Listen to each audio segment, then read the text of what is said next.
Welcome to Fiction Audiobooks. If you enjoy the content, like and subscribing would be greatly appreciated. If you have any recommendations for novels, comment below. Chapter 1, Prologue, 1, Samhain 1981. October 31st, 1981, Godric's Hollow. Lily Potter POV. Even if she was in the middle of a war, Lily Potter would say that she was blessed. If she was honest with herself, the magical world wasn't the fairy tale land that she imagined when she first realized that she had magic all those years ago. The bigotry, the corruption, and the genocidal Dark Lord were more than enough reasons for her to forget about her magic, as horrible as that might be, and hide back in the Muggle world. And yet, she doesn't regret staying in this cursed place. She might be fighting a war with the headmaster, but she had found a good husband that adores her, finally having grown up from being a prat during their early Hogwarts years, and she loves in return, but he paled in comparison to her love for her children. The twins were the light of her life. The eldest, Jasmine, had jet black hair and emerald eyes that almost seemed to glow. She was somewhat more aware than her brother, judging by her rapid growth in both speech and movement. Oh, her little girl was going to be a small genius. She'll be both smart and beautiful. Nathan, on the other hand, was practically a small clone of James, but his facial structure was more delicate, which came from her. He was a bit of a troublemaker, that one, constantly trying to touch and feel everything, and he was constantly moving, if he wasn't crying out all the time. Many times, Lily wondered how a calm child such as Jasmine could have such a hyperactive one, like Nathan. But in these rare moments, Lily reminded herself how lucky she is to have such healthy and intelligent children. Her musings were interrupted by a familiar voice. "Lily, we're going to be late." "I'm coming," she replied. It was her husband, James Potter. It was baffling how much he matured from his prankster days, even if they sometimes returned when Sirius was around. Lily tucked the two kids in, giving them a kiss each, and walked down to the living room. She was already late for the Order meeting, which made up the main resistance to Voldemort's reign of terror, led by Albus Dumbledore himself. Although, the men had given her some very troublesome news, especially concerning the current Dark Lord. Apparently, her children were possible candidates to a prophecy involving him, but she didn't know the details. She could understand the need for secrecy with traitors being discovered every day. But right now, Dumbledore's spies claimed that her family and the Longbottoms were being actively targeted by Lord Voldemort. Which brings them to the fact that they were practically prisoners in their own homes, right now, only leaving their cottage to go to Order meetings, which, to someone as physically active as James, became a breath of fresh air, compared to the cottage. Lily didn't want her children to have anything to do with Voldemort at all.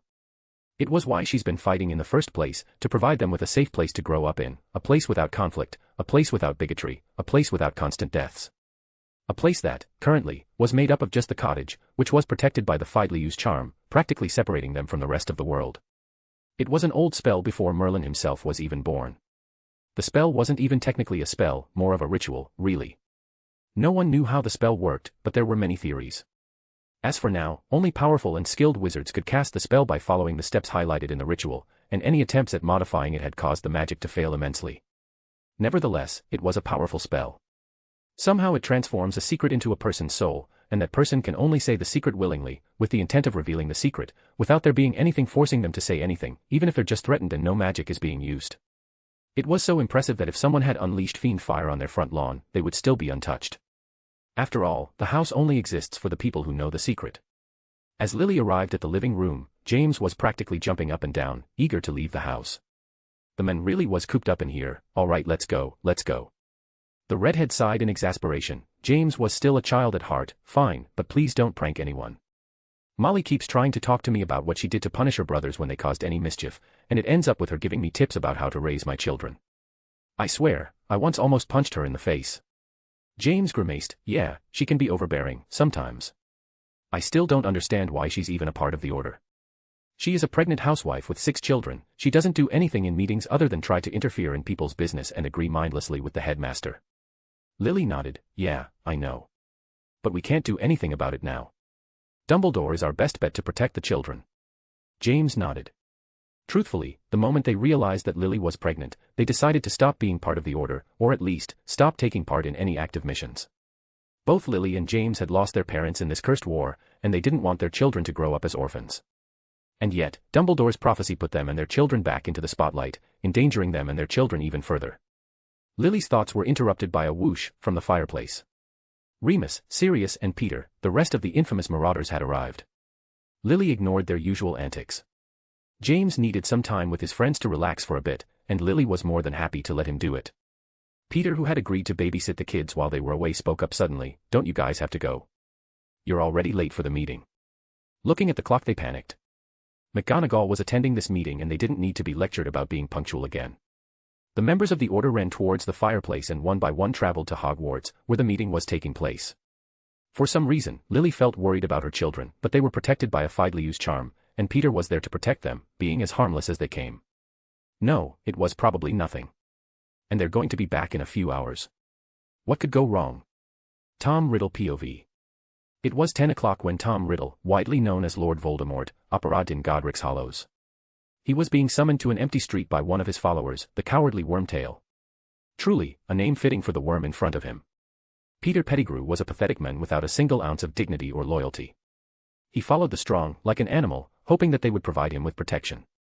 He did it with the Marauders when he was in Hogwarts, but in the outside world, where his friends were nothing more than children playing war, he turned to the strongest entity he could find, Voldemort himself.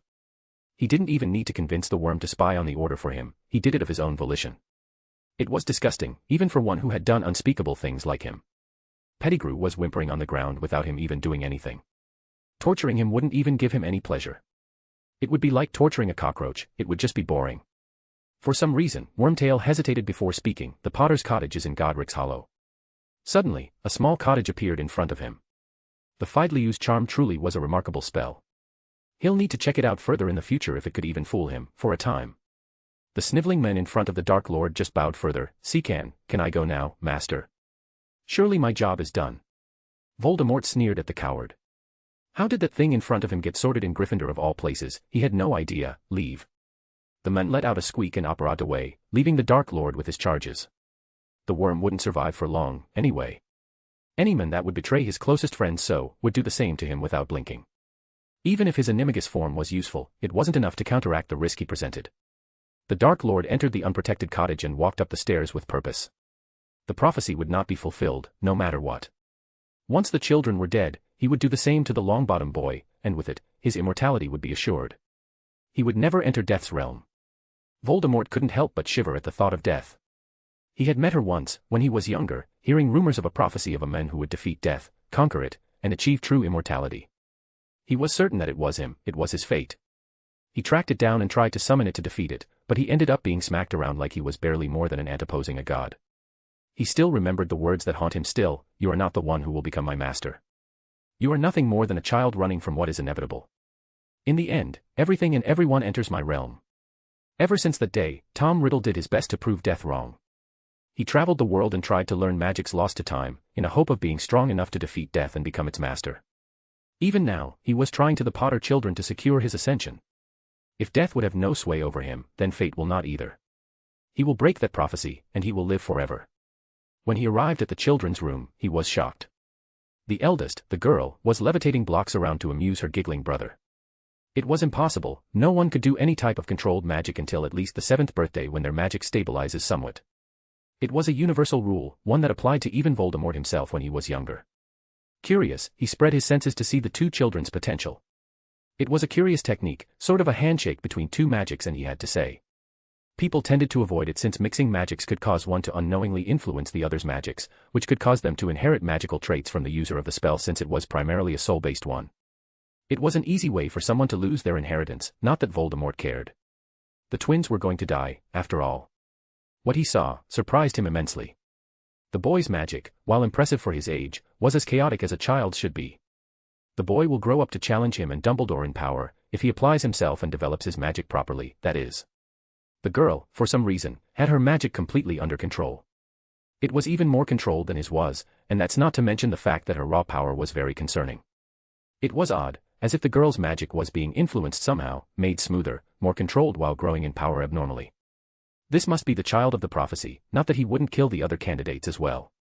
But he might as well start with her. He pointed his wand at her, and she looked at him with a surprisingly intelligent glint in her eyes. He couldn't help but mourn the witch that she could have become. "I'm sorry, child. Only I can live forever." Avada Kedavra. As usual, a beam of green light raced towards his target, hitting her in the forehead. The girl fell down, dead. Except a second later, she was glowing from her chest and a veritable shockwave of energy derived from his own killing curse was released from her chest, vaporizing everything in front of her, which unfortunately includes him as well. The wave continued and blasted a hole through the corner of the room where Voldemort had stood, opening the room to the night sky. The blast seemed to have harmed the Potter boy as well, since he now had a large scar on his left cheek, all the way down to his neck, which looked somewhat like roaring flames. The Dark Lord's spirit was blasted out of the cottage and flew the scene, his Horcruxes allowing him to survive the blast, although he was now little more than a spirit. As for Jasmine Potter, she was unconscious, with a thin almost invisible lightning bolt scar on her forehead, which glowed ominously for a few seconds before almost fading away. Chapter 2, Prologue, To Abandoned Child. October 31, 1981, Dumbledore's Office, Hogwarts. Lily Potter POV. Lily Potter sat at the order meeting, already regretting even coming to this place. James might be cooped up and wanted to get out of the house as much as possible, but Lily preferred staying at home with her children. It was really odd how being a mother had changed her priorities. She didn't want to involve herself in the war at all, even with Dumbledore's prophecy putting a target on her children's heads. James, even if he denies it, misses the action. It was just who he was. He was a man of conflict, full of energy, and having children, while having tempered his recklessness slightly, didn't change that about him. To be honest, the redhead didn't even know why she was participating in these meetings anymore. She had told Dumbledore that neither her husband nor her would fight on his behalf. They were parents now, and that came with a lot of responsibilities.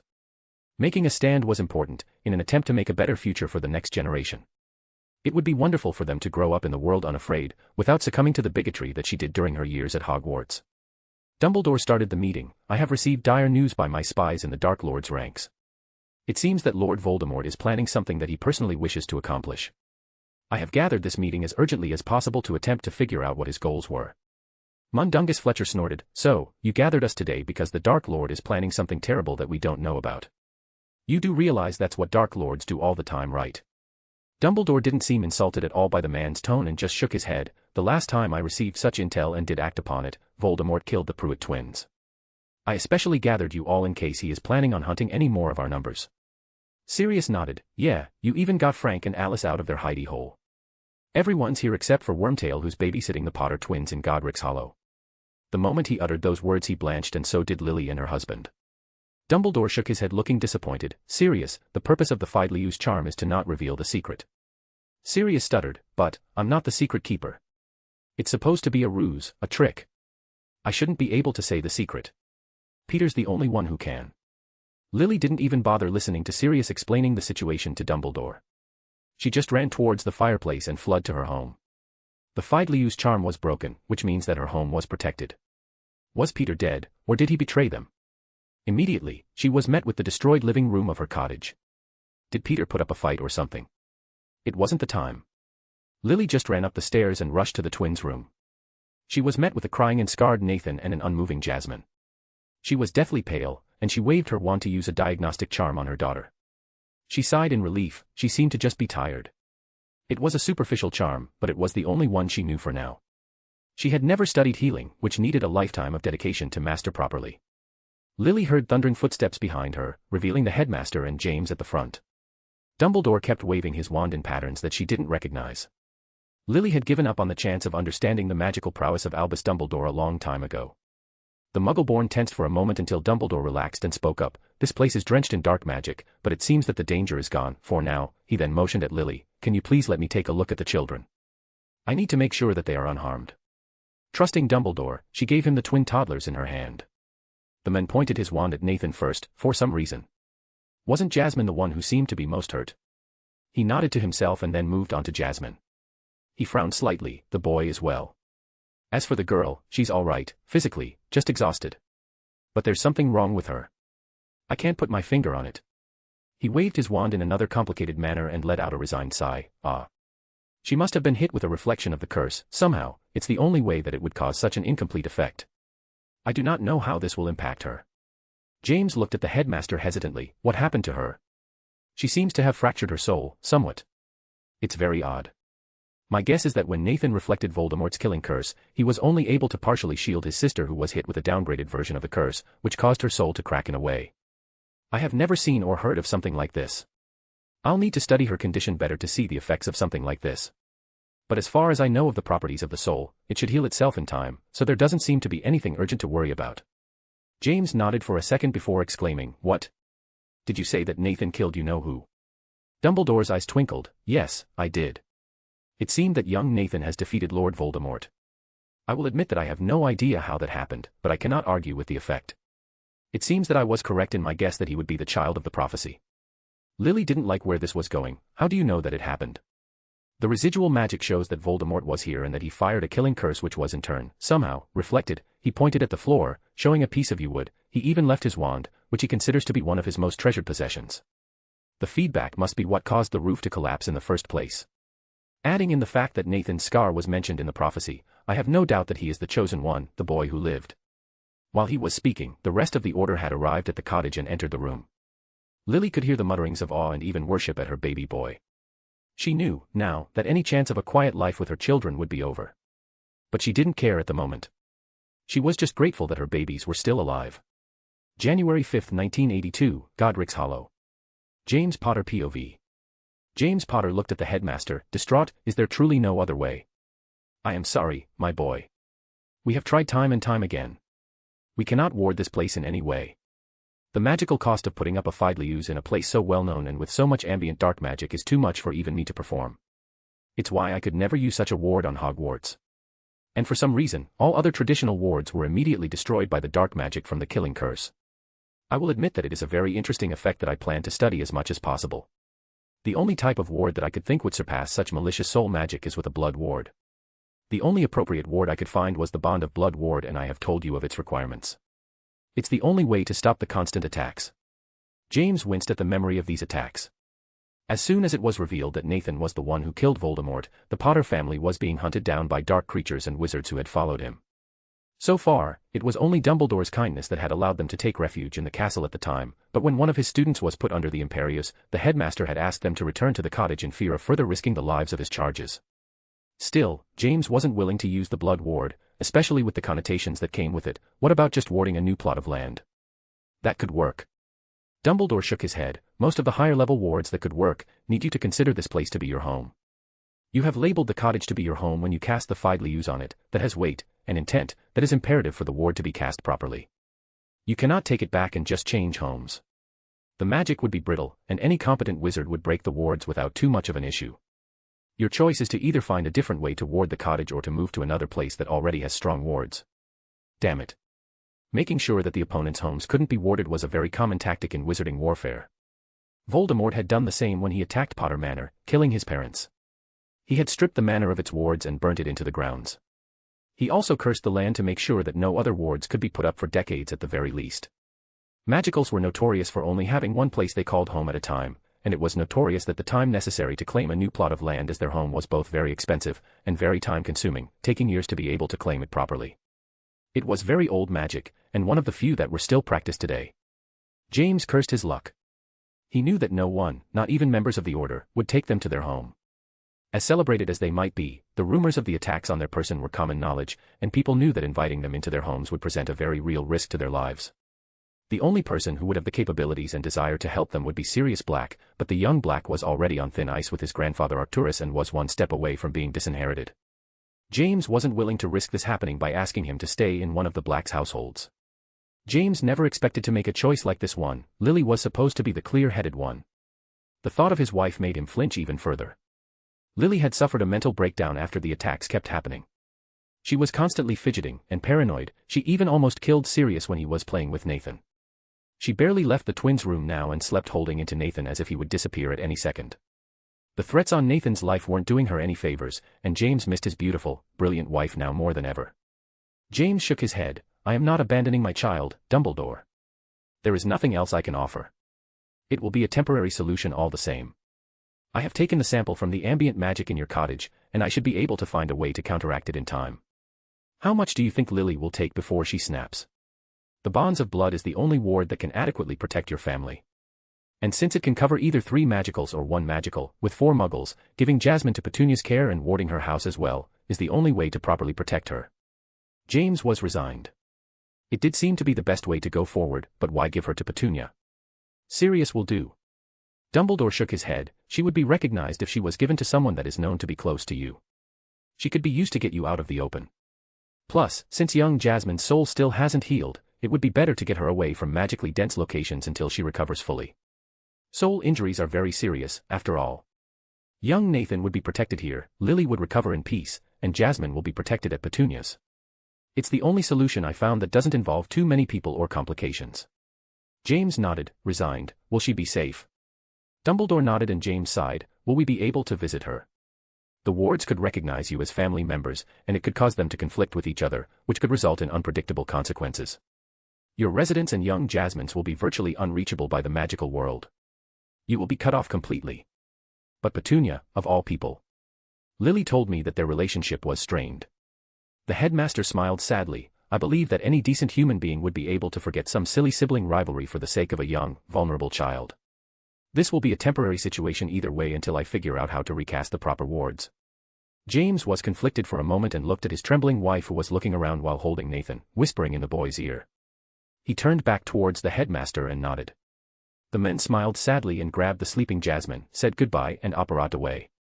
James felt his heart shattering as he practically abandoned his own daughter.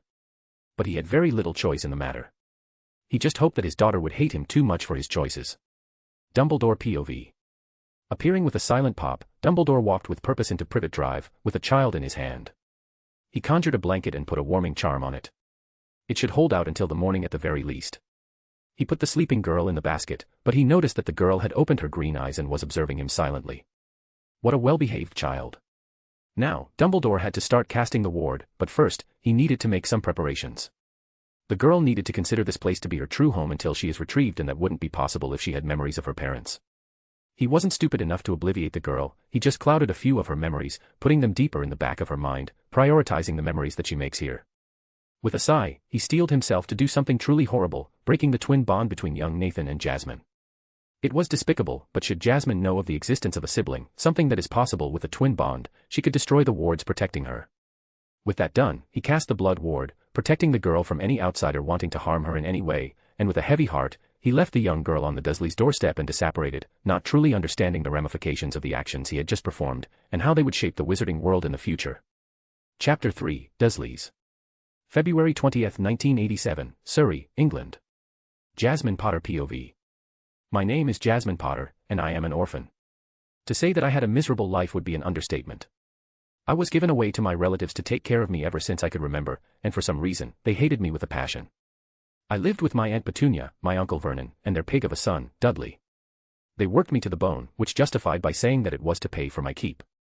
I washed the dishes, weeded the garden, and sometimes even cleaned the house if Aunt Petunia was tired. My aunt even started to teach me how to cook, so that I would make them breakfast every day, a meal that I will not be able to enjoy myself. Thankfully, I would be able to eat a little during the cooking of the meals, meaning that I will start having actual food other than the scraps they gave me before. It was like they did their best to make sure that I never had any time of my own, and even if I had any, I would have no energy to do anything with the small amount of food that they give me. I was taught not to speak, to not make myself stand out, or I would get less food, and more work, and end up being yelled at by your relatives. And if you could not speak, what else could you do but listen? I was always good at listening, and when you're constantly ignored, it's very easy for people to forget that you are here. I listened as Uncle Vernon and Aunt Petunia argued over the fact that they didn't have enough money to live their current lifestyle. After many arguments, Vernon confessed to starting to fudge the numbers at his job slightly and taking some of it to himself. It was obvious, in hindsight, the Dursley family did spend a ludicrous amount of money on useless things. Vernon always had the best car model, Dudley had a variety of expensive toys, so much that he needed a room, especially for them, and Aunt Petunia had a lot of jewelry, especially pearls, that she loved to show up to the neighbors. That's not to mention the fact that they redid the kitchen twice in the last few years. I was 7 years old, and I figured out that the men had to be doing something illegal to get that much money. But for some reason, people were idiots. It was a common trend for me. The children in school were all so dumb like Dudley. They were even stupider than the adults. Honestly, I was looking forwards to making friends, to not being alone anymore, but 2 days in, I couldn't take dealing with the kids in school. I knew that I was different. I was smarter than the kids. I learned how to read before any of the other kids, I finished my math homework in minutes. It was just addition and subtraction. Seriously, why do people not get it? It's completely logical. But the other kids would rather run around and hit each other than use their brains for a few seconds. I was so bored in school, I borrowed the classroom's dictionary to learn a few new words. It didn't always work, some of the stuff was really complicated, but it was enough for me to stop being bored. We didn't even have grades, we just received a sticker with a smiley face when we did something well. Even if school was so boring, it was better than home, where I had to work until I was too tired to move, where my mind wasn't allowed to wander, and to exercise properly. I was constantly watched by my relatives whenever I was working. It was like they expected me to set the house on fire or something. The only place where I was free, truly free, was ironic, the cupboard, where I was locked in every night. Sure, it was small, but it was home. It was dark, but I learned to love the darkness, to revel in it. After all, the dark was comforting, it was freeing. It was the place where I could dream of a better life, of a kinder family, and of the parents that I lost. I didn't remember much, only a beautiful redhead woman with green eyes like my own, a laughing man with messy hair, and kind eyes, of a silly baby brother with hazel eyes. It was on the back of my head, slipping away the moment I had glimpsed a proper memory. Perhaps, I had only dreamt of a world where parents loved her, perhaps all of this was simply in her head. But in the end, it didn't matter, for what is reality but what we accept as the truth, and why wouldn't I consider her dead parents to be nothing but good kind people, who lived in a wondrous world of magic? Dead people could be whatever we want them to be. And my parents were dead, why else would they leave me in a place like this if they were still alive? In my deepest dreams, I imagined that they would come back to life, use their magic on the Dursleys and take me home. That was another thing, the magic, or whatever it's supposed to be called. It was the proof that my dreams were not lies, for I had my parents' magic. I didn't have a wand, but I could move things with my mind, light things, like the lock on the closet, so that I could eat at night if the Dursleys refused to feed me. Unfortunately, it was completely uncontrollable, outside of a few tricks. I still remember the day I accidentally turned my teacher's hair blue. Miss Stinson said that she didn't believe me when I told her that I didn't copy my homework, and my magic reacted in my anger when she told me that I was getting detention for cheating because I didn't show how I solved the questions. In hindsight, it was understandable after the fact, but there was nothing to do after that. My relatives were called and it was the first time Uncle Vernon ever beat me up. But the most curious thing was the expression on his face. It was both furious, but he was mainly afraid. I did learn to be observant, after all. Afterwards, I did my best to stop my magic from going out of control. I still used it, sometimes, to tie Dudley's shoelaces together, to escape the cupboard for more food, and little stuff, but my magic was still unstable. After getting beat up even further, I learned that my magic was linked to my emotions, and to avoid getting it out of control, all I had to do was to stop feeling emotions. My punishments started to become more violent, even if magic wasn't involved. It seems like Uncle Vernon grew a taste for it, and there was nothing I could do to stop him. I once even tried running away and going to an orphanage somewhere, but I felt intense pain the moment I left the house with the intent of never coming back. I understood then that magic was involved, and I was cursed to have this place forever be my home. Every day became a routine as I slowly lost more and more of myself, until one day, Aunt Petunia had too much wine and slurred out, "You're just a little freak, just like your mother. Lily, my special little sister. Even she couldn't stand you, if she gave you away to us, just to take care of your freak brother. Must have realized what a fucking monster you really are." My world was shaken. I had dreamt of having a true family, of someone whisking me away and taking care of me. But my parents were the ones who did this to me. They're probably the ones who put up some sort of magic so that I couldn't leave this place and just forgot about me. What did I do to deserve this? What could possibly warrant the constant torture I have to endure? It was on this day that I truly understood how much I could hate someone that I barely even remember. That day, a burning hatred for the Potters was born. It was the only time I let myself feel anything in a very long time. A part of me broke, that night. It was the first time that I realized that I was truly alone in the world and that even death wouldn't reunite me with my parents. I was a prisoner in this place, in this horrible house that looked so pretty from the outside. I stopped living from that day and just went through the motions, without thinking, without feeling. The Dursleys had won, and I was broken. All it took were a few accidental words from my drunk aunt. I didn't care about Uncle Vernon's announcement of our travel to America for some weird deal he was trying to pull from some sort of strange doctor. I knew that I would stay locked in another country. And why should it matter?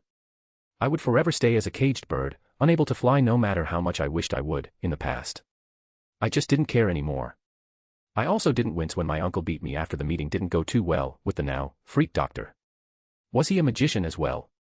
In the end, I was knocked out, by my uncle's hand, in the streets of New York City. It seems like the Dursleys finally decided to get rid of me.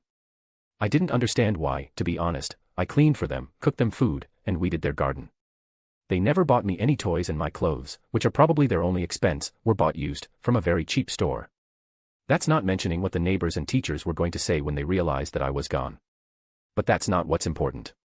The Dursleys have left me, permanently, and for the first in my life, I was free. It didn't matter that I was a child, alone, in a foreign country.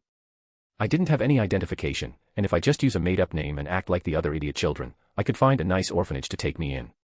I don't think that they would reject a child. I only need to research the orphanages where my life there wouldn't be worse than my life at the Dursleys. But right now, I was alone, with no money to pay for anything. I did my best to use my magic to pickpocket what looked like rich people so that I would be able to take care of myself until I find a proper orphanage. Maybe I'll even be adopted by a nice family. Maybe I could have a father and a mother who would love me like mine were supposed to, that wouldn't give me away because of my magic, and who wouldn't call me a freak. So, after eating an actual full meal, I decided to walk down Manhattan in the hopes of finding a library that I could use to find a good orphanage. I always wanted to go to a library, but there wasn't one in my school and I wasn't allowed to go to the public one, since it would distract me from my chores. I had always imagined it to be an entire building filled with books from the floor all the way up to the ceiling. While I was walking, I walked past a jewelry store which exploded, sending me flying from the blast. As my consciousness was fading away, all I felt was resignation. What a fitting way was for me to die, on the first day of my miserable life when I tasted true freedom. Chapter 4, Awakening. March 20, 1987, New York City, New York. Jasmine Potter POV. I woke up completely disoriented. I felt more complete, for the lack of a better expression, than I ever did before in my life. It was like I was missing something all my life, but now, a piece of myself, but now I was whole. I hadn't even opened my eyes yet when I took a deep breath, I felt energized. I kept hearing beeping, which I tried to ignore and return to sleep. But it just wouldn't go away. Was this some sort of alarm clock? Annoyed, I opened my eyes and was met with the familiar white walls of a hospital. Wait a minute, familiar. I've never been inside a hospital in my life. The Dursleys avoided taking her to anyone who would recognize the signs of their abuse of me. And yet, I could name every single instrument that surrounded me. I was bored a couple of years ago, and with nothing to do, I had chosen to actually understand what the doctors were doing to me. Again, I have no idea what I'm thinking about. The knowledge was there, and yet it didn't correspond to the memories. Or maybe they do. I shake my head and take a deep breath. I still had a killer headache, and I could barely speak straight. My musings were interrupted by a kind nurse who spoke up to me. "Hello, dearie, it's good to see you up and about." I nodded. "Where am I?" "You're in Manhattan General Hospital, one of the best hospitals in New York." What was I doing in New York? I had never left London in my life. Oh, right, Uncle Vernon had a business meeting here, and he abandoned me in a foreign country. Uncle Vernon, who is this guy? And why do I instinctively want to flinch at the mention of him? I looked back at the nurse. How long have I been here? The nurse gave her a nice, warm smile. "A few weeks." "Now, sweetie, I need to ask you a few questions, okay?" I nodded, and she continued, "What's your name?" Instinctively, I answered, "Morgan." Why did I say that? My name is Jasmine, not Morgan. And yet, my name is also Morgan. How does this make sense? Instantly, my headache started to grow even further. I'm missing something important. What is it? What is it? The nurse, seemingly oblivious to my minor mental breakdown, continued, "Do you know where we can find your parents?" I'm an orphan. Well, at least my mind is made up about something. I am 100% sure that I do not have any parents. The nurse seemed to give me a pitying look, one that made me silently rage for some reason. "Well, do you have anyone that takes care of you?" I just shrugged and didn't answer. The woman seemed put out at this, probably because she had no idea what a British orphan was doing in New York without any supervision whatsoever. After all, my body probably looked underfed, and I obviously had bruises from a physical altercation before the accident. There was a serious case of child abandonment, maybe even abuse, to be considered here, and with me being 7 years old, things were a lot more serious. Wait a minute, wasn't I 16? No, I'm 7. I didn't understand what was happening. I stopped listening to her afterwards, trying to answer the biggest question in my head. Who am I? What happened to me? Things started to get blurry, and my body involuntarily kept shaking. I heard the nurse yelling for help, but that didn't make sense. My mind felt like it was on fire, and I fell unconscious. When I woke up, it was night, and the kind nurse wasn't there anymore. I was alone and free to gather my thoughts without anyone pressuring me. Who am I? What a complicated question. What defines the self and identity of a person? Was it the cumulative memories and experiences, or was there a metaphysical object, like a soul, that is tied to everybody, which contains the cumulative combination of the traits that makes them who they are? What a strange concept, one that I was uniquely qualified to answer. My name is Jasmine Potter. I am the abandoned daughter of James and Lily Potter, who had been left at the mercy of my mother's magic-hating sister. I was a brilliant, cunning girl who understood how the world worked and yet was trapped in a house against her will, forced to serve her relatives, who showed the worst aspects of human nature. I lived alone, in the dark, without a single friend to help me, with only my unstable magic to keep me company. I absorbed knowledge like a sponge, but even though I was probably a genius, I was still a child, and after learning of my parents' betrayal, I broke, without anything to live for anymore. I grew a deep, burning, and silent hatred for the parents that abandoned me, that cursed me with a life of pain and misery just because I wasn't good enough for them. When I was 7 years old, my relatives took me to America, and after my uncle's business deal didn't go well, I was beaten and abandoned on the streets of New York, left to deal with my needs by myself. Before I could plan anything, I was involved in some sort of explosion that knocked me out and injured me enough to be sent to the hospital. But that wasn't it, there was something more to it.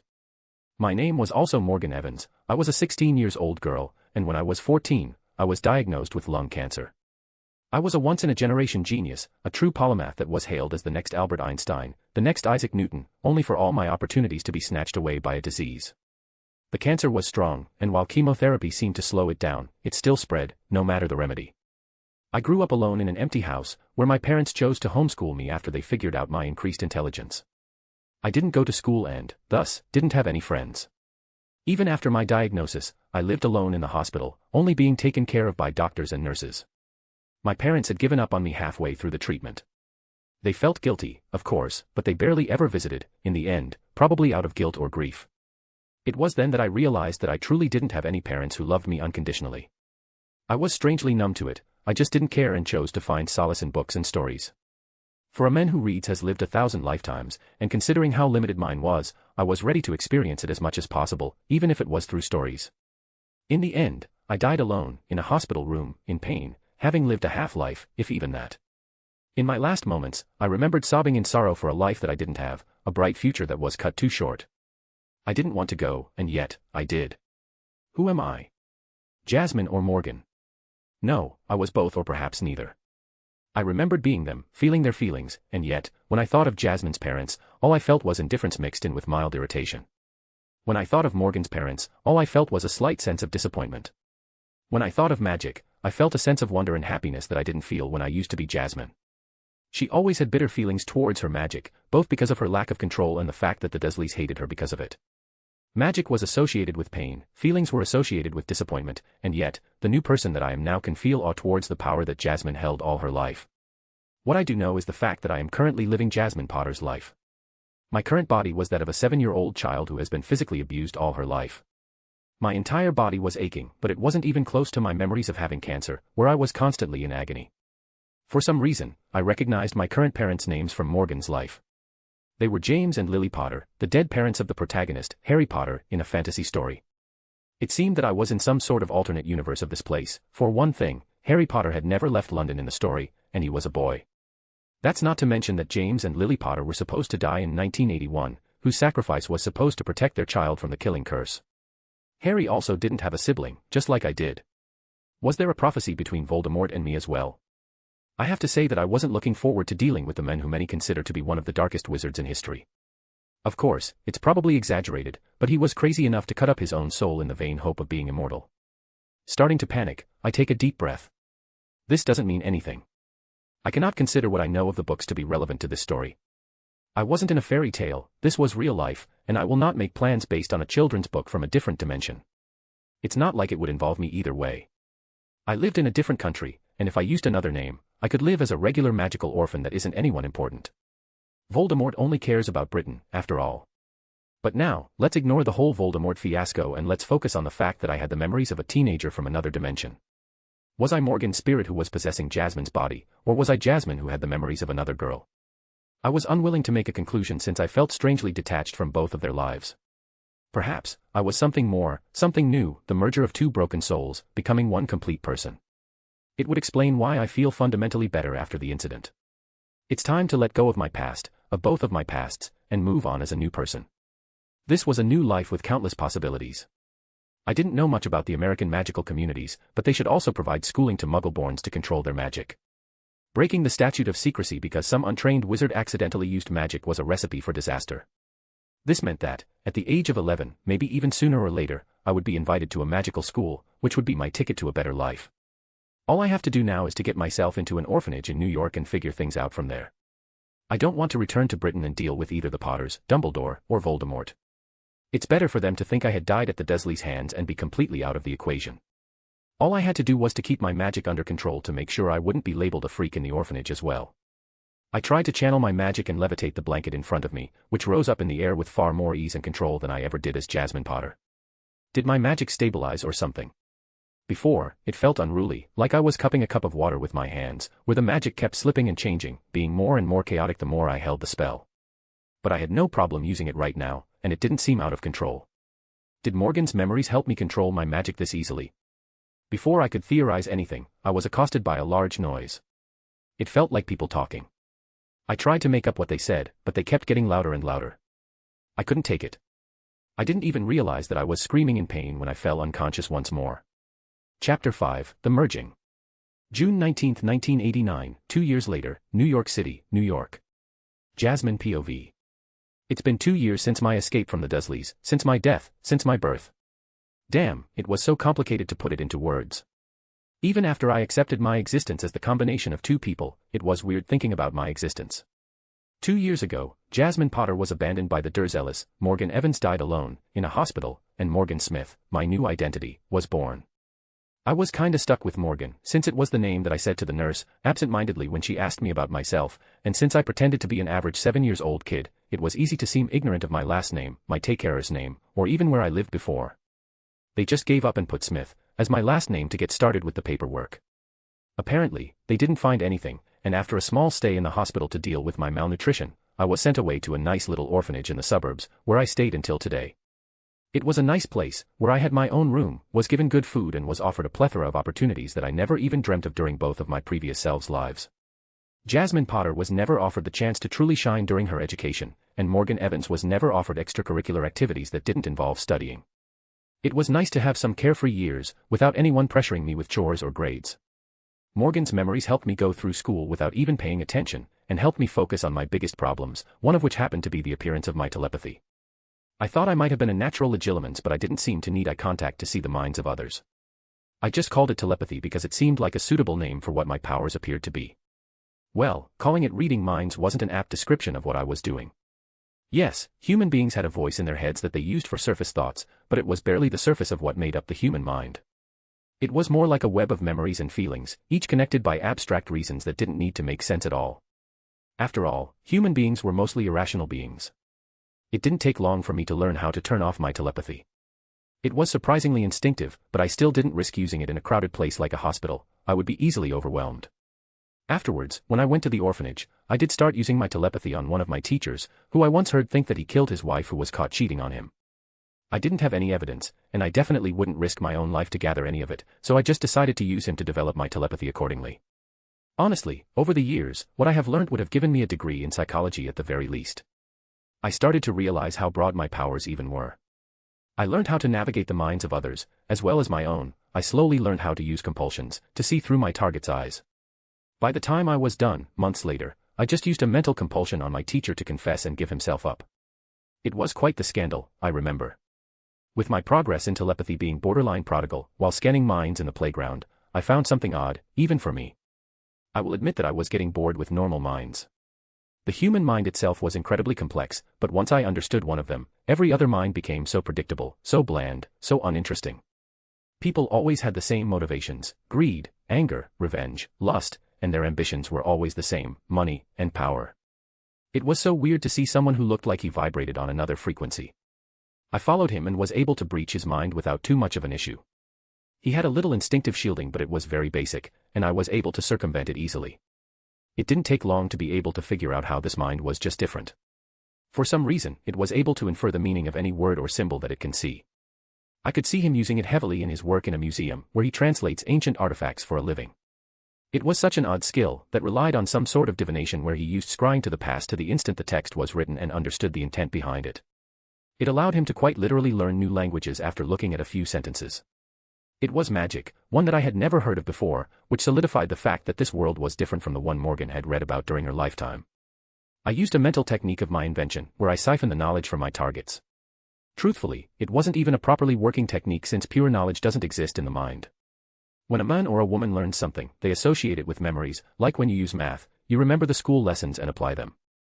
I couldn't instantly become a doctor, for example, without stealing my target's entire medical education. It was dangerous. To be able to download years of someone's life in an instant, you could be overwritten if the target had a stronger mental presence, and it could even change your behavior somewhat. I didn't risk doing it on something until I was far more experienced with my telepathy. But here, the languages that the man, whose name was Douglas Ramsey, was reconstructing were not actually associated with any memories, just pure knowledge that's been scryed. It was a convenient target, and I copied the entire repository of languages in my mind. It was very painful, and the man had passed out in the middle of the street, but for some reason, I didn't just copy the languages, but the spell he was using to look back. I could now translate any written and spoken language that has ever been created. It was a very useful skill, and I would have been very happy if I wasn't shocked by the thoughts I heard from the man when he woke up. He was thinking about a meeting with a professor called Xavier. The moment I heard that name, I blanched and returned home just to take a breather. It never occurred to me that I lived in a world that wasn't a variation of the Harry Potter universe that I have seen in one of my past lifetimes. No, the name, Professor Xavier, was a well-known one in the Marvel universe, which is far more dangerous and deadly than that of Harry Potter. And now, I lived in an ungodly mixture of both of them. I did my best of verifying that it wasn't just a random name. I looked up the professor online and found nothing pertaining to mutants whatsoever, only that he ran a school in Bayville. I didn't let things go, whatever, and kept searching for any sign that this was the Marvel universe, and it barely took a few minutes to figure out that Captain America was a thing. Hydra was a thing, maybe it still even is, in secret. With how many possible permutations there were of the Marvel universe, I wasn't sure what to believe. This was a wake-up call. I needed to plan what I was going to be doing. I was living comfortably in the US since I thought that whatever mess Voldemort and Dumbledore end up doing, it wouldn't involve me in the slightest. But now, I'm in New York, one of the most active cities in terms of superpowers in every Marvel universe, where threats that make Voldemort look like an attention-seeking child are fought every year. I needed to keep my head low and develop ways for me to defend myself in case I'm attacked. I decided to focus on my strongest asset so far, outside my telepathy, and that was my magic. Although, for some reason, my magic seems to power my telepathy, and the man that I stole the whole language thing from was using magic, even if he identified as a mutant. Were mutants just different magical people? I had no idea, and it's not really a question that I was pressed to answer, at this moment. I needed to ensure my security, and that meant having money and power. At this moment, it was better to just focus on my magic, until I am self-sufficient enough to live on my own. As much as the orphanage has been amazing in the last few years, it's not a place I could use to grow in such a ruthless world. My newfound omnilingual translation spell was a very lucky break. I don't think I'll ever be able to just steal powers with my telepathy without giving myself an aneurysm first. It was a reckless move, one that worked out for now, which is something I can't rely on in the long run. Now, I knew practically nothing about my powers, other than the fact that modern wizards and witches relied on wands. I didn't think that it was a necessary thing, especially since I'm perfectly capable of controlling my magic without a focus. It's not particularly draining. That's not to mention the fact that magic was somewhat instinctive to me. I just focus on the intent of my spell, summon my magic, direct it outwards, and it tended to do its job. Although, for every type of magic, it felt somewhat different. Of course, I didn't dare risk anything too dangerous or too obvious, afraid of being discovered by the muggles in the orphanage. To be honest, I can't consider my situation to be normal. I don't think anyone's ever been a combination of two people before. Perhaps my unique situation gives me some sort of advantage when it comes to magic. I didn't want to rely on guesses, so I decided that the next step would be to enter the New York version of Diagon Alley and get some answers. It took months of scanning surface thoughts until I found a witch walking by the orphanage. She was a relatively young ministry worker, and she was meeting a friend of hers in a wizarding cafe. I followed the memory until I found the entrance to the magical district in New York, which happened to be in Manhattan. The very next day, I used a compulsion on one of the matrons to drive me there and I was left alone to explore the district. It didn't take long for me to find a library, where I was completely shocked at what I found out. I knew that I was special, but I didn't think that I was this abnormal. Children my age are not supposed to be even able to direct magic, apart from a few very skilled children who could at most do half a dozen things by themselves. Before the age of 11, a child's magic is simply too chaotic to cast anything. It was a proven concept made from centuries of research that confirmed it. I was an impossibility. That was before even taking into account my intent-based casting. Apparently, wizards and witches never really take intent into account when casting, preferring to rely on the arithmancy that's involved in creating a spell, which express themselves in the incantations and wand movements necessary to cast a spell. The closest thing I found to intent-based casting was dark and light magics, where you try to channel a certain emotion alongside the usual incantation and wand movements. But that was it. What I was doing wasn't in any books. I needed to take a closer look at everything to make sure. I grinned to myself, it seems like my magical education was starting early. Chapter 6, Disappearance Aftermath. July 7, 1989, Godric's Hollow. Lily Potter POV. Today was the day Lily Potter had been waiting for. 8 years ago, James made the frankly idiotic move to give away their daughter when Lily wasn't in her right mind. The separation had been very difficult for her, it had almost broken her when she realized that her daughter was gone. It took her almost a year to recover from the heartache and turmoil caused by her mental breakdown after Voldemort's attack on Godric's Hollow. During that time, her husband James had been incredibly supportive and understanding, and funnily enough, her pregnancy had helped to bring some balance to her emotions by balancing her hormones, or at least that's what she theorized. However, the happiness towards her recovery she felt was short-lived when she learned about what happened to Jasmine, her darling daughter. She was filled with anger and frustration towards James and could barely comprehend how he could have allowed their daughter to be sent away. James had absolutely no right to abandon their daughter. Sure, Lily wasn't in her right mind, but making such a drastic decision without any other input other than Dumbledore's words was completely irrational. Sometimes, Lily resented the faith her husband seemed to develop in the headmaster while she was ill.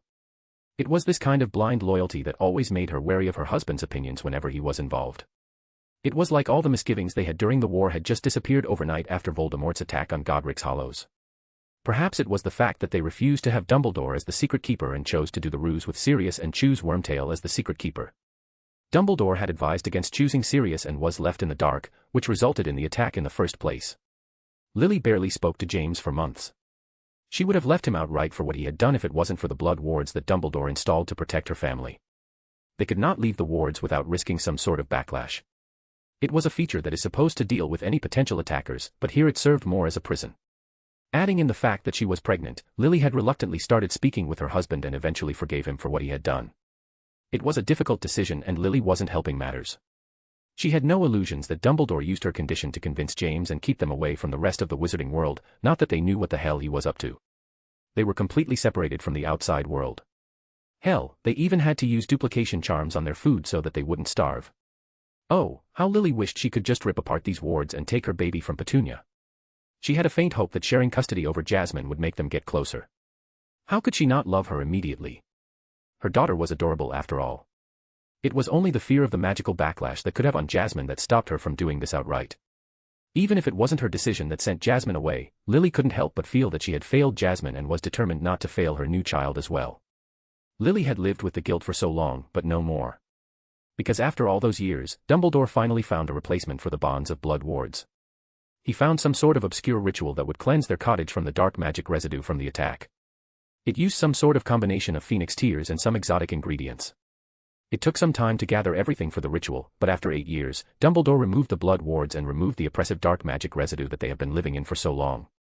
Instead, he put in place a Fidelius charm, which protected them enough, and would allow them to return to the outside world once more. James could go back to being an Auror, Lily would probably still stay at home with the children while pursuing her charm mastery with Professor Flitwick, which was interrupted by the war. But that wasn't important. Finally, it was time for Jasmine to come back home. Lily wasn't the only one excited about it. Nathan, Lily's son, was curious to meet his twin sister. Though Lily and James had told him about her, he had no memories of her and everything he knew was secondhand. Lily was both worried that he didn't sense his twin as most twins do. However, Dumbledore chalked it up to it being a side effect of the bonds of blood ward. Lily hoped that it would be re-established once they were reunited. Lily remembered Jasmine as a miniature version of James with her mother's eyes. Nathan, on the other hand, had grown red streaks in his hair that was probably inherited from his sister, as well as having his father's hazel eyes. Before the red streaks, he had looked like a perfect carbon copy of his father, but now he looked like his own person. Lily wondered if Jasmine had also grown red streaks in her hair or if she had kept it the same color. The thought that she didn't know brought a pang of sadness to her heart. Despite her sadness, Lily was overjoyed at the thought of having Jasmine back home and was excited to introduce her to her new little sister, Rose. Rose had been born a year after Jasmine was sent away, on February 8, 1983, and was the spitting image of her mother with James' hazel eyes. Believe it or not, giving birth without a healer or a medewitch of some kind was a frightening experience.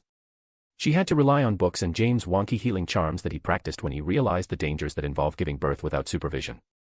It was the morning after the Fidelius charm was set up again, and it was time to get Jasmine, James. Nathan. Come on, we need to go pick up Jasmine. The sound of people running down the stairs was heard and James and Nathan rushed into the living room where Lily was waiting. Sorry, honey, said a breathless James. But we have to wait for the others. You know that Dumbledore has to be there to take down the wards at Petunia's house before we bring Jasmine here and place the Fidelius. If not, the two overlapping magics could backlash against each other and hurt Jasmine. James really had matured from his youthful days. Lily remembered when they were young, he had been a bit of a braggart and a little bit cruel. However, through tragedy and conflict, they had grown closer, and he slowly became a good man who she fell in love with, despite his misgivings and flaws. He wasn't as cheerful anymore, nor was he constantly pulling pranks. Perhaps it was the fact that if he had pranked her or his children, she would have had his hide, or maybe it was the absence of his friends during their isolation. James' reunion with Sirius and Remus was a very tearful one indeed. After everyone arrived, they set off on their journey to retrieve Jasmine. Lily couldn't help but feel a mix of emotions. She was excited to finally have her eldest back home but also filled with guilt for not being there for her all these years. She couldn't shake the feeling that she had failed Jasmine, but was determined to make it up to her and give her the loving and supportive home she deserved. James, on the other hand, looked like he was filled with a sense of relief. He had been carrying the weight of guilt for leaving Jasmine with his sister-in-law for all these years, and couldn't wait to finally make amends and bring her home. As they opera to Privet Drive, Lily was shocked by finding how disgustingly mundane everything was. It was unnatural. The houses looked exactly the same, down to the plant. It was like some of the old commercials that Lily had seen in her youth come to life. Did Petunia really live in such a place? Lily couldn't stomach the idea of spending more than an afternoon in this place, and she doesn't seem to be the only one with the same idea. Sirius had a visible look of disgust on his face but didn't make a joke, seeing the seriousness of the situation. Dumbledore slowly walked towards a certain house and frowned. How odd. Jasmine doesn't seem to be in the house right now. Perhaps she's simply visiting a friend. It doesn't matter, I'll simply remove the wards and we could track her down once we're inside. Dumbledore put a notice me not charm around them and proceeded to move his wand in a very complicated pattern. A few arithmetic formulas appear and then with a final wave, a small imperceptible shell appeared in the air and started dissolving, showcasing the fact that the ward was disarmed. He nodded to them but asked, "The ward is down." "How curious." "What's curious, Professor?" Lily asked. "The ward is much weaker than yours." "Perhaps it was the fact only one which currently lives there." "I'll need to research this further. As for now, it's time to meet your sister, Lily." They slowly walked towards the disgustingly symmetrical house and knocked on the door. It didn't take long for someone to open it, which happened to be Petunia. Lily's sister immediately scowled at them, especially at Dumbledore who was wearing a bright purple cloak. She then looked directly at Lily and sneered, "What are you doing here?"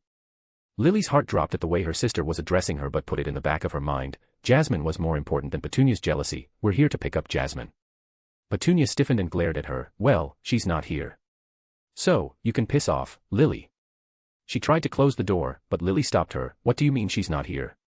Did you really think you could just leave her here without even sending a letter? We weren't financially stable enough to deal with an extra child and not a freak one at that. We agreed, Lily, to keep our two worlds separate after our parents' funeral. I have respected this, and you haven't. You can't just send your brat at me just because you don't want her. As soon as I realized that you weren't watching us, we got rid of her." Lily glared at her sister, "We trusted you with her welfare." "Exactly, you just left her in the middle of the night on her doorstep. You don't do that to someone, or is common courtesy not a thing you learned in your freak school? It doesn't matter, we left her as far away as we could, in the streets. She's probably in an orphanage somewhere. She couldn't even pull her weight around with her chores, and Vernon had lost a big contract, so we had to let her go. Good riddance, I wanted nothing of that freakishness in my house." As she ranted, the wizards paled. Lily had lost her voice from the venom in her sister's voice. "What have you done, Petunia? Where is my daughter?" Tears were stinging her eyes, ready to explode out of her. The house rumbled with her accidental magic. She wasn't even supposed to have any after so long, but she just couldn't contain herself. The door violently opened, and Lily almost readied her wand to hurt her sister. Dumbledore ended up sending a calming charm at her. It didn't stop her rage and fear, but it was enough that she wouldn't have killed her sister. The headmaster slowly walked towards Petunia with a very serious expression on her face. "Where did you leave Jasmine?" Petunia must have felt the danger of lying to him and simply answered, "New York. We left her there 3 years ago when we went there for a business meeting that Vernon needed to go to." Lily glared venomously at her sister, "You call me a freak, but what you've done is far more terrible than anything I could have. I would have never done this to your son. As if I would leave a son with freaks like you. You're the one who abandoned her. You're the one who didn't love her enough to care for her. Now, leave. You are not welcome here." The moment they left the lawn, Lily ran towards the headmaster. "Please tell me you can find her, Professor." "I will do my best, Lily. But the relations between America and the ICW have worsened in the last decade or so. There's a blockade in place and I'll need for permission to search the place." I'll ask a few of my contacts to track down any signs of accidental magic in the last few years, but it was too far back, and it's probably too late to get something useful out of it. I promise you, Lily, I will do my absolute best to find your daughter. The fault lies in me just as much as it does in Petunia. I should have known not to trust her with your daughter, and for that, I am deeply sorry. With that done, Dumbledore operated away, probably to start the search for Jasmine. Unfortunately for Lily, it all felt like empty platitudes. Jasmine was gone for good, and Lily had no idea what to do. Consumed by her despair and guilt, Lily collapsed, barely caught by her husband. She didn't know what she was supposed to do. Chapter 7, An Unexpected Journey. August 27, 1989, New York City, New York. Jasmine POV. It didn't take long for me to get sick of the orphanage. Oh, it was a nice place, all things considered, but it just didn't allow me the freedom of experimenting with magic at my leisure. I loved the caretakers in a detached sort of way, still unable to let go of the mistrust I had towards adults thanks to the Dursleys' actions towards me. The truth is, as content as I was before experimenting with magic, I was bored out of my mind. There was just no intellectual stimulation, and I knew for a fact that letting the outside world know how smart I really was would be an easy way for me to get kidnapped and experimented on. After all, this was the Marvel Universe, and evil organizations are a thing. The answer was simple: I needed to get myself adopted into a place where I would be free to do whatever I want without any kind of supervision. Normally, that would have been impossible, but you would be surprised how easily things happen when you're a telepath. At first, I needed money. A couple of applications of telepathy over some gang members ended up with me getting a small fortune at my disposal. Honestly, I didn't really care about money all that much, I just needed to have enough to live without worrying about it. With money in mind, all it took was a small trip to City Hall, and a new invisibility spell I was experimenting with, to create a new identity for the woman that would adopt me. After that, I only needed to change a few memories of the caretakers of the mystery woman, Morgan Evanshade, asking to adopt me and arranging all the paperwork necessary. I even bought a small manor in the suburbs as proof of residence. I needed a nice place to live in and enough place and privacy to experiment using magic. As for Morgan Evanshade, I made her into this author of fantasy books that I wrote a few times based on works in my previous life. Things like A Song of Ice and Fire, even the DC comics, were written by her and gained a lot of popularity with the masses, which provided me with a great source of income. For a time, everything was amazing. I had my independence, with enough money to not really care about it, and an active income from Evanshade's written works. As much as I did feel shame in ripping off the works of other authors, I was technically giving them a bigger reach, allowing millions more to enjoy their works. The money is nice too, I guess. With that done, I had all the time in the world to experiment with my magic, something that I found immense joy in doing. It was abnormally easy, and I knew it. Wizards and witches could be illogical at times, but the study of the stabilization of the magic of children has been done because of the complications that can have it. Technically, until my 11th birthday, my magic should have been wild and chaotic, which is why children, no matter their birth, began their magical education at the age of 11. There were a select few exceptions, like Tom Riddle, that could direct the chaos, in a way, but it didn't come closer to what I could do. I was able to cast spells, channel my magic without a wand to act as a focus and be under the age of 11. The only justification I could find was that my magic stabilized with the maturity of my second soul, but even then, I didn't understand how that would have been possible. Still, for the first time in my life, I was truly free, and I wouldn't have it any other way. May 5, 1991, New York City, New York. It was a couple of years later that I discovered that I was lonely. First, it turns out that dedicating my entire time to mastering my magic was an endless endeavor and I forgot how to interact with people altogether. Honestly, it was disturbing how I chose to deal with it. Instead of just going out and meeting people my age, I just bought a painting from the New York Magical District. I ordered it, that and a house elf called Tilly to clean and cook my meals. He was quite enthusiastic, but I could not complain about his efficiency. As for the painting, it was that of a wizard British economist called Alfred Marshall who died sometime in the 1920s. He was a tad rude and obsessive and had pretended to be a Muggle economist after the Goblin Nation started a campaign against him for his radical ideas. Lucky for me, I had learned a few spells that I altered to modify the personalities of paintings. My prodigal gifts over the mind arts helped me immensely in making sure that the painting is still functional. It wasn't anything really unethical. A painting isn't alive, even if it can think. It doesn't have a soul. It's just some magical artifact filled with memories like a pensive that pretends to be the owner of these memories. Wizards, normally, tended to choose which memories to include and remove. This way, their secrets would not be extracted after death, and they still would have the ability to instruct the next generation with their wisdom. Lucky for me, no one cared about a Muggle-loving wizard that was practically banished away from the magical world. They didn't understand the sheer prodigal intellect the men had when dealing with economics and trade. Plus, it would be really fun to have a British butler called Alfred. Don't judge me, Alfred Pennyworth is awesome. After making sure the portrait was subservient, although he still retained some of his sass, I gave him access to pretty much all economic and law books that I could find, and I let Tilly follow his orders to build me a company that would publish my books without my input. I just wrote as much of my works as I could for a few months, and I let him deal with them and publish them at his leisure. He created a company in my name called Marvel Media, and I gave him a budget to do as he pleases, as long as he made me money and that it wouldn't be illegal. Wasn't it a pleasant surprise that I discovered that in the span of a single year, Alfred had built a media empire that published the works of thousands of authors from all over the world, had hundreds of employees that worked in public relations, agents, accountants, and even lawyers. That's not mentioning the proofreaders, reviewers, and publishers. He was buying companies left and right, turning my little nugget I gave him into an actual media empire. Last I heard, he was trying to build an entire news station, and maybe even a filming studio. I stopped looking into it a while back, but with how strained he was becoming, I couldn't allow him to just take up so much of Tilly's time. So, I chose to make him a present. It took the better part of a year, but I was able to transform Alfred into virtual intelligence, basically a low-grade AI. Well, I didn't really do it, as much as I created runes that allowed him to interact directly with computer programs, as well as splitting his consciousness to deal with multiple tasks. I was a good programmer and a decent mathematician in my spare time, but I don't think I had the technical capability to build an actual virtual intelligence without the painting as a base. How Tony Stark was able to do it, I had no idea. That guy must be something else when it came to tech. Alfred was very grateful towards my help, and even Tilly seemed relieved that she won't be called in to help the former portrait this much, and I practically washed my hands of the company, leaving Alfred to do whatever he wanted. I wasn't that interested in it, to be honest, I just didn't want to need money for a second in my life. As for my magic, I will be honest and say that the magical education, at least what is available to the public, just felt lacking. I tried using a wand and it just felt unnecessary. It just helped me focus my spells, and for some reason, my control was practically impeccable even without it. As for the magic itself, it seems to be summarized into the equation, spell equals incantation plus wand movement. Which works for them but allows no flexibility with these spells. Imagine magic as a sound, the spell can be considered the frequency of the sound. In its simplest form, a spell is just a small wave of magic with a certain frequency. Casting a spell by simply replicating its frequency is like using gold to wipe your ass after shitting. Yes, it works, but it's definitely a waste of magical potential.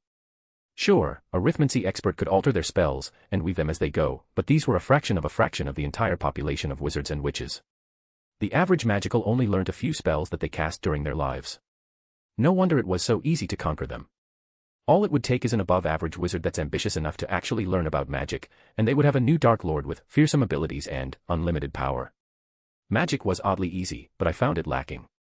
There was just something missing there, something that everyone neglected when casting magic, and it was driving me insane. Even the magical branches were restricted to what is taught in Hogwarts normally, like charms, transfiguration and the like. Any information on the dark arts, blood magic, soul magic and rituals is non-existent in the USA in general.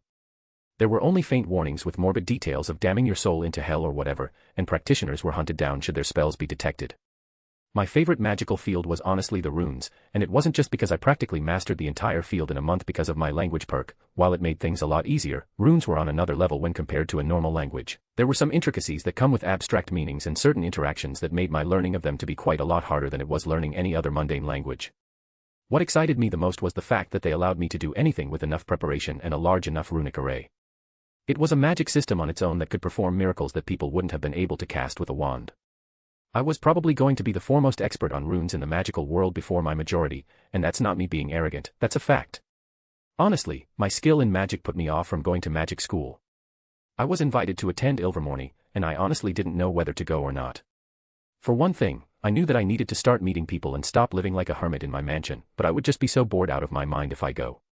At the thought of my magical schooling, I couldn't help but think of Hogwarts.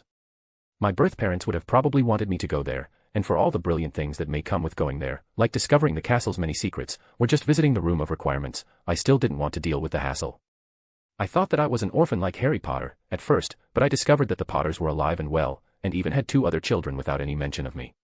Honestly, I didn't care why they abandoned me, and I didn't really care. I don't think any decent parent would ever knowingly give me away to a place like Privet Drive, and if they didn't know how I was treated, they were definitely neglectful. Either way, they were in the past now, and I stopped thinking about them long ago. I wasn't going out of my way to antagonize them, or even join them, I'll just leave them be, with an ocean between us. This isn't some revenge story about me getting back at my neglectful parents who abandoned me. Guilty or not, I decided to move on. It would be better for both of us. They could forget the child they left behind like they probably wanted to, and I could forget about their existence and live my life as I saw fit. Speaking of living my life, a few months back, to make my decision about my schooling, I just decided to enroll myself for a semester in Muggle school, just to see how I could interact with children my own age. It was honestly horrible. I forgot how bratty 11-year-old children really were. The very thought that I would deal with other kids, with magic no less, was frightening. It wasn't my fault I was much more mature than the other children. Still, I decided to brace myself and attend the entire semester, and I was able to stomach not seriously injuring any of the kids, although I came very close to lashing out at some of the bullies that kept annoying me because of my grades. Today was actually a field trip to a museum. It was a nice place with enough exhibits, and as a person capable of reading any text, it was interesting to see what was actually written by the people in the past. I left the group, unwilling to deal with their stupid questions, and set out on my own. After a while, I notice something that gains my interest, as I can feel the magic coming from the other end of the room. I haven't had much experience with magical sensing, I just know the basics. Still, it's one of the skills I would like to learn but never had the time to do it as I needed to practice every type of enchantment to get myself familiar enough to recognize them later. I, of course, practiced sensing dark magic, in case someone sends me a cursed item or so. But this doesn't feel dark, it feels vast, strong, endless really, and confusingly familiar. I can't put my finger on it. It's like it's calling me. I slowly move towards it. It's probably a bad idea, but it's definitely a bad idea. I shouldn't go near an ancient artifact without knowing what it does. I check my mental barriers and nothing is influencing my mind. Then why do I want to go find out what it does? Before I contemplate the issue, the artifact is inches in front of me. I look down to see the description. The artifact is apparently called the Wadjet Eye or the Eye of Horus, which is a concept and symbol in ancient Egyptian religion that represents well-being, healing, and protection. It derives from the mythical conflict between the god Horus with his rival Set, in which Set tore out or destroyed one or both of Horus's eyes but was then healed by the Wadjet, also known as the serpent goddess, and given an amulet with her symbol which was believed to have protective magical power. The symbol was reused in ancient Egypt as a way to worship the goddess and pray for her protection. That's all well and good, but the issue is that while to everyone else this amulet takes the appearance of an eye, it looks like something a lot different to me. The eye resembles the symbol of the Deathly Hallows. I've seen drawings of the Wadjet Eye before, and while this amulet does resemble it, it's not the same symbol. I can clearly see the eye shaped like a triangle, the pupil being the circle and a vertical line cutting the triangle in half. Did the symbol come from that far back? Were the peverils that ancient? I know the ancient Egyptian sorcerers were obsessed with immortality, but did the tale of three brothers come from that far back? As I lose myself in my pondering, I realize that my hand is almost touching the eye. As I bring my hand back, someone bumps into me. I can see a rune light up on the symbol. Just one rune that I don't understand. Usually, you use multiple runes for the array to make sense, otherwise, it can do many random things by itself. Not the time. I can't let go of the amulet, like it's stuck on my finger. I can feel my magic being drained by the rune, and I think if it was anyone else, they would have died from magical exhaustion by now. My lightning bolt scar on my forehead is also glowing. I'm almost out of magic, and I'm really panicking. Suddenly I feel myself pulled by the navel, like a portkey. I see the world turn white for a second and close my eyes. I let go of the amulet that dissolves into ash upon contact with the ground. I look around me and I see a beautiful beach. I feel lightheaded for a moment and then the world turns black. Back at the museum, a woman in her 30s witnessed the entire affair.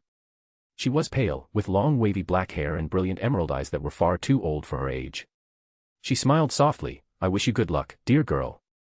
You're going to need it." Chapter 8, Welcome to Atlantis, 4394 BC. Atlantis Throne Room, Atlantis, 4394 BC. POV King Atlan III. It was a regular day in Atlantis here in Atlantis, and Atlan was quite bored with the paperwork he still had to go through. It was expected of him as an elected king to make sure that everything was running smoothly. Unfortunately for him, nobody told him about the monotony of his position before he announced his candidature for the position. It's been a few millennia since he even studied magic as he did in his youth. And while he's still the most powerful water elemental in the city, there's still so much he could discover. Alas, this is not the time to ponder upon the decisions of his youth. I wish to have found an apprentice or a successor to my legacy by now, but since the population size is regulated in the city, the number of possible successors is low. To maintain a stable population, an automatic and temporary infertility ward is cast around the island if the population reaches 100,000 citizens. Considering the mortality rate is very low because of the availability of the Fountain of Youth, people generally either choose to die, fed up with their life, or are killed. Even then, no one in the academy seems to have the magical talent necessary or, most importantly, the temperament required for ruling. Blast the population quota, destroying my hopes of retirement. As a king, I cannot leave my post except by announcing my successor or by dying. I am personally hoping for the former. The clans can truly be ambitious, and I expect if I do not choose my successor soon, they'll attempt to assassinate me. The Grimm clan has been especially restless recently and I expect them to attempt something in a few centuries. Suddenly, I feel the wards inform me that there has been an intruder on the island.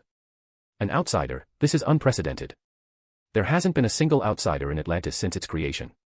I investigate the breach and find there to be no damage to the wards. Interesting.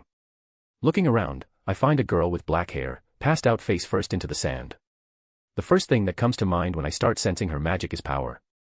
She is not that powerful right now, but her potential is immense, and very talented. I'll have to test her when I get her into the infirmary. Considering how young she looks and the power she will one day wield, it may be possible to train her to be my successor. Perhaps my prayers were answered. POV Morgan.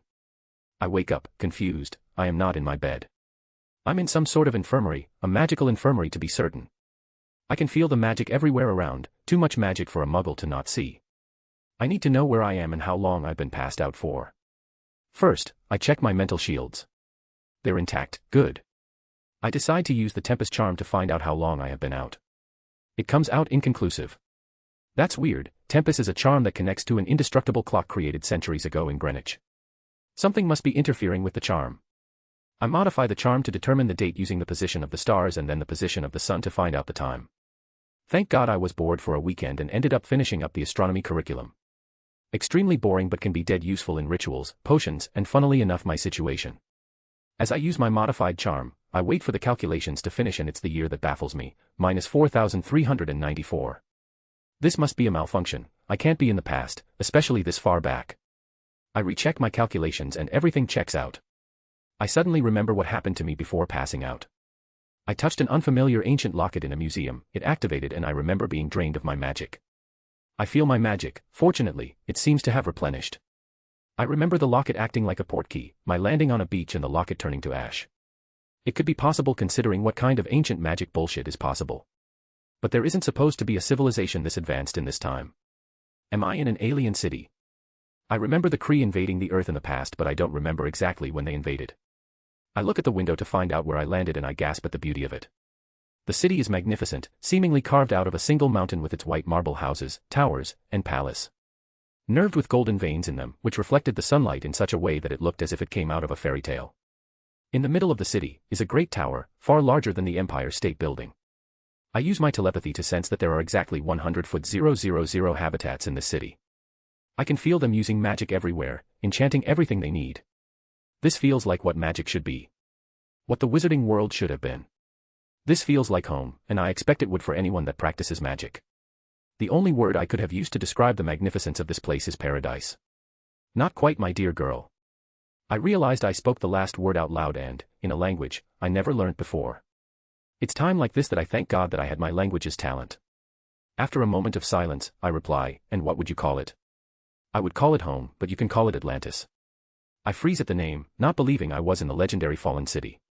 A place of birth of so many myths, especially for magical society. A single item coming from Atlantis, no matter how insignificant and useless it is, would be priceless in the future. A place rumored to be the birthplace of magic itself, although I know for a fact that's not true. There was a theory about how all wizards are descendants of the citizen of Atlantis. I don't know if he didn't see my baffled look or just didn't care because he continued, you were found in the beach with a case of internal magical exhaustion. Now, it's not every day we find little girls passed out with a rune of power on their forehead and with a lot of time energy residue on her. Now who are you, girl? And how did you bypass Atlantis protection? Isn't it polite to introduce oneself before demanding the identity of another? He sighs, fine, my name is Atlan III and I am today, the king of Atlantis. I freeze, not expecting him to actually be the king himself. He looks old yet he moves like Guy in his 20s. He reminds me of a muscular Odin without the eye patch. As I attempt to sense his magic, I am astonished. I have never been in a position where my magic was so far more inferior to someone else. His magic feels of the ocean and hurricanes. His sea green eyes feel like they could hold storms inside them. I feel intimidated, to be honest. He clears his throat, startling me. This is the part where you introduce yourself. Yeah, sorry, my name is Morgan Evanshade and I don't know exactly what happened, but I accidentally touched an artifact and arrived here.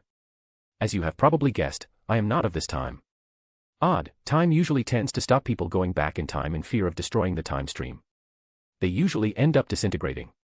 The fact that you are in one piece can be considered a miracle. Or as if you were always meant to come here. You must have a role affecting the world's history somehow. Is there any way you could send me back? I'll have a master of chronomancy study your case, but I wouldn't be optimistic if I were you. If you were brought here by the powers, then you will probably won't be allowed to leave before you have achieved what you're fated to do. What if there's a prophecy concerning me in the future? How can I fulfill it and have a destiny in my world's past? It doesn't make any sense. It seems that you'll have to take the long way to your present. For now, do not speak of your experiences of the future. We cannot afford to create a paradox. Of course, King Atlan. He turns around and exits the room, leaving me contemplating on how I'll live for 6,000 years without going insane. But think of the history I can live and experience. The magics I can uncover. And it's not like there's anyone in my life for me to miss. Other than Alfred and Tilly, I barely spoke to anyone in my last few years of living alone. The Potters don't count because they're not family, not anymore. Family is a group of people that care and protects one another. Bonds are thicker than blood. What they are to me is the same as a sperm donor in a medical clinic. You might share blood, but you will never be family. A few hours later. Atlan enters the room with a neutral expression on his face. The moment I look into his eyes, I knew I would not be going home. I'm surprisingly okay with this. As expected, Morgan Evanshade, I have some bad news. I asked a few masters of time magic and I'm afraid you can't return to your home.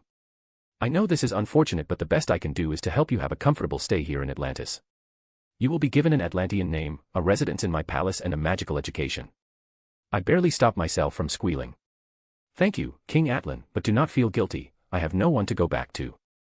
He frowns and nods. I have performed an abilities test on your magic to choose the area on magic your magic prefers. It says here you're a shapeshifter. A useful ability. You have some good amount of talent in elemental magic, with shadow magic being your most favorable element. Your potential in soul magic and blood magic seems remarkably high for someone outside a clan. Your potential in transmutation and physical magic is average at best. Your weakest potential is for healing magic and holy magic. However, your potential in runes and mind magic eclipses any I have ever seen before or seen documented before. That's of course excluding external magic or sorcery where your success depends on your intelligence and hard work. That's an affinity that cannot be inherited. I just nodded stupefied with my magical potential. Ever since I have met Atlan, I have felt like an ant before him. To realize I have the potential to stand amongst them is astounding. You will enter the academy until you understand the basics of each magical branch. When you graduate, if you do a good enough job, you will be offered an apprenticeship with a master. If you really impress me, I could even offer you an apprenticeship myself. On another note, why is your name so long? I don't understand, both my names are short. You have two names, to which I replied, yes, the first name is mine and the second one my family's. Ah, so you put your clan's name at the end your name. Well yeah, but I don't really have a clan, I just chose Evanshade because I liked how it sounded. Why do you not have a clan, young one? When I was younger, a man attacked my family and tried to kill me and my brother. He used a soul-based attack, a curse that cannot be stopped, and it hit me. But rather than killing me, it somehow reflected upon him, causing his demise. That is how I received my rune scar. After the attack they thought my brother was the one attacked and celebrated his victory. However, they feared retaliation from the man's followers and grew paranoid. They found an obscure blood ward they wanted to use but that can only contain 3 people. And so, I was chosen to be left with my aunt who was terrified of magic, and after a few years of being her servant, I was left for dead in an unknown place. After their abandonment, I couldn't bear to consider them as family. I understand why they did what they did, and I don't hate them for it. They are simply not family anymore. I say, feeling that pain in my heart well up, and my eyes water. Atlan gives me a hug, his eyes full of kindness and compassion, and I pour my heart out on his shoulder. It's the first time since I came into this world when I really felt like I had a person I could depend on. Maybe traveling to the past wasn't such a bad thing after all. Now since you're staying here, you will need to get used to the traditions here. We only have one name, and we only need one name. As your new king, it's an honor for me to name you. Welcome to Atlantis. Morrigan. Chapter 9, Life in Atlantis, 3729 BC. Morrigan's room, Atlantis, 3729 BC. It's been a few centuries since I arrived in Atlantis, and while I would like to recount my time here as adventurous and glorious, other than learning and studying there's not much to do. This was mainly due to how long-lived Atlanteans actually are. Usually when one possesses a magical core, their life expectancy is far higher than Muggles, depending on the size of the core and the magical environment. The bigger the core is, and the more potent it is, the slower they will age after their magical maturation at 21 years of age. Similarly, if a wizard resides in a magically rich environment, their aging decreases further. This little fact explains why Dumbledore stays at Hogwarts so much. The Atlanteans, however, extend their lives differently. While they already live longer because of their power and the environment, they tend to live for over 10,000 years. This is because Atlantis is built on top of an extremely powerful ancient relic from the Age of Gods, a relic whose origin is lost to time, the Fountain of Youth. When the first king of Atlantis was able to power the wards, he had accidentally connected the freshwater spring to the fountain. Now, every day, people drink water with minuscule amount of holy water from the Fountain of Youth. The effect of the water is similar to that of the Philosopher's Stone. As long as you drink the water, you age much slower than usual. Coupled with their already impressive longevity, they now have an absurd life expectancy. I believe that Nicholas Flamel was able to transmute any liquid into the water of the Fountain of Youth, which he called the Elixir of Life. It's possible, but it would need something like a constantly recharging large battery of magic to be able to create a few doses every day, which must be what the Philosopher's Stone is. However, this raised the issue of overpopulation, so the first king decided to limit the number of newborns by casting an infertility ward around the entire island, where it activates when the population exceeds 100,000 people. With how slowly people tend to die, when one person finally kicks the bucket, every couple decides to shack up for the chance of conceiving a child. So far, in my stay here, there have been 8 new children, which averages up to a child every 80 years or so. My first few years here were a bit awkward. People didn't know how to act around me and were a little suspicious. I didn't realize it at the time, but Atlantis exists on a different frequency than Earth. Its location is technically in the Atlantic Ocean, but it cannot be seen or entered without permission. My arrival was an anomaly and something unexpected in their frankly monotone lives. Thankfully, they mellowed out over time and accepted me as one of their own. In terms of my magical training, I graduated from the academy with honors in only 26 years, it normally needs 60 years to complete, and was offered an apprenticeship with Atlan. We first had to learn the basics, from how to channel magic to how to create rituals and enchant an artifact. We learned how to control dimensional energy, or as they call it, external magic. The study of sorcery was introduced by the first king, who was a disciple of Agamotto, the first sorcerer supreme. We needed to learn how to harness the energy between dimensions without entering them, as that was where the elder gods reside after they were banished by Agamotto. We were not allowed to use the power of any metaphysical being like gods and its powers, it's what they call cosmic entities, because they usually have an ulterior motive. Another aspect we learned was how to passively channel magic into our bodies to strengthen it. At first it was hard. I had to concentrate every time I wanted to absorb the excess magic into my body, but after time, it became like an instinct. I'm now stronger, faster, I have a much higher dexterity, and my skin is very resistant to damage. My blood turned gold, as it usually does after a century of physical magic, and it will turn silver after 1,000. Alas, my potential for physical magic is quite low, so I will never be able to vaporize a mountain with a single punch. It occurred to me that the Argardians can also do that, since their abilities resemble one of a physical magic user. They even have gold blood. But they seem unaware of what they're doing. They might be able to only passively absorb the magic inherent to Asgard, what they call the Odin force. And since Odin has control over it, he can easily remove their divinity when he wishes to. Like what he did to Thor. However, their lack of awareness about the truth of their divinity somehow stops them from reaching their full potential and remain stuck with their golden blood. A side effect of physical magic is my total control over my metamorphmagus abilities. I can transform into any animal, but only physically. I cannot copy any magical property of anything I transform into, because I can control every cell in my body. That also means I can heal from pretty much everything. I can even regrow limbs if I have enough magic. I can permanently remain the same age for a millennium. Even without the Fountain of Youth, I am almost immortal. As Atlan told me, I sucked at healing magic. Well, by the future's standing, I have the same skill as an average magical healer in the future, but I cannot control mitosis like the healers here can. It's astounding what they can do. They can regrow organs, and while technically so can I, it takes hours to perform what they do in seconds. I also cannot deal with damages to the brain, it's simply beyond me. I still learned everything I could, but there's a limit to what I can achieve without being talented in the field. I can say the same with holy magic, which mainly revolves around destroying demons. I can use the magic, but it takes a lot out of me for even the simple spells. Plus, I don't need holy magic to kill demons, I can use anything. It's just that holy magic is very effective against them. Honestly, my skill in blood magic surprised me. I took to it like fish to water. While it can be used for heinous things like bloodline curses and creating monsters from flesh, I even created a blood curse that explodes the victim and animates blood so that with every touch of another person, he will suffer the same fate. This is an army killer curse that I call the Blood Gorger.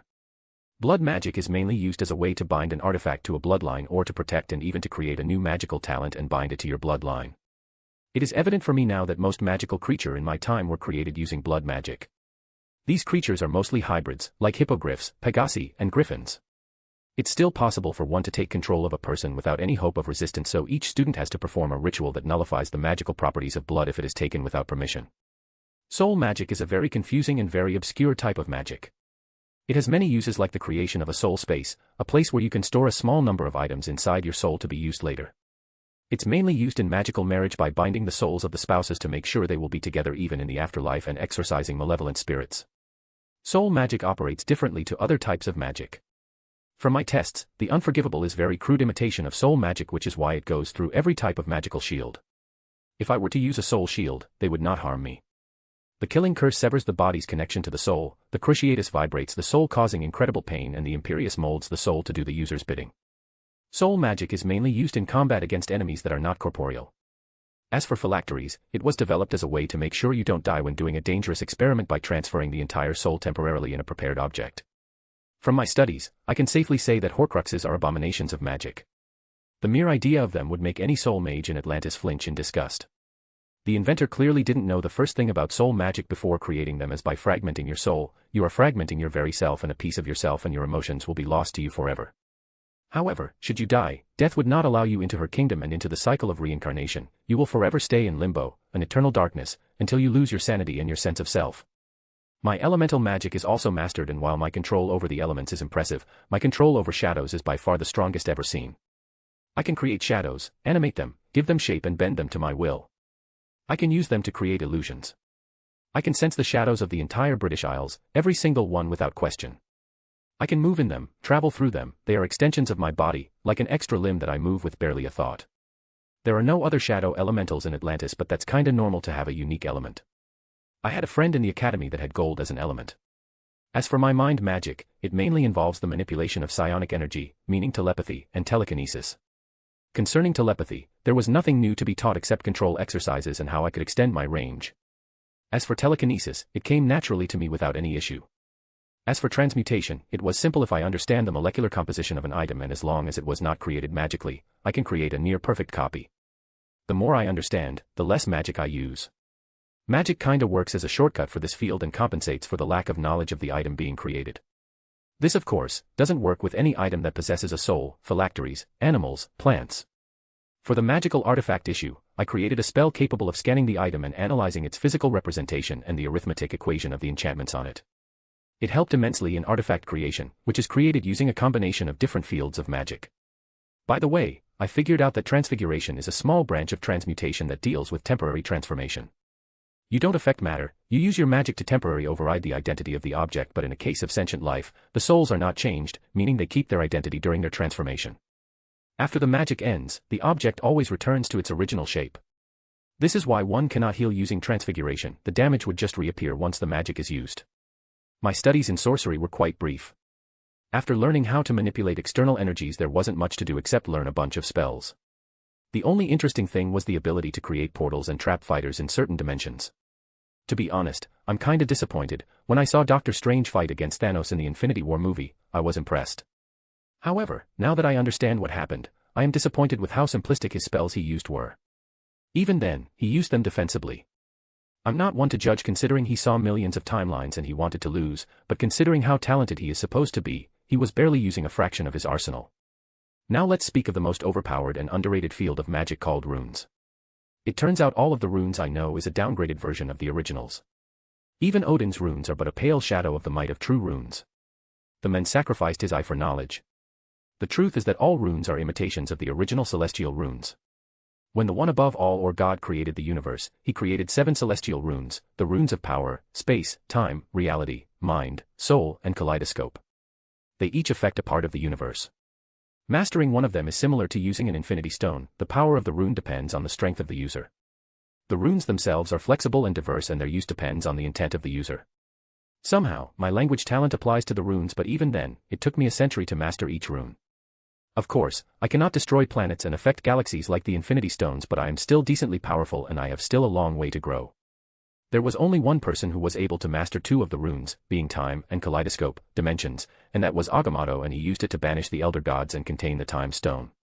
According to him, only humans have the potential to use all of them. Even angels could only use one at most, something that caused Lucifer's rebellion and his banishment to hell. This is why no one, and I mean no one, knows of my mastery of these runes. Not even Atlan. Speaking of Atlan, he's been like father to me. He named me, taught me the customs of this place, and helped me with my studies even before my apprenticeship. He even makes sure I eat well and exercise efficiently. He took me into his home when I was basically a newborn to his eyes. After my graduation, he even helped me create my staff. A bone-white, straight staff made from an elder tree and a shadow phoenix feather core that I alchemically bound its essence with the wood. Considering that's a ceremony usually between head and heir of a clan, I can safely say we are quite close. He was even present when I bonded with my familiar Erebus, the phoenix whose feather I used in my staff.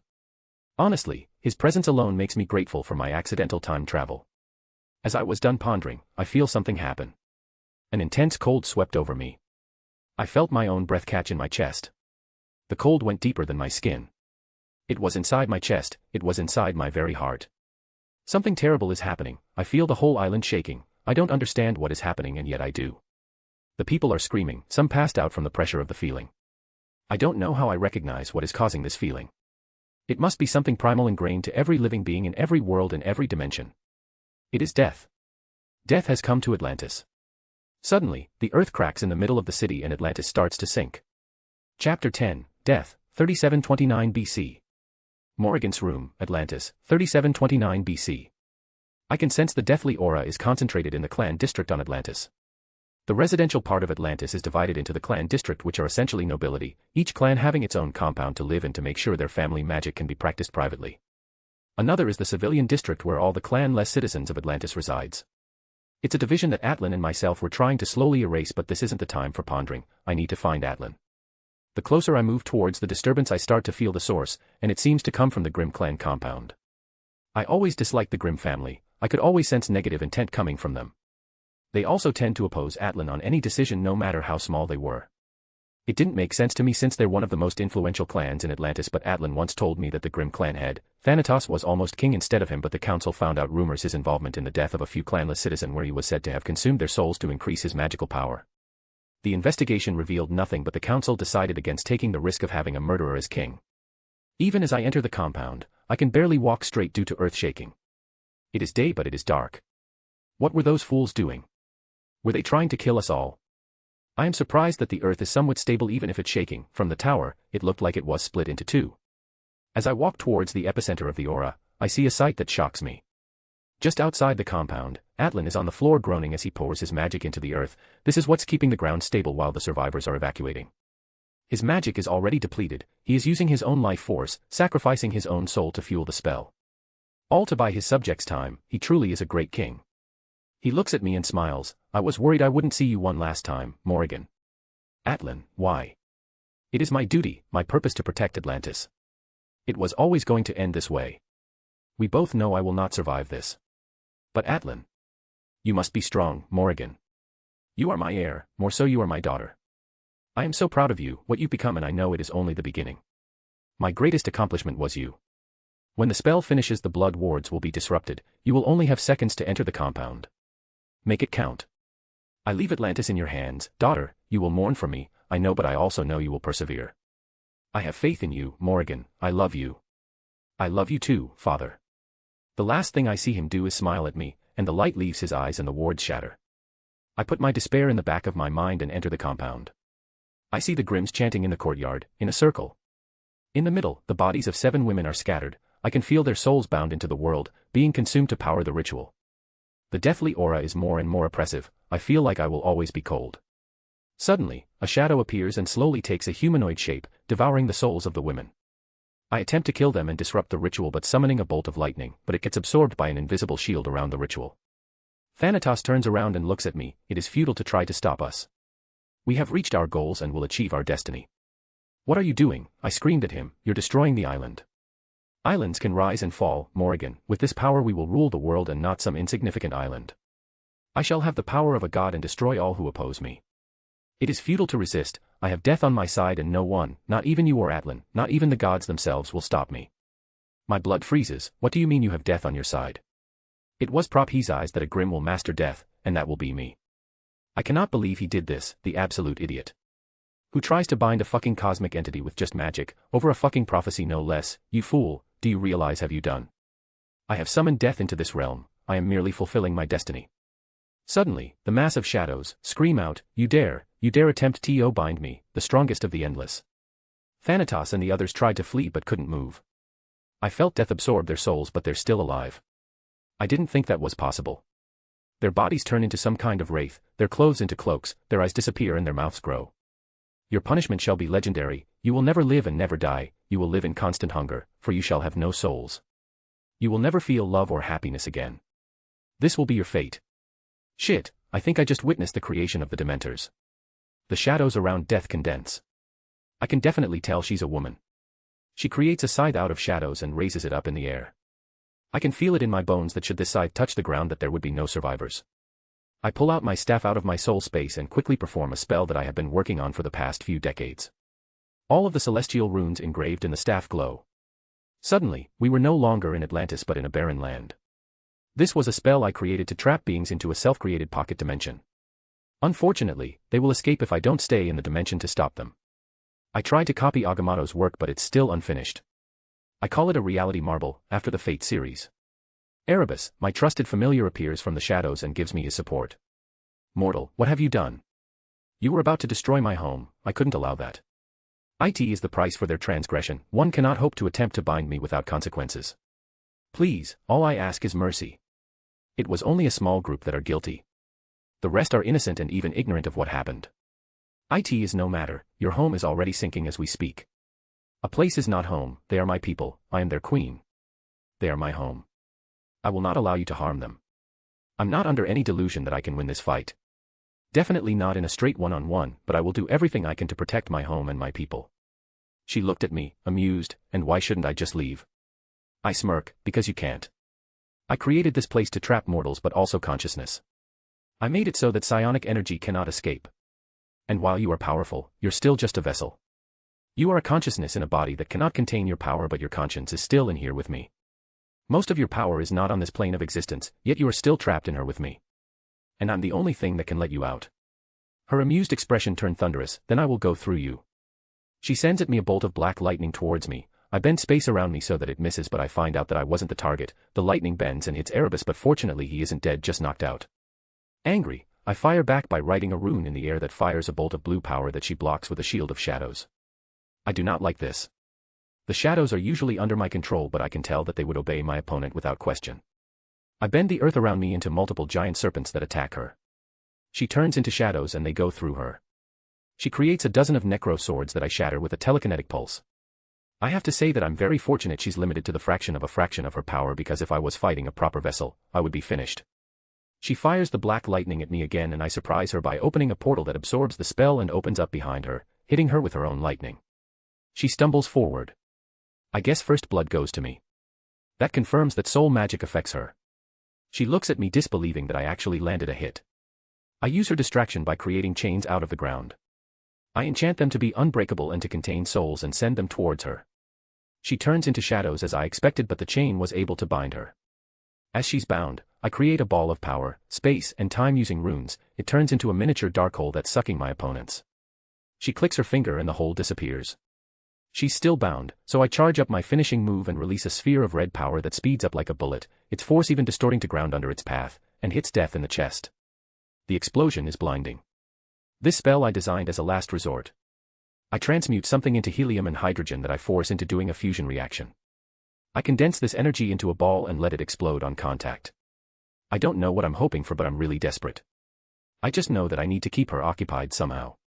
Suddenly, Death stands up, looking at me with fury and releases a giant stream of shadows that scream danger at me. I raise my staff and bellow, Row Ajax, my most powerful defensive spell. It's a mix of a power and soul rune that creates 7 layers of shields that protects the caster. I took inspiration from the Row Ajax from the Fate series and it too causes damages to the caster for every layer destroyed. Each layer of the shield spell is extremely dangerous and protects from a different type of attack. There is a soul shield spell I developed, a blood magic shield, an energy shield, a psionic shield, a magical nullifying shield, one removing momentum of any object that touches it, an element shield and finally a physical shield. When the mass of shadows touches my shield, it immediately destroys 3 layers, a second later another layer is destroyed.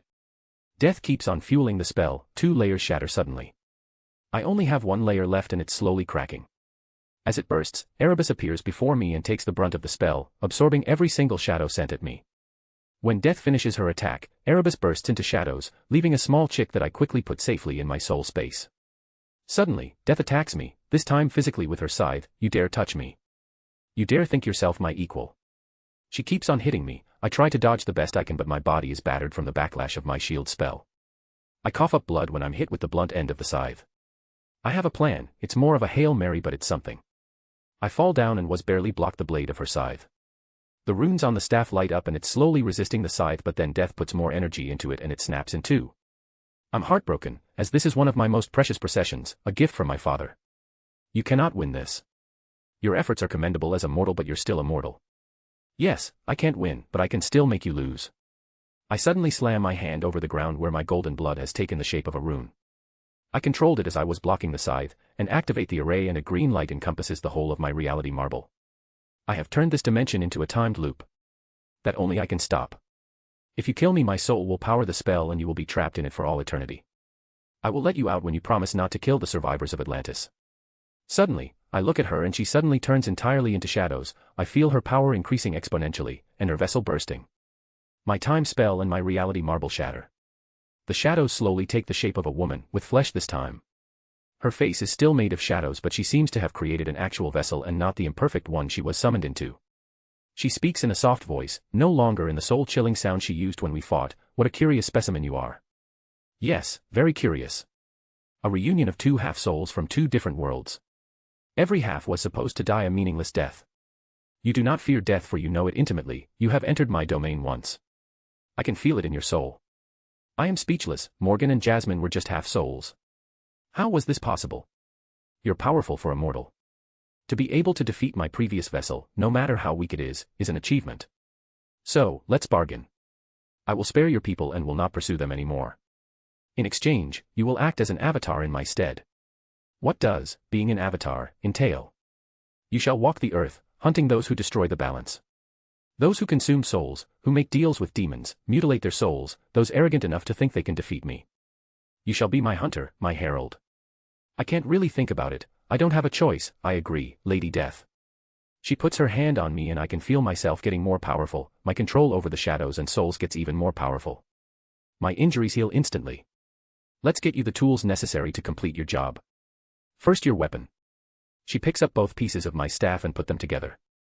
The staff slowly fixes itself but its color slowly turned black. A tool to cause death, she then retrieves an orange glowing stone. From its power alone I know what this is, an infinity stone, a stone to control the dead. She creates a black cloak of shadows in her hand, and a cloak to hide from anything but death. Protect your gifts, for in stranger hands can cause chaos and doom. Good luck, Morrigan, my herald, my hunter, my avatar and master of death. Chapter 11, Nathan's Years at Hogwarts. May 29, 1994, Hogwarts, Nathan's POV. Nathan was tense as he walked through the Chamber of Secrets alone. Nathan was currently in his 3rd year in Hogwarts and so far, it was his worst since he started. He should have expected as much when a house elf named Dobby ambushed him flourish and blots in order to warn him not to go to Hogwarts for his own safety. However, Nathan was too stubborn to listen and refused to pay heed to the frantic house elf's pleas. Dobby had responded by attempting to get him in trouble by causing all the books within the store to catch on fire while mimicking his magical signature, which caused mass panic within the store. Luckily, his parents had believed him when he said a house elf did it and simply paid for the damages so the owner wouldn't report who it was that caused it. Luckily only a few books had been damaged beyond repair so it didn't cost that much. Seeing what Dobby did in order to implicate him made Nathan wonder how their magic was able to be tracked, and his parents explained it had to do with unique signature a wand caster gave off when they used magic. It was unique to wand users and only highly advanced magical beings could replicate it. Nathan turned a corner only to see the path reaching its end and his accomplice waiting for him in front of the door. His accomplice was a ghost he had met during Nicholas's death day party. It was female knight that Nick said was from King Arthur's court. Excited to meet a real knight of the Round Table, a female one to boot, Nathan and Hermione, who had been convinced to go with him along with Ron, ran up to meet her. However, the female knight had been rude, standoffish and refused to speak to lowly peasants like them. Hermione had been put off by her attitude and left quickly, but Nathan was a Potter, and they were very stubborn. Nathan had spent the rest of the year saying hi to the female knight whenever he saw her, which was a surprisingly large number of times, and slowly got through her icy demeanor. She refused to say her name, but Nathan managed to get out that she was part of the group that turned against the king in that fabled final battle of Camlan. "Did you see anyone?" asked Nathan as he walked up to the female knight as she floated in front of a large stone door with stone snakes engraved upon it. The ghostly knight shook her head. "No. I have seen none pass through these halls. This door has some sort of enchantment upon it to keep me from passing through. This is why I'm waiting for you here. Are you ready for what lies ahead?" As she asked that, Nathan thought back on his last 2.5 years of schooling. His first year had been fairly normal. He had quickly been sorted into Gryffindor to the cheers of his mother, who was the Muggle Studies professor, as well as all of Gryffindor House. His childhood friend, Ron, had been sorted there as well, and Nathan had been ecstatic to have his best friend with him. The Sorting Hat had briefly considered putting Nathan in Hufflepuff for his loyalty to his family but ultimately decided on Gryffindor. The year would have been fairly normal if one ignored the gawking and pointed whispers that surrounded him whenever he left the common room. However, the news about Nathan's absent twin had finally come out, and it had been in the news for weeks after the sorting. They had managed to keep it quiet ever since they found out 5 years ago. It wasn't that hard since Nathan himself was barely seen outside of his house and he was impossible to reach through normal means of communication due to the wards. It had made Nathan having a normal childhood with playmates his age very hard. He hadn't even gone to normal Muggle elementary school like his mother had originally planned for her children, and so the only friends Nathan had as a child were the Weasleys, Luna, and Neville. While Nathan liked Neville, he was always too shy for an exuberant boy like Nathan, and Luna was strange even before her mother's death. The Weasleys were nice enough, but Nathan was always annoyed at the way Mrs. Weasley acted like she was his mother. He already had a mother, thank you very much, and didn't need another. It had become worse when Mrs. Weasley always commented how much he and Ginny looked like his mother and father. She had even gone so far as try to spell his hair completely black once his red streak started coming out. That had been the straw that broke the camel's back for his mother, and she refused to leave him alone with the Weasleys after that. It hadn't helped that this was only a week after they found out his twin was missing. Anyway, his first year had started out with people he never met before walking up to him for either autographs or to ask where his twin was, as if they had a right to know. This caused Nathan to put up a mask in order to hide his true feelings. In order to hide his insecurities and shyness as well as anger for the way some people simply expected him to tell them everything, Nathan had acted a bit like an arrogant git during his first year. This was to hide the fact that he didn't feel like he lived up to his fame, as well as hide his shyness from not having many friends as a child. This only worked against him though, since it turned off all but the most die-hard of fans from him, leaving with a very small group of friends. Therefore, his first year was mostly spent studying, at his mother's insistence, or playing with Ron or Neville. He barely made any other friends, and they were more acquaintances than true friends. However, that all changed on Halloween of his second year. Ron had been his typical rude self, something that secretly annoyed the hell out of Nathan, when Hermione, who had been partnered with him, tried to help him in charms class. Nathan never really paid much attention to Hermione in his first year due to her bossy demeanor and tendency to always ask him if it was true that he was trained by Dumbledore. He denied it, but she didn't believe him since he always tended to get spells before her when it came to the practical portion of the class. During the charms class, Ron had started to become even surlier than normal and ignored her help and demanded for her to do better.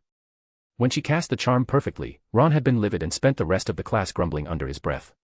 What was worse was that when they left and Hermione tried to offer to help him practice, he had blown up and called her a buck-toothed know-it-all with no friends. Now, Nathan was still in his slightly cocky and arrogant phase, but even he would not be so cruel as to say that to someone to their face. Hermione had quickly teared up and left to cry in the girls' bathroom. That would have been bad enough.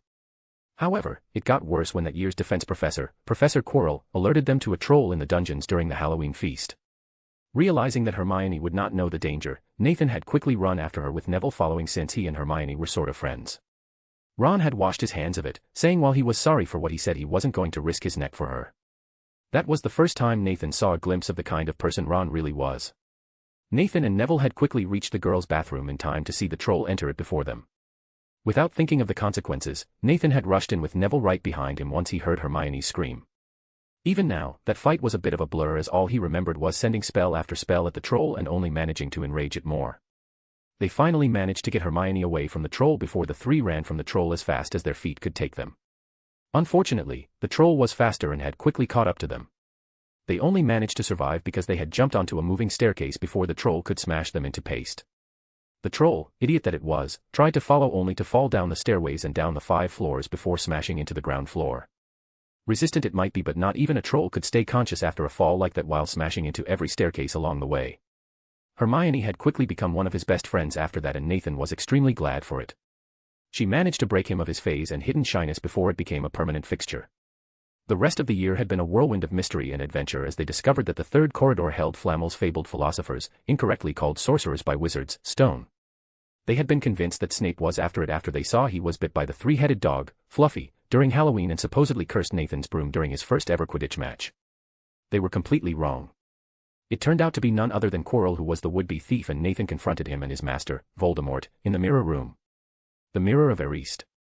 Nathan partially wondered where it could be now but knew better than to dwell on it. The mirror had shown what he truly desired, his family, complete with his twin Jasmine. Jasmine. Nathan hadn't really thought a lot about his twin before they found out she was missing. His parents had always told him about Jasmine, of course, but only rarely due to how much they missed their firstborn. Being only a child, Nathan had at first been jealous of this mysterious girl he could barely remember that seemed to make his parents all quiet whenever she was mentioned. He was envious of her having a normal life with his aunt and uncle while he was trapped in his house with only his parents and sister for company. He was especially jealous of the fact that his parents seemed to miss her so much that they rarely spoke of her. Nathan's birthdays, and later Rose's, had always been celebrated at Padfoot's house so that people could actually come visit. He had always wondered why there was always an empty chair put right next to him each year but always shrugged it off due to the excitement of his birthday. He wondered why his parents' eyes lingered on the empty chair at times and their eyes seemed to glaze over as if seeing something only they could see. Now, he knew that they were imagining his twin celebrating with them as it should be. However, they had contented themselves imagining that she was probably celebrating her birthday as well with her relatives and was probably just as happy as him. Then they found out about how Jasmine had lived. His parents had been distraught for months afterwards and his father had been especially quick to anger during that time. During those few months, his mother would sometimes shut herself in what should have been Jasmine's room and cry into her old baby blanket. They would rarely go visit his Uncle Mooney and Padfoot during that time due to them always doing errands, which he now understood meant they were looking for Jasmine whenever his father wasn't. Nathan himself had been confused until it finally hit him a few weeks later. His sister was missing. The sister he had been jealous of for having a perfect life when the truth was far more horrifying.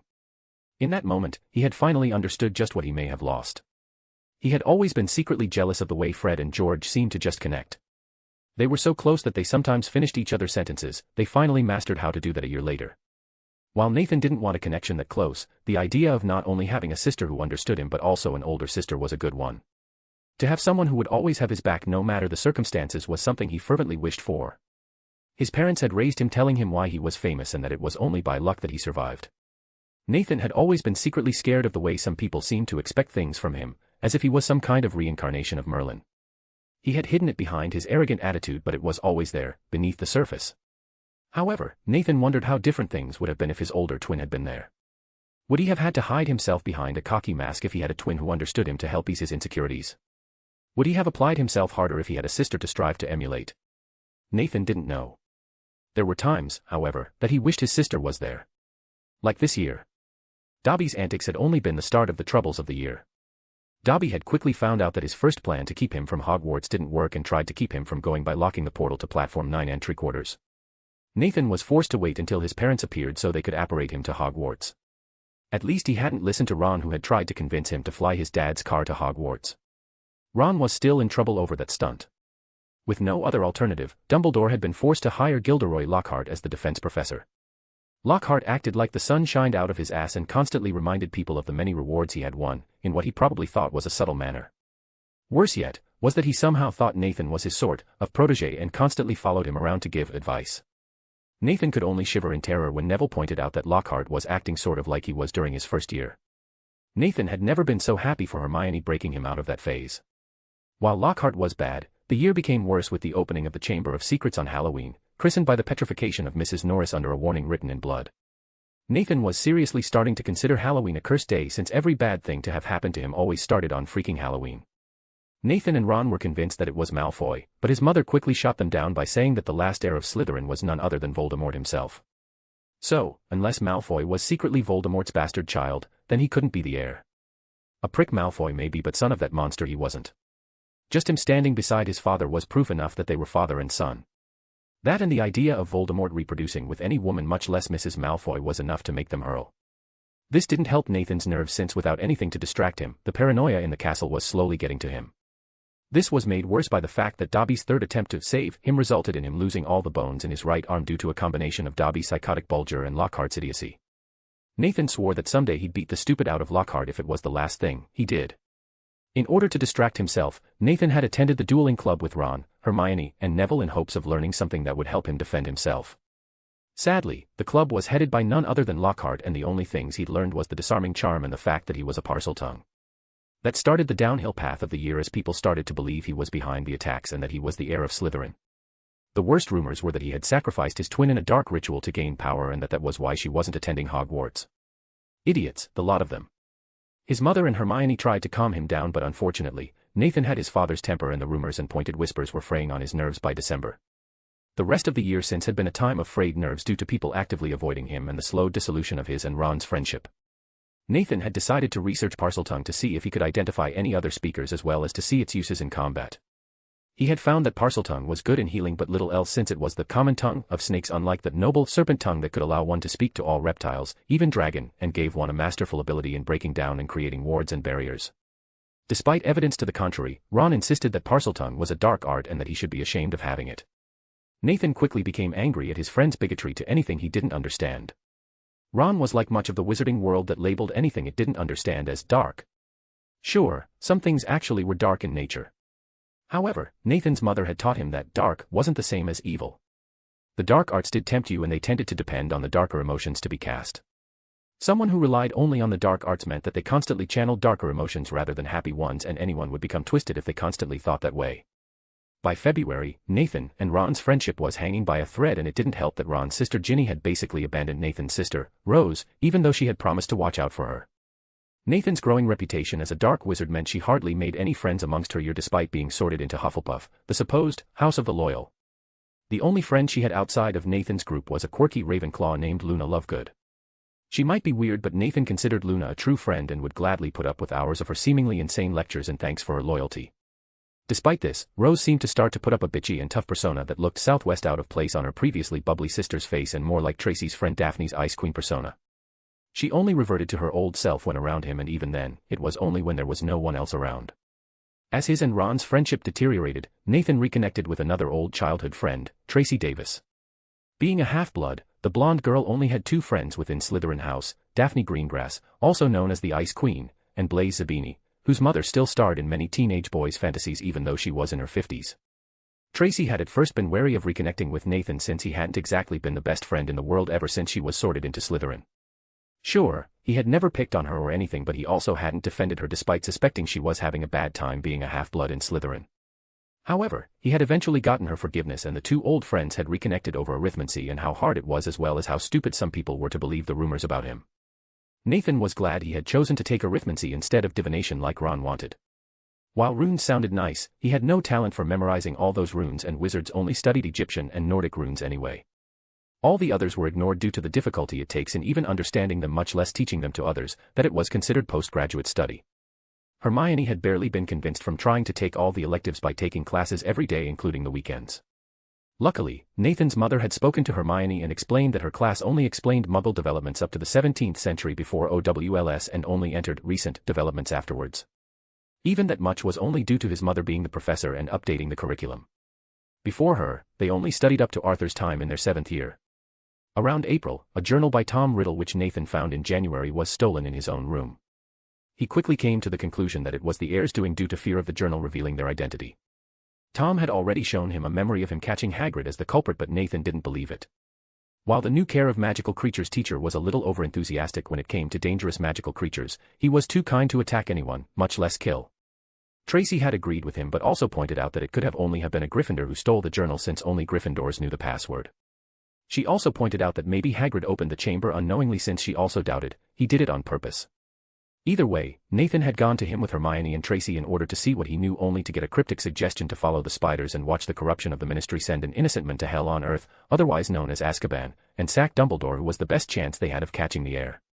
Nathan and Tracy had followed Hagrid's advice 5 days ago only to almost be killed by the Acromantulas when they decided he was looking especially tasty. It was only thanks to the now wild car of Mr. Weasley coming to his rescue that he survived. These altogether gave Hermione the insight needed to identify the monster in the chamber just in time to be petrified before she could tell Nathan. Nathan and Neville had been distraught, and Ron's tactlessness in regards to her health had been the last straw and completely broken Nathan's friendship with him. Today was supposed to be a good day, as the ones petrified were supposed to be fed the antidote only for an announcement to be made about someone being taken to the chamber itself. Nathan had gone to visit Hermione when the announcement sounded and found out that the beast was none other than a basilisk thanks to Hermione writing it down. The basilisk using the plumbing certainly explained the strange voices in the walls he'd been hearing all year. When Nathan had found out that it was Ron's sister Ginny, he had acted quickly and followed the clues to Moaning Myrtle. He had found her, along with the ghostly female knight who, after hearing Myrtle's story, decided to help Nathan avenge Myrtle's murder. Now here they were, in the Chamber of Secrets itself about to face the heir. Nathan set his shoulders and held onto his courage. As ready as I'll ever be. Thank you for coming with me, female knight. The female knight eyed him before speaking. Mordred. If we are going into battle together then you deserve to know my name is Mordred. Nathan quickly started at the revelation but held any questions he had for after the battle. If there wasn't, after the battle, thought Nathan fearfully. Nathan hissed open in Parseltongue and watched the doors open before stepping inside. Chapter 12, Lily's Lament. 1 hour later, Headmaster's office, Hogwarts, Lily's POV. Lily was working herself into a panic as she wore a ditch into the headmaster's rug with her pacing. Luckily, James knew better than to try to convince her to sit and simply stayed quiet as he and the Weasleys waited for news on their children. Rose was sitting beside James looking just as concerned as Lily but luckily, stopped herself from mimicking her mother and pacing. Professor McGonagall was also nervous but hid it behind a stern facade as she sat across from the headmaster. It had been an hour since the headmaster returned to Hogwarts after the governors reinstated him. While glad he had returned, Lily became frantic once the ghost known as Moaning Myrtle had informed them that Nathan had entered the chamber alone to face the heir. James had appeared once he heard and the head auror quickly interrogated the ghost on where the entrance was as well as how they entered. After a half-hour of failed attempts of entering, James and Lily had followed Dumbledore to his office where the elder Weasleys were waiting for news on their missing daughter. Lily looked in the direction of the elder Weasleys and despite her animosity with the Weasley matriarch, she couldn't help but feel sorry for her as she cried into her husband's shoulder. She knew how it felt to have one's child missing, and she wouldn't wish it on her worst enemy. Jasmine. Lily's heart wept every time she thought of her eldest and even now, she had to stop herself from breaking into tears. Even though almost 5 years had passed since her disappearance, no news had been found as to her whereabouts. Her Hogwarts letter had been returned unopened with no signs of having been tampered with. Lily had been heartbroken yet again by the news as she had at least hoped that the ancient and powerful magics that allowed Hogwarts to find its students would find her daughter, only for it to fail. The only way that could have happened would be if the recipient was dead or if they had magically changed their name. Neither option was appealing to the Potters, and they secretly feared it was the former. Thinking of the way she lost one child made her that much more determined not to lose another and she decided to start training Nathan this summer. Rose was still too young for any real training but Lily decided to start teaching her other things such as runes and potions. Both didn't require a lot of magic but both could be deadly in the hands of a master. Lily refused to entertain the thought that her daughter might not come back. Lily thought back at all their attempts of finding Jasmine only to end up in failure. They had been barred entry in the US due to the increasing number of attacks from dark sorcerers. There had also been rumors of muggles being born with abilities that defied even magical description that threatened the secrecy of the magical world. Until it had been resolved they couldn't risk anyone entering the country and worsening the situation. Logically, Lily understood but the mother in her wanted to ignore all warnings and charge into the country to find her baby. It wasn't fair. She had lost so many years with her eldest in order to protect her, only to find out she was not protected at all and then find out she was missing. She had to be the worst mother in the world.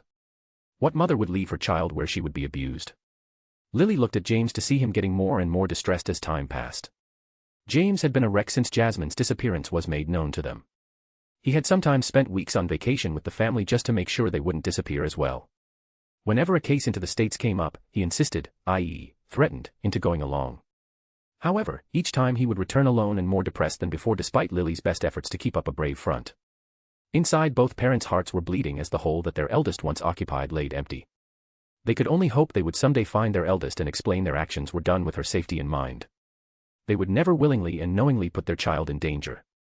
Just then, there was a flash of fire in the center of the room and Dumbledore's Phoenix appeared with a bloody Nathan carrying a sword in his right hand and a distraught Ginny holding onto his left arm. She took in his haggard appearance as well as the way he gripped the sword, which for some reason looked familiar, within a second before reacting to his presence. Lily quickly ran forward and brought her son into a fierce hug even as she cried tears of joy. From the corner of her eye, Lily saw Molly do the same to Ginny. Then Lily stood back and started casting diagnostic charms on Nathan to see if he was fine or not.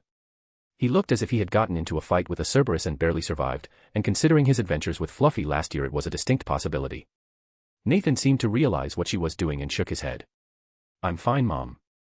The blood's mine but Fox healed me before bringing us here." Lily became alarmed at his admittance of the blood being his. There was an awful lot and she couldn't imagine what wound could have caused it, especially since the majority seemed to be around his torn right sleeve. What? How did you get wounded that Fox had to heal you? Phoenix tears are only for emergencies due to their rarity. Nathan winced and shuffled his feet a bit. I sorta got bit by basilisk. Years of being around pranksters who tried to hide their deeds allowed Lily to decipher her son's fast speech. You got bit by a basilisk. Nathan winced at his mother's high-pitched tone and Lily was about to demand for him to explain himself, but Dumbledore cleared his throat before speaking in a consoling tone. Perhaps we should allow young Nathan to sit and explain it to us from the beginning. That way we can understand his reasoning better. Lily reluctantly allowed it as she led Nathan to a conjured chair in front of Professor Dumbledore's desk while Ginny stayed with her parents. Professor McGonagall looked as if she was going to have a stroke when she took in how Nathan looked as well as the bloody sword in his grip. Lily tried to take the sword from his grip only for Nathan to grip it tighter like a lifeline and she decided to let it go for now. For the next hour, Nathan explained everything that happened that year, from Dobby's warning to hearing voices in the walls and the clues that led to him discovering the Chamber of Secrets and its monster. Lily had to stop herself from either hugging Nathan to assure herself that he was fine or smacking him for not coming to her once he knew where it was. She simply contented herself with hugging him while whispering in his ear that she would get him back for worrying her over the summer.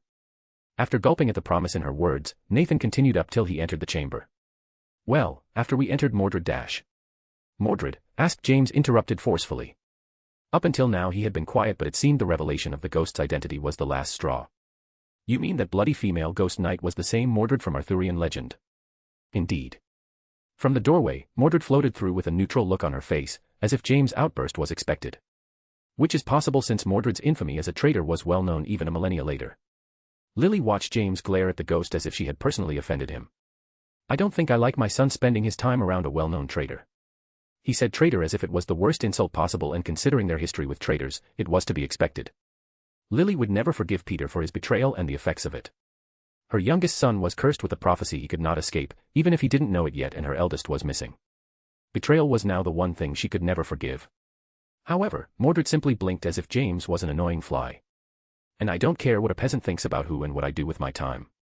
Especially since he knows nothing about me beyond legends and hearsay. If you follow the legends, I should be male. Lily privately agreed with the sentiment because even after a millennium the wizarding world was still slightly anti-feminist. James flushed red in anger and embarrassment and looked like he was about to retort before Nathan intervened. Dad, she's a friend.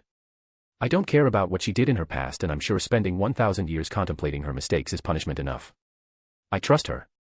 If it wasn't for her, I would probably be in worse condition. James seemed to bite his tongue at his son's words and Lily watched in amusement as he seemed to struggle with himself before subsiding. She was glad to see that he cared more about his son's happiness than his own bigotry. She had heard from her son about his falling out with Ron and while she wished differently if only for her son's sake, she was glad that her son didn't allow bigotry and a friend's influence to affect his decisions. Personally, she didn't like the idea of her son being friends Mordred any more than James but if Nathan trusted her then she would give Mordred the benefit of the doubt. Deciding to take advantage of the silence Mordred turned to Nathan. I just came by to tell you my opinion on your fight with the basilisk. Nathan looked up at Mordred with an embarrassed look on his face as if expecting her to praise him. If that was what he was expecting, he was about to be rudely disappointed. You were amateurish, sloppy, and I've seen stable boys who can wield a butter knife with more skill than you do that blade, said Mordred in a deadpan tone. Nathan instantly deflated and despite her own outrage at her callous statement, Lily had to fight down a laugh at the look of dejection on his face. He looked so much like a kicked puppy that she just wanted to hug him to death for his cuteness alone. Still, continued Mordred, you're alive while those stable boys would have died so that means you have some talent especially if this sword judge you worthy. If you want to learn how to wield a sword properly come find me next year and I'll arrange lessons to teach you. At this, James had to interrupt. I'll have you know that he doesn't need your help. Potters have a long history of being master fencers and I can teach him if he truly wants to learn. And what do you mean this particular sword? Lily discreetly rolled her eyes at that. She knew for a fact that James never learned how to fence and tended to poke himself with a sword more than the enemy. Mordred just gave him a deadpan look with a hint of mischievousness in her ghostly eye. Fencing. No matter wizards nowadays look so fat and effeminate. As for the sword, the answer lies in Godric's lineage. Ignoring James' outburst of anger, Mordred turned to Nathan who was trying to hide his laughter. If you want to learn how to wield a real sword, I'm available next year. Mordred gave a self-deprecating smile. After all, I have nothing but time now. With that final comment, Mordred turned and phased right through the floor. Seeing that James was still too angry at Mordred's taunts to speak, Dumbledore spoke. Perhaps you should continue, my boy. Nathan nodded and continued. As I was saying, Mordred entered first since nothing could really hurt her, and if the basilisk was there then she would just be petrified. She gave me the all clear and I ran in to see Ginny unconscious on the floor. At that, Molly hugged Ginny to her tighter as if assuring herself that Ginny was fine. Lily was slightly amused to see that Ginny seemed to be embarrassed about her mother's actions in front of her hero. Unfortunately for Ginny, her hero seemed to be getting closer to his old childhood friend Tracy Davis ever since he gave Ron the boot. Before he would only talk to her occasionally since she was a Slytherin and Ron was sure she was evil now. Without Ron, however, it seemed her dream of getting Tracy as a daughter-in-law was coming closer to fruition.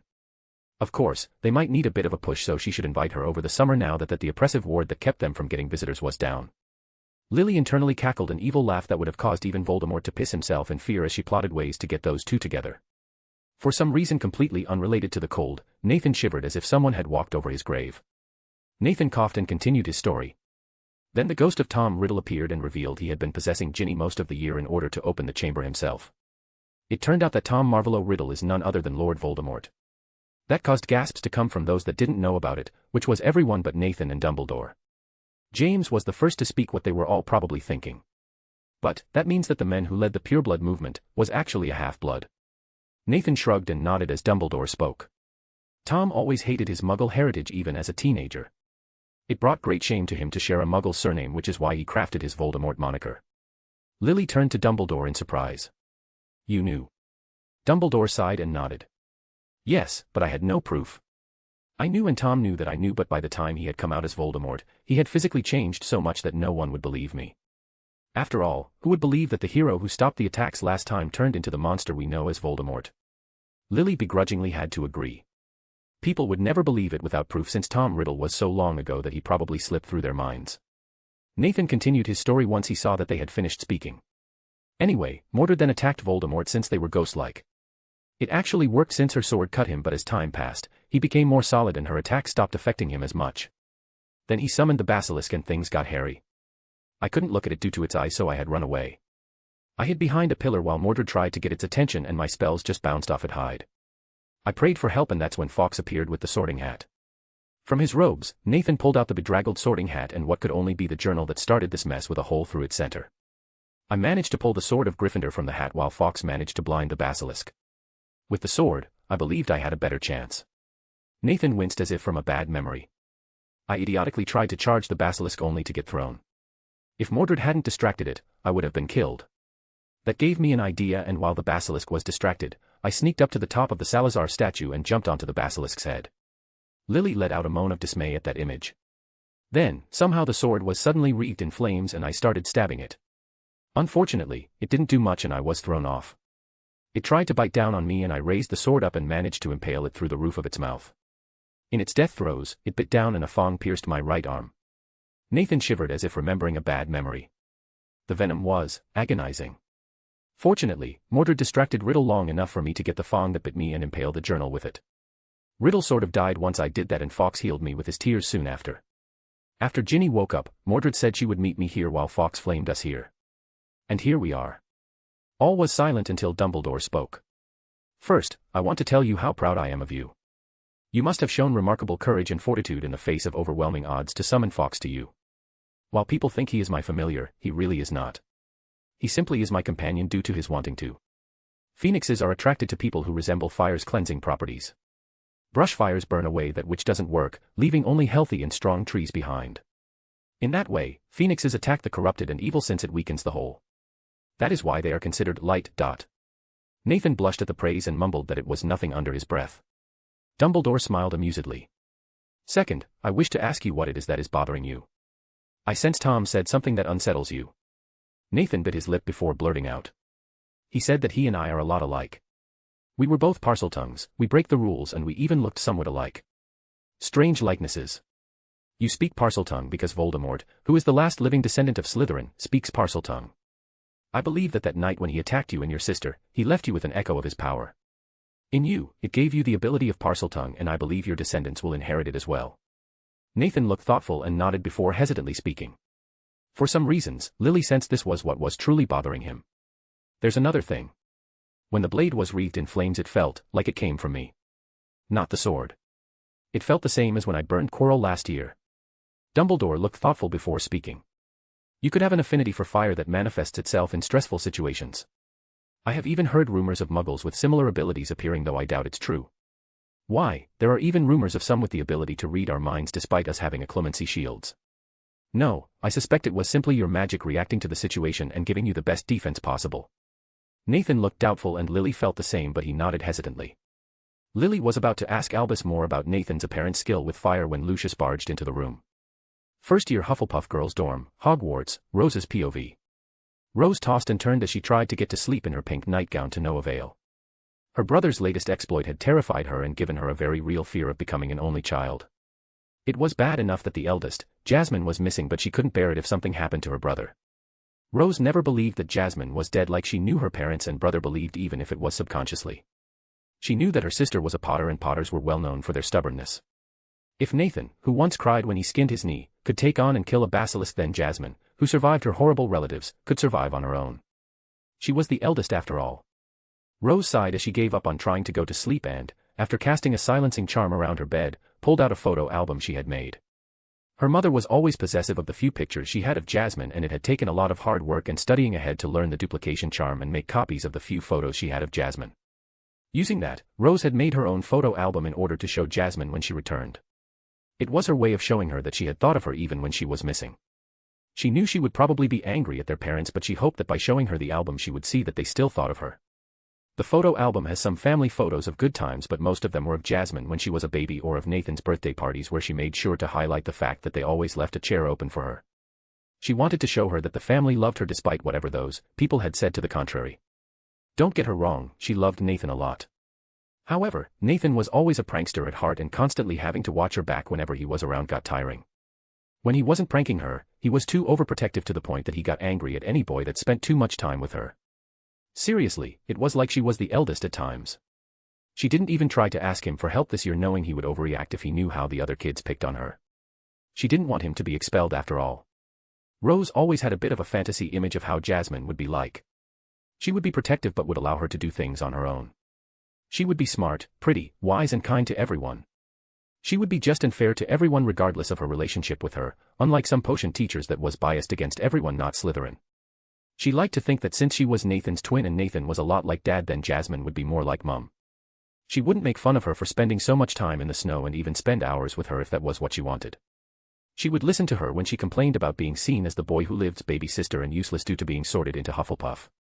Rose sniffed as tears came to her eyes before she hastily wiped them away. Rose had always been smart for her age, and if she had gone to Demstrang, would probably have tested into third year. She had known that being Nathan's sister would be hard, but always hoped she would make some friends at least. She had originally made friends with her dorm mates and even Susan Bones in third year, but that had changed after it came out that Nathan was a Parseltongue. Even Susan had been standoffish with her since. She loved magic in all its forms and was especially fascinated by ice elemental spells. Winter had always been her favorite season. It had nothing to do with Christmas, honest, and she always loved to roll around in the snow. As time passed, she had found herself liking it more and more as she felt the cold less and less. She simply shrugged it off as her magic getting used to the cold and protecting her from it. Rose was especially good with illusions and found them to be unappreciated. What does it matter if you can cast a powerful spell when you can't find your target? In that vein, Rose decided to base her dueling style around distract, flank and incapacitate. Rose giggled as she remembered all the times she got Nathan with a prank by using those very tactics. Nathan was way too straightforward at times. Rose had only entered Hufflepuff instead of Ravenclaw because she believed in hard work and loyalty to the family above everything. The Sorting Hat had praised her for her loyalty and told her she would need it in the coming years, especially with Nathan and Jasmine as her siblings. He had sorted her into Hufflepuff before she had a chance to ask him what he meant in regards to Jasmine. Rose looked up when she heard the clock chime midnight and decided it was time to go to bed.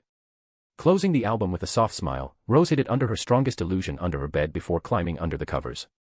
Her last thought before drifting off to sleep was thoughts about Jasmine returning and wiping out the sadness behind her parents' eyes whenever they looked at her and Nathan. Chapter 13, The Tale of the Three Brothers, 62 AD. There were once three brothers who were traveling along a lonely, winding road at twilight. They were searching for an island. The island was special as it was a magical nexus, meaning it was sitting on an intersection of over 3 ley lines. The location of the island was hidden. No one save themselves was aware of it. They came to this place for a noble purpose. Their homes were being invaded from the Roman Empire. Their children were massacred, men killed and women are *ped. As the last members of one of the oldest family that lived in the land, their hearts ached for their people. They were desperate, they needed a way to defend their homes. And so, they scoured all the knowledge their family ever possessed. They read every page of every book hopeful for a solution.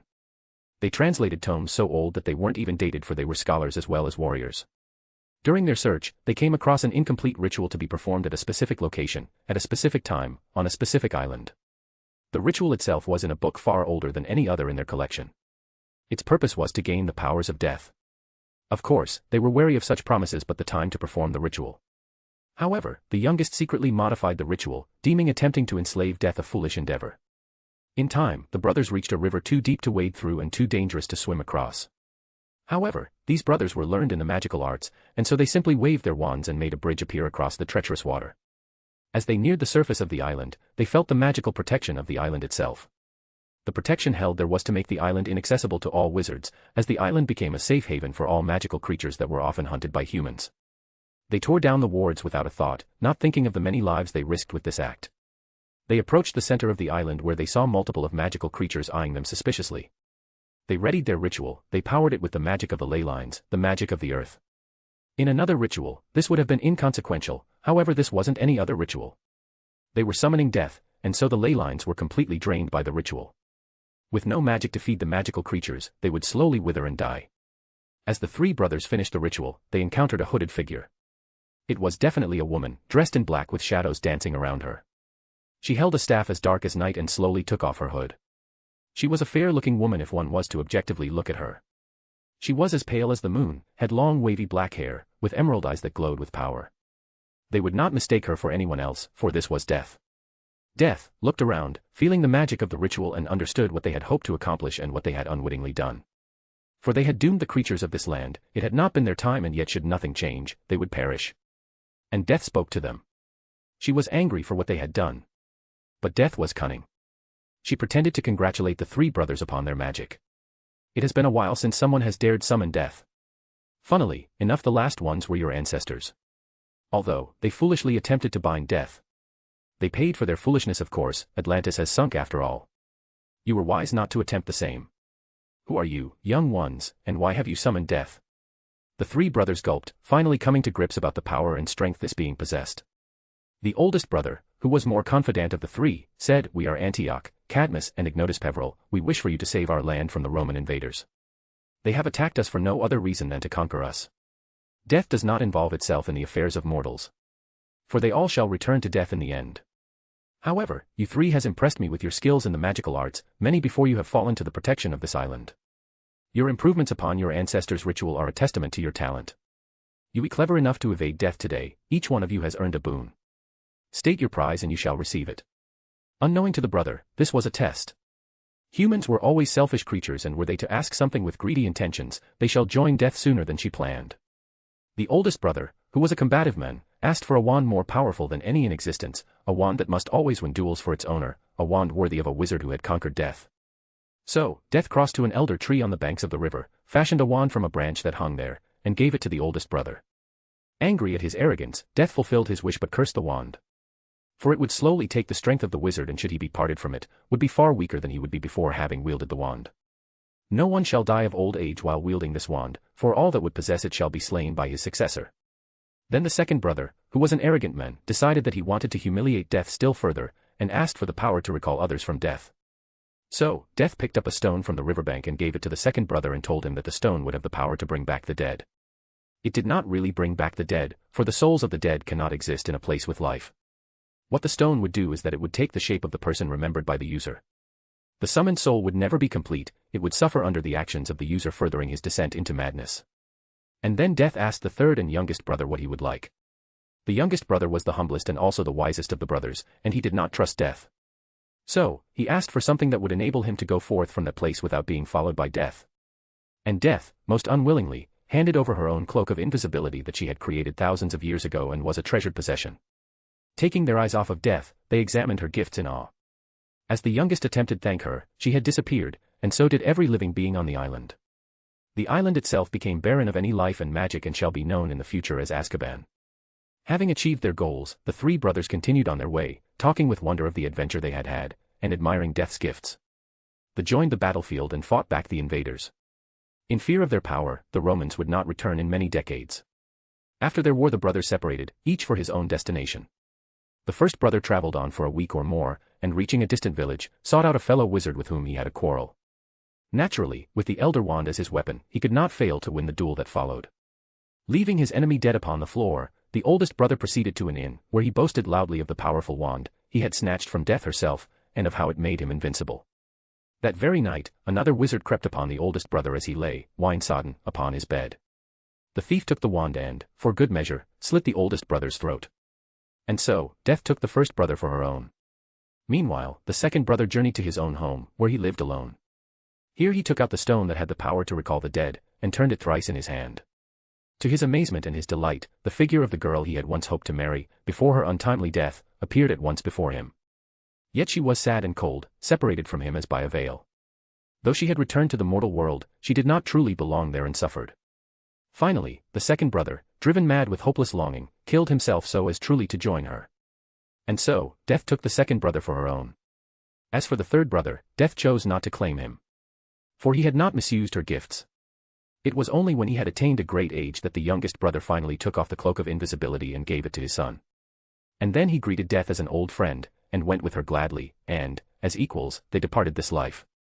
Chapter 14, Dumbledore's Machinations. A few minutes after Nathan's story, Headmaster's office, Hogwarts, Dumbledore's POV.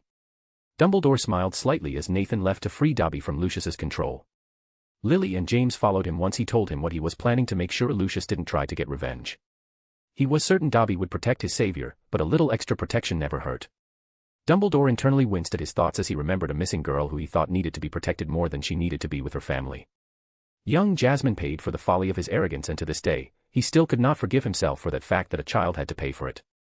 Albus plastered a smile on his face as he turned to the Weasleys and Minerva, who were still sitting in his office. "I'm sure young Ginevra is tired from her experiences. Do not feel discouraged, my dear. Older and wiser witches and wizards have fallen for his charms before.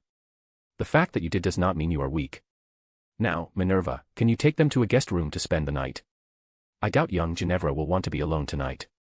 Minerva shook herself from the shock she had entered from Nathan's tale and led the Weasleys from his office.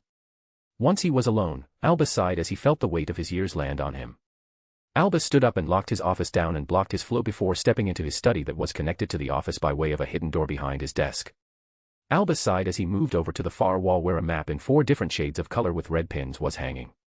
The map was a representation of the political and social influence of each of the 4 magical factions: the light, the dark, the neutrals and the sorcerers. Each country was colored in with the color of the faction with the most influence in that particular country. It was white for the light, black for the dark, gray for the neutrals and yellow for sorcerers. The red pins were general locations of people of importance in both the political and social arena, and when touched by a wand, gave a brief overview of the person's political stance, opinions on major matters and probable long-term goals. Albus's eyes softened in regret as they landed on a particular pin located over New York City. With a tap of his wand, the pin recited the known information in a monotone voice. Name: Jasmine Potter. Last known location: New York City. Status: unknown. Political stance: unknown. Goals: unknown. Albus sighed as he was reminded of one of his greatest failures. He had thought that leaving young Jasmine with her relatives was what was best for all involved. Jasmine would grow up a normal childhood away from the pressures of being the boy who lived sister and be safe all at once. By the time she would attend Hogwarts, Jasmine would hopefully be mature enough to understand that it was necessary, and while Albus knew she would probably be angry at her parents, he hoped she would be there for her brother for the trials ahead. Albus never imagined that her own relatives would treat her like the Malfoys treated their house elves. No, they treated her worse than that. At least house elves found joy in their work.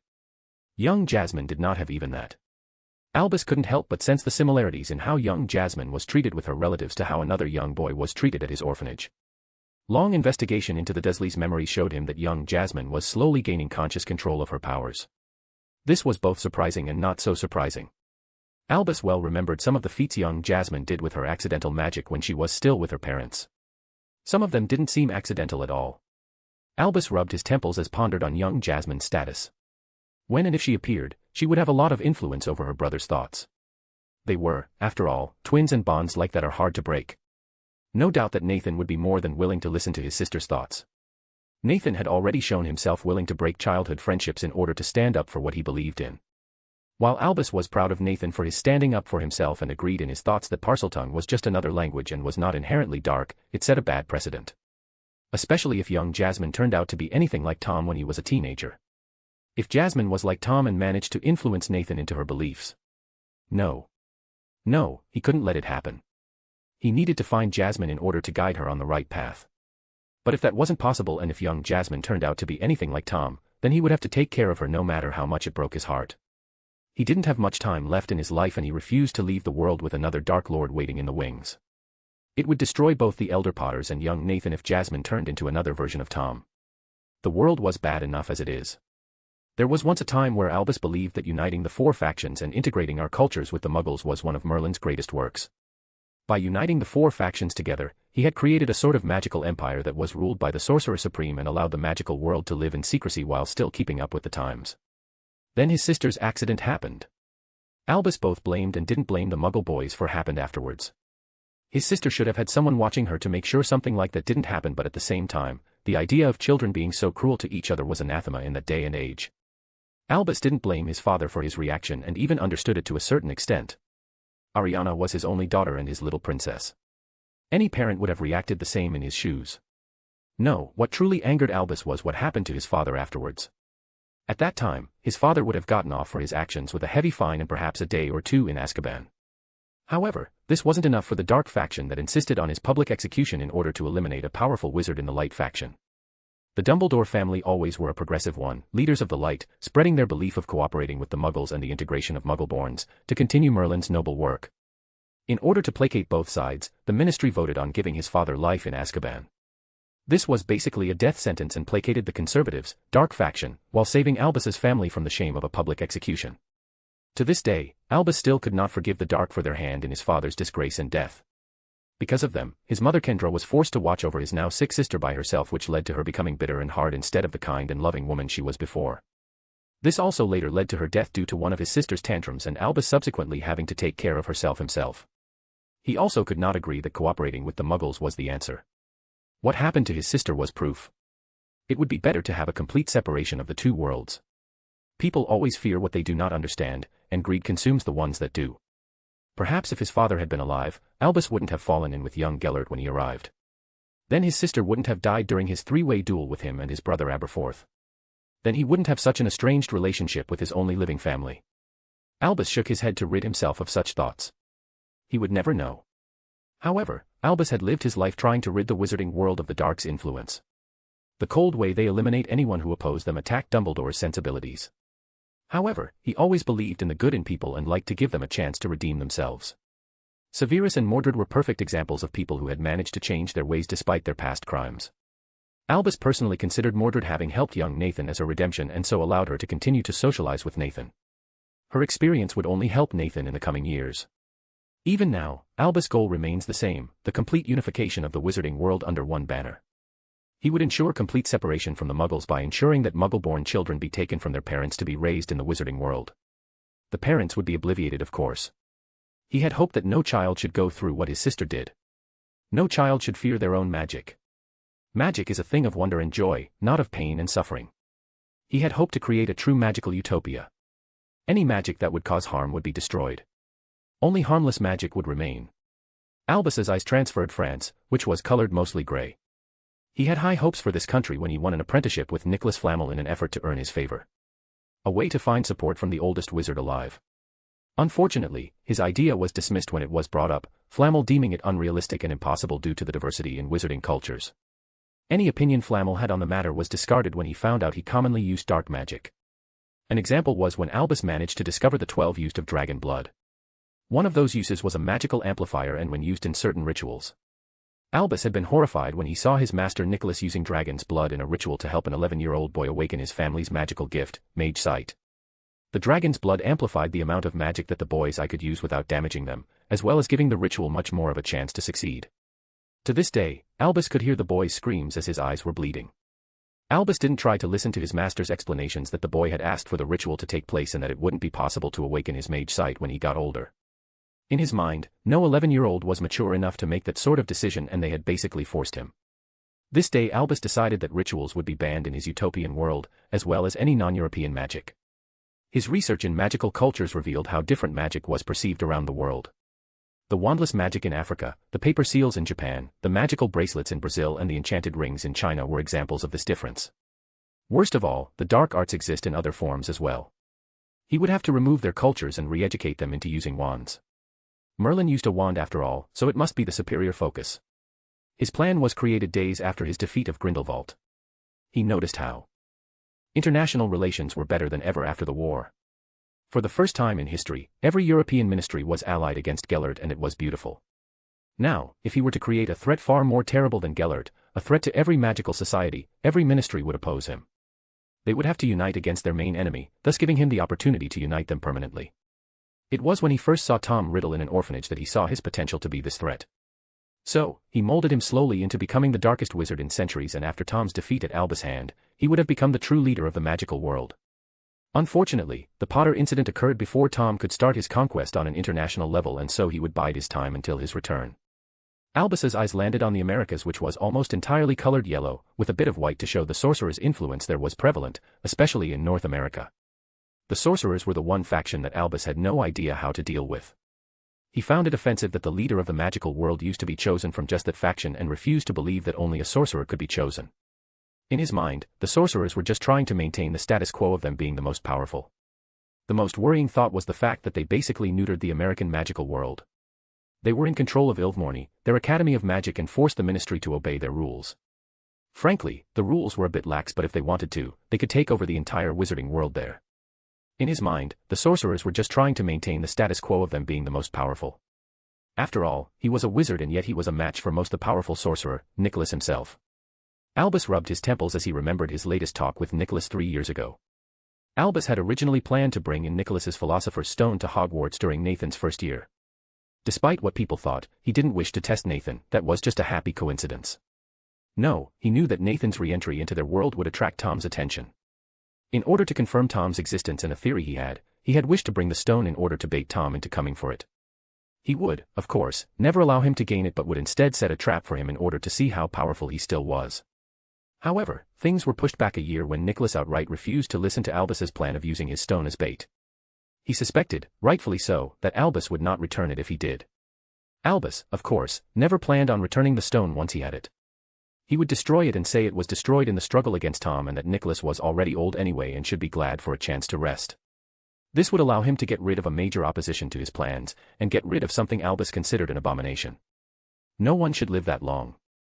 The idea of the stone falling into Tom's hands or someone like him was a horrifying thought. No, destroying the stone would be for the greater good. However, Nicholas didn't agree and outright refused to give up the stone. He even had the gall of calling Albus a control freak that was getting too big for his britches. When Albus tried to insist, Nicholas handily defeated him, and thereby proving that while Albus may technically be equal to him in terms of power, the Philosopher's Stone and his centuries of experience would always give him the edge. Albus had been forced to spend most of Nathan's first year, rather than trying to help him fit in with his peers after years of isolation, recreating a cheap copy of the stone that gave off the same aura as the real one, in order to lure Tom in during Nathan's second year. Thankfully, with the exception of the real stone's destruction, everything else had gone as planned, and he had even gotten the chance to see Nathan in action. Albus was sure that Nathan's burning of Quirrell's body was due to the residual protection left over from that night. He had at first thought that it was due to the fact that Nathan's scar was a Horcrux, but that was quickly discarded when Albus checked him over afterwards. His scar, while a cursed scar, was no Horcrux. Jasmine's scar was also not a Horcrux because Albus remembered that her scar had no dark magic radiating from it. As the journal that Nathan brought proved, Horcruxes radiated dark magic in waves that could be sensed by those trained in sensing magic. Therefore, Albus could only theorize that Nathan's ability to love was so strong that it manifested in his power over flames. It made sense in his mind since love was always described as passionate and fiery. Albus could only hope that Nathan never lost that characteristic. Albus's eyes landed on another red pin in New York City, this one showing the location of the probable future Sorcerer Supreme, Dr. Stephen Strange. Albus had tried many times to have a meeting with Dr. Strange in order to feel him out and see if he could influence him into his way of thinking. However, all attempts had been rebuffed. It had probably been due to how new he was to his responsibilities, and he didn't have the time. Albus could understand that since he remembered when he first started as headmaster as well as Supreme Mugwump and later Chief Warlock of the Wisengamot that it took him a decade to get used to everything. Not that it mattered much. The sorcerers always kept to themselves and rarely entered into their affairs. Albus was content to leave well enough alone. Giving Jasmine's pin one last glance, Albus turned and walked to his bed to get some rest. He just hoped that young Jasmine didn't believe differently than him. It would be a shame to have to get rid of someone he once considered his pseudo-granddaughter. Suddenly, he got an idea, a great but terrible idea. The Potters have been drifting away from him and he needed to regain his influence over them to ensure Nathan fulfills his destiny accordingly. He searched for the last of the blood he still had taken from young Jasmine when she was born. It would take all of it, but it would be worth it. The Triwizard Tournament is being held at Hogwarts next year and he asked to use the Goblet of Fire as a way to select champions. He wanted to use the event as a way to test Nathan's capabilities further, but this was a better idea. A little-known fact about the goblet is that it can summon the person whose name comes out of the goblet if the name is written in blood. As for his plans for Nathan, he could still confound the goblet to have 4 champions. Binding Jasmine into the tournament and offering his help would help him influence her into his line of thinking, and it would reunite the Potter family. Their gratitude will further increase his influence in young Nathan's eyes. Talk about 2 birds and 1 stone. Chapter 15, The Goblet of Fire. October 31, 1994, Hogwarts. POV Nathan. It's been a few months since Nathan defeated Salazar Slytherin's basilisk, and to be honest, it was weird. Ever since his adventure, his mother didn't leave him alone for a second. She wouldn't let him go to Diagon Alley with his friends, and she even wouldn't let anyone visit him other than Tracy for some reason. Nathan knew what he did was dangerous and impulsive, but he had to do it, otherwise Ginny would have died. A month after his punishment, his mother started his training. Well, calling it training would be understating things. She started teaching him dueling, but it basically consisted of her kicking his ass and then telling me what he did wrong. He improved, yes, but he was also magically exhausted every night with bruises all over his body. He had yet to land a single hit on his mother. And while his mother was one of the most inventive duelers he had ever seen, using countless charms in ways he'd never heard of before, it was really frustrating. He couldn't even prank his sister as a way to relax. He had barely any magic left after training, and when he did prank her, she froze his bits off. He didn't know when she got so good at ice magic. He asked his father to ask his mother to take it easy on him, but he refused, stating it would help him in the long run. He understood why his mother was this ruthless, considering she almost lost her second child, but come on, this is taking it too far. He however offered to teach him the Animagus transformation, providing he doesn't do anything without his father's presence in case something bad happens. Nathan now has a mandrake leaf in his mouth for the first part of the transformation. He even used a sticking charm to prevent him from accidentally spitting it out. His father told him he was gonna be at Hogwarts with the potion when he actually starts transforming, but he wouldn't tell him why. Something about ruining the surprise. But the worst thing was his occlumency practice, where his mother had access to pretty much his every memory. Those were the most petrifying moments in his life. And he had to do it every night. Funnily enough, his embarrassment caused him to study extra hard in occlumency, which is improving at a very impressive rate. After days of begging and pleading, he was finally able to convince them to take him and Hermione to the World Cup finals. Sometime Nathan wondered if there was some sort of cosmic god who liked to mess with him because the Death Eaters attacked after the celebrations. Strangely, someone stole Ron's wand to cast the Dark Mark. The wand was found with Barty Crouch's elf. Crouch immediately gave the elf clothes, which caused Hermione to go on an elf liberation crusade. Speaking of Ron, he came by to apologize for his behavior last year. An apology that immediately went out the windows when pretty much ordered me to stop hanging out with Tracy, calling her a slimy snake and a Slytherin whore. Considering he was the one who betrayed his trust, Nathan pretty much stopped talking to him. That's not what made the summer vacation weird. After the World Cup fiasco, Mum and Dad went to a meeting with Dumbledore and they came back with smiles on their faces. They have been unusually happy ever since. His mother even started to go easier on him during sparring. His mother started to clean up Jasmine's room. She even bought dresses to put in Jasmine's closet. Nathan swears he heard her muttering about getting her baby back. He thought they had a lead on Jasmine's location, but since Uncle Sirius and Uncle Remus were also worried, it started to freak him and rose out. Anyway, when he returned to Hogwarts, the first thing he did was find Mordred so that she could teach him swordsmanship. To be honest, while his mother was a very hard trainer, Mordred was on another level. Nathan wonders if this was how the Knights of the Round Table were trained. The first month consisted of nothing but physical training. He hasn't even touched a sword yet, and it was the beginning of October. After his training, he calls it torture behind Mordred's back. To his mother's amusement, Mordred considered him acceptable enough to wield a sword. So far, he only learned some basic swings and blocks. She even got the house elves to levitate small stones and throw them at him to learn how to dodge and enhance his reflexes. Something he noticed was that casting magic had gotten a lot easier after he got physically fit. He also seemed to do a lot better against his mother in his weekly duels against her. However, during Mordred's training sessions he asked her about her life in Camelot. When she finally gave up and told him her story, and, boy, wasn't it an exciting one. Turns out Morgan Le Fay wasn't her biological mother, but Morgause Pendragon's was, with Arthur Pendragon. She was to be Morgause's weapon against Arthur, but Morgan Le Fay intercepted her and chose to raise her herself. According to Mordred, Morgan was an amazing mother, very caring and very protective. She learned almost everything from her and still couldn't compare to an ounce of her mother's skill. For her 13th birthday, she received a gift from her mother in the form of a sword that she called Enduril. A sword made with unknown metal that she enchanted into only being wielded by a worthy knight from her bloodline. Apparently when Merlin had foreseen Arthur's death at her hands, Merlin apparently was a seer. Nathan wondered why nobody knew that, as it was common knowledge at the time. He decided to kill her, but Morgan intervened and took the blow meant for her and teleported her to safety. She never saw her again and assumed Merlin had killed her. Wanting to avenge her mother by completing Merlin's prophecy, she went to the person that wanted to kill Arthur the most, and that had been Morgause. Apparently, the main problem between them was the fact that Arthur was actually a woman, Artoria. And with Morgause being the oldest, she had the better claim, citing that she never got to try removing the sword from the stone. Nathan chose to ignore the fact that Mordred was born because Merlin made Artoria a fake P***nis to conceive an heir with Guinevere, and Morgause decided to sleep with her sister. After her decision to join Morgause, Enduril disappeared, deeming her unworthy. Falling into Morgause's empty promises of kingship, Mordred infiltrated the Knights of the Round Table, where she was ordered by Morgause to assassinate the king after she gains his trust. However, she grew to admire her king and started to worship him. When she decided to reveal her heritage to him, he did not accept her as his heir. Furious over the rejection of her last parent, she instilled a rebellion, and at Camlan, they both killed one another. The sword was lost to history until one of her descendants, a Godric Le Fay, was deemed worthy enough to become Enduril's wielder. He was later known as Godric Gryffindor. She still doesn't understand his fire abilities in the Chamber of Secrets, but she didn't get enough time with the sword to know its true potential. Nathan notices he's running late for the champion selection and sprints to be there in time. Both the Demstrung and Beauxbatons delegations arrived last night, where the notable features are Victor Crumb, the best seeker in the world, and Fleur Delacour, a Vila from France that seems to take the attention of all the males surrounding her. His feeble occlumency abilities were the only thing that stopped him from drooling, but he still can't stop himself from staring.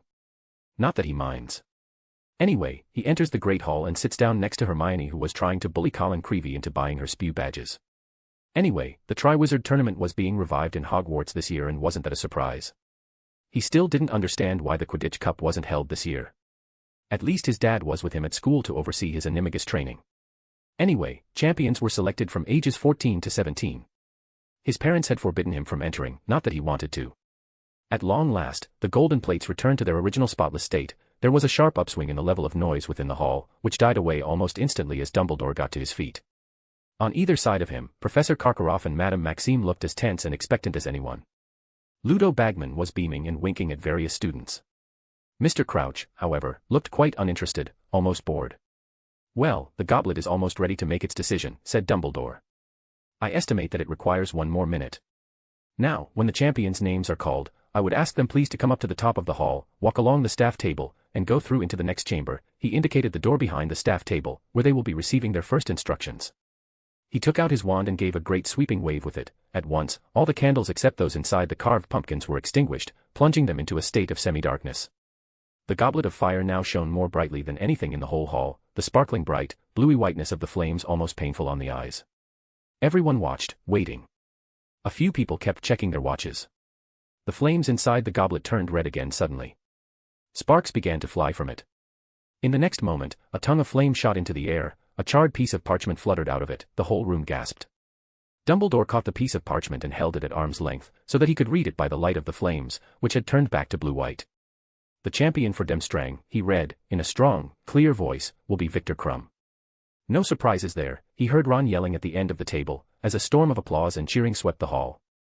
Nathan saw Victor Crumb rise from the Slytherin table and slouch up toward Dumbledore. He turned right, walked along the staff table, and disappeared through the door into the next chamber. "Bravo, Victor," boomed Karkaroff, so loudly that everyone could hear him, even over all the applause. "Knew you had it in you." The clapping and chatting died down. Now everyone's attention was focused again on the goblet, which, seconds later, turned red once more. A second piece of parchment shot out of it, propelled by the flames. "The champion for Beauxbatons," said Dumbledore, "is Fleur Delacour." The girl got gracefully to her feet, shook back her sheet of silvery blonde hair, and swept up between the Ravenclaw and Hufflepuff tables. "Oh look, they're all disappointed," Hermione said over the noise, nodding toward the remainder of the Beauxbatons party that were for some reason sobbing. When Fleur Delacour too had vanished into the side chamber, silence fell again, but this time it was a silence so stiff with excitement you could almost taste it. The Hogwarts champion next. And the goblet of fire turned red once more, sparks showered out of it, the tongue of flame shot high into the air, and from its tip Dumbledore pulled the third piece of parchment. "The Hogwarts champion," he called, "is Nathan Potter." Nathan's ears were ringing. He did not focus on the screaming and stamping around him. He smiled and got up, but internally he was scared out of his mind. He saw his father and mother furiously speaking with Dumbledore about something. He did not put his name in the goblet. He didn't understand why that always happened to him, and on Halloween no less. He must have some curse on him or something. He slowly walked towards the chamber as he digests what happened and what type of dangers to expect this year. Excellent. Dumbledore called happily as at last the tumult died down. Well, we now have our 3 champions. I am sure I can count upon all of you, including the remaining students from Beauxbatons and Demstrang, to give your champions every ounce of support you can muster. By cheering your champion on, you will contribute in a very real. But Dumbledore suddenly stopped speaking, and it was apparent to everybody what had distracted him. The fire in the goblet had just turned red again. Sparks were flying out of it. A long flame shot suddenly into the air, and borne upon it was another piece of parchment. Automatically, it seemed, Dumbledore reached out a long hand and seized the parchment. He held it out and stared at the name written upon it.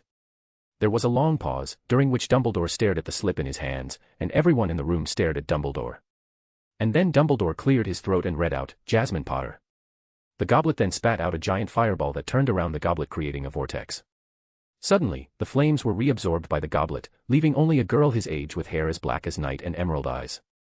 She was wearing a dragon-hide leather jacket with muggle jeans and a black shirt. He instinctively knew it was his sister. She takes a look around and then says, "Well, that was interesting." Chaos ensues. Chapter 16, Hogwarts. October 31st, 1994, Hogwarts. I just got summoned by a ball of flames and opened my eyes to the Great Hall. I'm a bit surprised that the Goblet of Fire summoned me. To be honest, I kind of forgot about the whole Voldemort thing. You don't get to be as old as I am and actually be bothered by a child throwing a tantrum because he's an orphan. Some people pity Tom Riddle, but the world is not fair. Yes, there are some kids with better childhoods, but there are also many with worse. And the whole blood purity thing doesn't make sense at all. It only ever existed because of the rise of inbreeding after the creation of the Statue of Secrecy. The statue destroyed any wizard-mundane relation. I guess I have to call them muggles now that I'm in this time period, which led to marriages being between magical families, which generations later led to inbreeding, which slowly destroyed the family's magical gifts and created squibs. Those squibs who were seen as proof of the family's weakness before the statue were immediately obliterated and sent to the muggle world.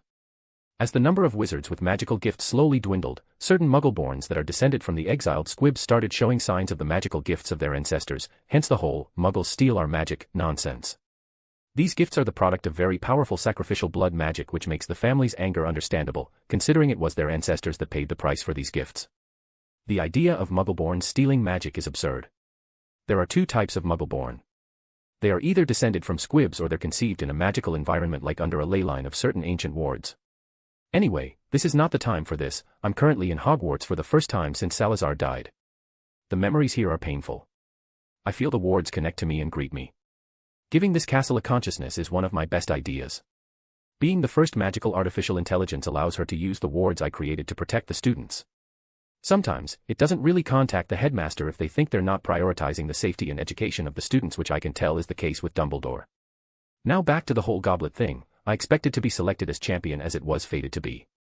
When you're as connected to magic as I am, you can sense the fate of the world. Sort of like a guideline of a story. Something that seers do naturally. To be honest, time is not rigid, it's malleable, except for certain events that will happen, which are usually accompanied by a prophecy. Uneducated seers often think that everything is set in stone and tell people of their visions as absolute truth. Something that caused a lot of problems in ancient Greece. So, I knew that I would be selected to compete. I'll use the tournament as a chance to kill Riddle before focusing on the bigger threat that is Thanos. I knew they could not make me compete as they don't know of my true name or my magical signature, since it barely lasts more than a year. I expected Jasmine Potter to come out of the goblet and I would come a few days after to compete. One look at the goblet and I understood exactly what happened. Well, that was interesting. I recognized the goblet immediately. Of course, I did. I helped make it after all. However, it went with a different name, Hestia's Cup. I created it with Hestia, one of the few Olympians I actually liked. The others being pretentious backstabbing assholes with egos bigger than the sun. At first, I didn't believe that survivors of the fall of Atlantis would find themselves in Greece of all places. They were commoners, fishermen, and merchants. They created a small city on top of a mountain called Olympus and were led by the King Aurane as an air elemental and Queen Gaia an earth elemental. Barely a sliver of Atlantis knowledge remained. Unfortunately, their children did not accept their peaceful rules, thinking themselves above the muggles. They betrayed their parents and killed every single survivor of the sinking, leaving only the newborn. Thankfully, when two practitioners of physical magic conceive a child, it already has golden blood, which they call ichor. They called themselves the Titans, and the new king Kronos ruled with an iron fist. He was later overthrown by his son Zeus, who had an elder sister called Hestia that I befriended. The goblet was Hestia's artifact, and it couldn't be more representative of her character. It was the first magical enforced contract ever created. The contract included certain laws that the Olympians must follow to avoid more wars and backstabbing. They were called the ancient laws. After voting of the laws, each god had to put his name in the goblet, which recognized the magical signature and bound them to the laws. What many do not know is that Hestia added a second function that summons a family member exactly once, with the blood of the missing person and the blood of two direct family members. I guess they took samples of my blood when I was born, and the ritual I used was performed in the past, which didn't affect the blood in the future. I guess I'll redo the ritual then. Dumbledore must have convinced the Potters to use blood magic to summon me. Not very light of him. I can see the barely hidden triumph in his eyes as he looks at me. I don't need my telepathy to tell me that he has plans concerning me. I pretend to examine the goblet. Blood, you summoned me using my blood. That's neither here or there, my girl. You were selected as a champion in the Triwizard Tournament. And where am I exactly? You're in Hogwarts, of course. I see. The Potters look really hopeful and the hall is deathly quiet. I can feel their guilt, fear, happiness, elation at my presence. It's too bad they will not get a daughter out of me. I kinda feel bad, to be honest. The ceiling enchantments are still holding, I see. It took me a while to get it right. I follow Dumbledore's eyes towards the door and I slowly walk my way there. Victor Crumb, Nathan Potter, and Fleur Delacour were grouped around the fire. They looked strangely impressive, silhouetted against the flames. Crumb, hunched up and brooding, was leaning against the mantelpiece, slightly apart from the other two. Nathan looking at me with wide eyes, completely forgetting that his name came out of the goblet. Fleur Delacour looked around when Harry walked in and threw back her sheet of long, silvery hair. "What is it?" she said. "Do they want us back in ZE Hall?" There was a sound of scurrying feet behind me, and Ludo Bagman entered the room. He took me by the arm and led him forward. "Extraordinary," he muttered, squeezing my arm. "Absolutely extraordinary. Gentlemen, ladies, may I introduce, incredible though it may seem, the fourth Triwizard Champion. Could you stop touching me, sir?" He let go immediately. Victor Crumb straightened up. Fleur Delacour, however, tossed her hair, smiling, and said, "Oh, very funny joke, Mr. Bagman." "Joke?" Bagman repeated, bewildered. "No, not at all. Nathan and Jasmine's names just came out of the Goblet of Fire." "But evidently there has been a mistake," she said contemptuously to Bagman. "There are only 3 champions, not 4. The door behind them opened again, and a large group of people came in. Professor Dumbledore, followed closely by Mr. Crouch, Professor Karkaroff, Madame Maxime, Professor McGonagall, and Professor Snape. Thankfully, the Potters are not here. I'd rather not do the whole reunion thing in public. Madame Maxime had drawn herself up to her full, and considerable, height. The top of her handsome head brushed the candle-filled chandelier, and her gigantic black satin bosom swelled. "What is the meaning of this, Dumbledore?" she said imperiously. "I'd rather like to know that myself, Dumbledore," said Professor Karkaroff. He was wearing a steely smile, and his blue eyes were like chips of ice. 2 Hogwarts champions. I don't remember anyone telling me the host school is allowed 2 champions, or have I not read the rules carefully enough? He gave a short and nasty laugh. "Say impossible," said Madame Maxime, whose enormous hand with its many superb opals was resting upon Fleur's shoulder. "Hogwarts cannot have 2 champions. It is most unjust." Everyone shut up. They all stopped bickering. "Thank you. Okay, look people, I have no idea how I'm here, but I'm magically bound to compete, so arguing about it will not change that. I also am not a student of Hogwarts, or any school for that matter, since I graduated last year and took my newts early. So yeah, since I'm not a student, I'll just do the challenges and that's it. Give me zeros for all I care. Once I'm done, you will hopefully never see me again. Mr. Crouch." "Mr. Bagman," said Karkaroff, his voice unctuous once more, "you are our, objective judges. Surely you will agree that this is most irregular." Bagman wiped his round, boyish face with his handkerchief and looked at Mr. Crouch, who was standing outside the circle of the firelight, his face half hidden in shadow. He looked slightly eerie, the half-darkness making him look much older, giving him an almost skull-like appearance. When he spoke, however, it was in his usual curt voice. "We must follow the rules, and the rules state clearly that those people whose names come out of the Goblet of Fire are bound to compete in the tournament." "Well, Barty knows the rule book back to front," said Bagman, beaming and turning back to Karkaroff and Madame Maxime, as though the matter was now closed. After all our meetings and negotiations and compromises, I little expected something of this nature to occur. I have half a mind to leave now, exclaims Karkaroff. Empty threat, Karkaroff, growled a voice from near the door. You can't leave your champion now. He's got to compete. They've all got to compete. Binding magical contract, like Dumbledore said. Convenient, eh? Moody had just entered the room. He limped toward the fire, and with every right step he took, there was a loud clunk. A quick telepathy scan and I could tell it's Barty Crouch Jr. Same plan with the graveyard, same blood ritual for Riddle to return at the end of the third task. Seems like it's going a la canon so far. Convenient, said Karkaroff, breaking me from my musing. I'm afraid I don't understand you, Moody. Don't you, said Moody quietly. It's very simple, Karkaroff.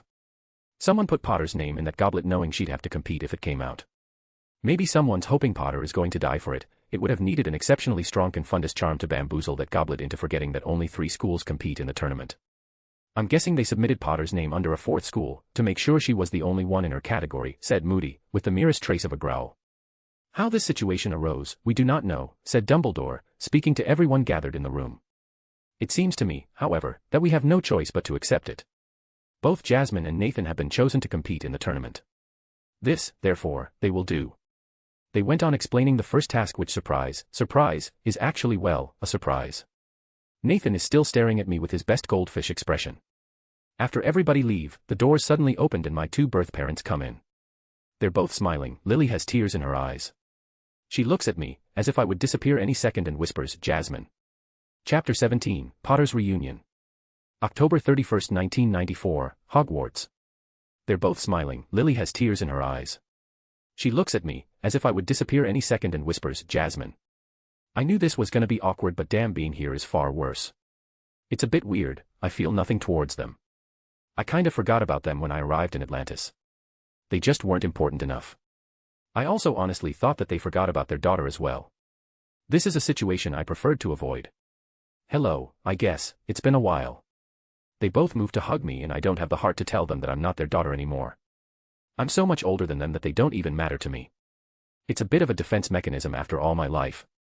The longer I live, the quicker time passes. I have buried so many loved ones that I decided not to bother having any type of relationship with anyone that doesn't have a life expectation that's higher than 250 years. I let them do their thing, assuage their guilt. I don't know why I'm letting them do it, but I don't want to appear aggressive in front of Dumbledore, who has just entered with who I assume is my little sister. We're so sorry, I don't know how we can make it up to you. We shouldn't have left you with these monsters, but we can be family again. I tune out their begging and I really feel cruel snuffing out their enthusiasm. But then I hear James saying something. It really wasn't entirely our fault, it was more a product of circumstance than intentional. We never wanted you to give you away, especially to those monsters, and it was just one poor choice, one error in judgment, one mistake that we have been paying for it for years. Now that stunned me, that really did. I understand that they never wanted to hurt me, but this is getting ridiculous. Are they really that delusional? Is James really trying to absolve himself and Lily of responsibility? My memories as Jasmine come to the front of my mind and I feel the urge to disintegrate him one atom at a time. I slowly take control over my emotions and look at him with a cold expression. What do you mean this isn't your fault? He seems to understand that what he said was wrong.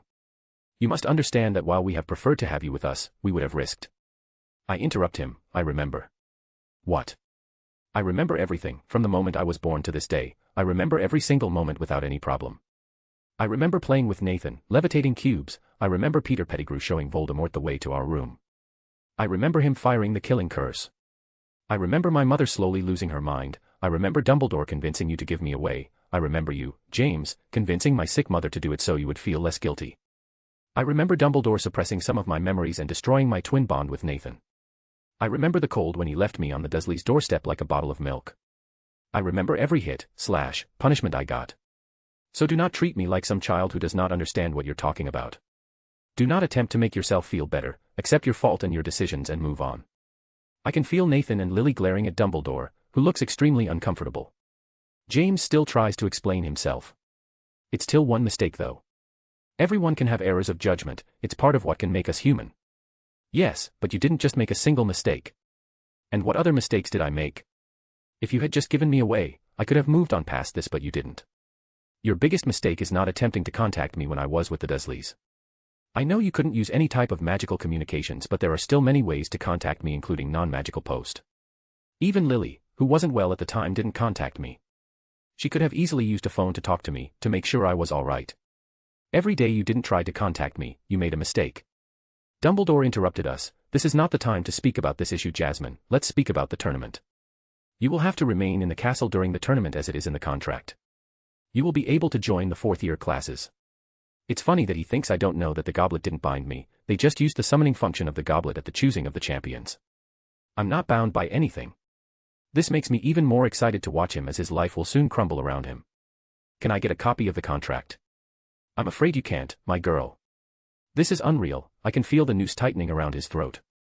And why am I joining the fourth-year class even though I graduated? I'm afraid that the British ministry does not recognize any diplomas from foreign soil. I don't mind staying here for a year, I hear your library is quite extensive, but why should I care if I'm not planning to permanently stay in Britain? I kinda want to stay in Britain, I have a few plans to fulfill in this country. James interjected, because you're our daughter, young lady, and you're staying with us from now on. I'm afraid my guardians would disagree. What guardians? You didn't expect that I would live alone, did you? I was blood adopted into my family a couple of years after the Dursleys abandoned me in New York. I am now officially and magically, Jasmine Morgan Evanshade. Evanshade is not a magical name. Only magical families can do blood adoptions. My mother Morgan Evanshade is a squib, she was recently widowed before adopting me. No, she kept her husband's name after his death. I believe you would recognize her mother's name. My grandmother is called Margaret Sayer, I believe you know her, Dumbledore. Dumbledore blanched. Of course, he would remember her. The Sayers are a founding family, meaning their ancestor founded Ilvermorny. The Sayer family are also known Parselmouths and possess an impressive political power in the States.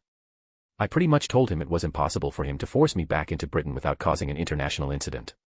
Plus, during my time as Margaret Sayer, I kinda took a preemptive revenge against him by scaring the hell out of him, but that's a story for another time. I continued, anyway, where was I? Oh yes, what exactly have you done to punish the Dursleys? Dumbledore replied, what do you mean punish them? I mean, are they in prison? Did you give them a trial in a magical court or a muggle court? We have chosen to give them a chance, you parents have forgiven them for their sins. Are you serious, you let criminals out without punishment? Forgiveness is well and good in a personal life but not for criminals. Are you out of your mind? Be careful, Jasmine, this is a dark path you are treading. You know, Albus, you are surprisingly very judgmental. You know, for someone who killed his own sister. I think I broke him with that. Before he could respond, I make my way through the door. James says, stop, where do you think you're going, young lady, you are our daughter and you will stay with us. I am not your daughter and you are not my parents. Not in blood, since I got blood adopted, and definitely not in spirit. A parent, a true parent, is someone a child relies on. Someone who teaches them about the world, how to live. Someone who holds their hands till adulthood, someone who instills his or her values and ideals to the next generation. You are not my parents, but you could have been. If things were different, I would have been standing with you, proudly as a Potter. But if things were different, I would not be who I am today, and I like who I am. Family is not a right, it's a privilege, and you have lost the right to be my family a long time ago. I start heading towards the door. Lily's word stops me, do you truly hate us that much? I did once when I was living with the Dursleys, but after they left me, I realized something. Hate is too strong an emotion to waste on people like you. I walk out of the room. Chapter 18, Apprentice, 430 AD. London, 430 AD. POV. The boy was running. He didn't care that the mud was ruining the shoes that he had stolen a few months ago. They were too large, the man he had stolen them from was almost twice his size, but if living on the streets had taught him something, it was to not be too picky. He missed the life he had with his mother, before she had kicked him out for having magic. Unfortunately for him, his choice of shoes was biting him in the ass, as running was a lot harder with them moving around, and the mud, dirt and snow slowly entering in the cracks between his feet and the shoes. He wasn't paying attention for the people around him, he had already accidentally tripped an old man and splashed a few women with muddy water. However, he didn't care. His life was at stake and he was attempting to escape his pursuers. He can see them running after him, it's been over an hour, don't they have a life or something better to do than to run after a 14-year-old boy? The three men didn't even care that there were people on the street, pushing them around as though they didn't matter. Normally, he would have escaped his pursuers, he had done so before when he was caught stealing food. Unfortunately, this time, he was being chased by wizards. One of the men lifted his wand and the boy was suddenly lifted and thrown against the hard wall that surrounded the city of Londinium. Additionally, he was wet and dirty as he fell on the mud on the ground. The spell had resulted to him to hitting his head, causing him to feel sluggish. His clothes were pretty much ruined now, he had to remember to steal a new outfit later. He started to regret his actions that resulted in his situation. He was trying to steal food but had seen the men use a spell to move around his armor by making it float, and he had looked around to admire the magic, hoping to learn how to do it by observing. He was always very fascinated in magic, and his greatest wish was to have someone help him learn it. However, this was not the time to think about magic, he was in real trouble now. "You gave us quite the trouble chasing you, Runt," said one of the men. He was thin but he wore the clothes with the highest quality. The boy assumed he was the leader of the group. He was obviously a Saxon, since he spoke in Latin and was wearing a tunic made of linen, which is common for men outside Britannia. As the men approached him, the boy noticed that he had a limp, he must have injured himself chasing him. "Are shy now, boy? Now that you're not spying at us." "Who do you work for?" asked the men. "I don't work for anyone and I don't care enough about you to spy. I was trying to learn," he answered. His answer seemed to perplex his captors. "What do you mean you wanted to learn?" "Magic. I wanted to learn magic. I saw you using it to move things around and I wanted to learn how." The Saxons laughed at him. "Magic? You wanted to use magic? A filthy muggle like you can't do magic, boy." "I'm no muggle," shouted the boy. He had learned the term before as wizards were using it for non-magical people, but he kinda felt it was meant to demean them. "Please. No wizard would be a homeless boy, and no wizard would need to spy on strangers to learn magic, his family would have taught him." The boy winced at that answer. His father had abandoned his mother after a night of passion. He had promised her riches and status but disappeared the day after. Since his mother didn't have magic, he couldn't learn from anyone. His mother grew to hate magic, which is why she threw him out 5 years ago when he accidentally blew up a wall in a store. The thought of his parents angered him, and suddenly, something surged inside his chest and the Saxon was suddenly thrown away against the opposing wall, face first into the mud. The man quickly gets back to his feet, wand drawn. He fires a spell at the boy, and he feels as if he was punched in the stomach. "He has a wand, look for it." They shake him up and find no wand. "Must be accidental magic then, guess he really wasn't a muggle." He kicks the boy in the chest. "Doesn't change a damn thing, in my opinion." They laughed as they kept casting spell after spell at the boy, each one making him feel as if someone was briefly burning him with a small boiling hot object. He kept screaming, begging for mercy as his tormentors laughed and cheered. Tears were streaming from his eyes, he was hoping and praying for his magic to defend him, to no avail. He knew that after these men got bored of him, they would kill him. Suddenly, a glowing blue shield appeared around him, protecting him. It reflected the latest spell back at the Saxons.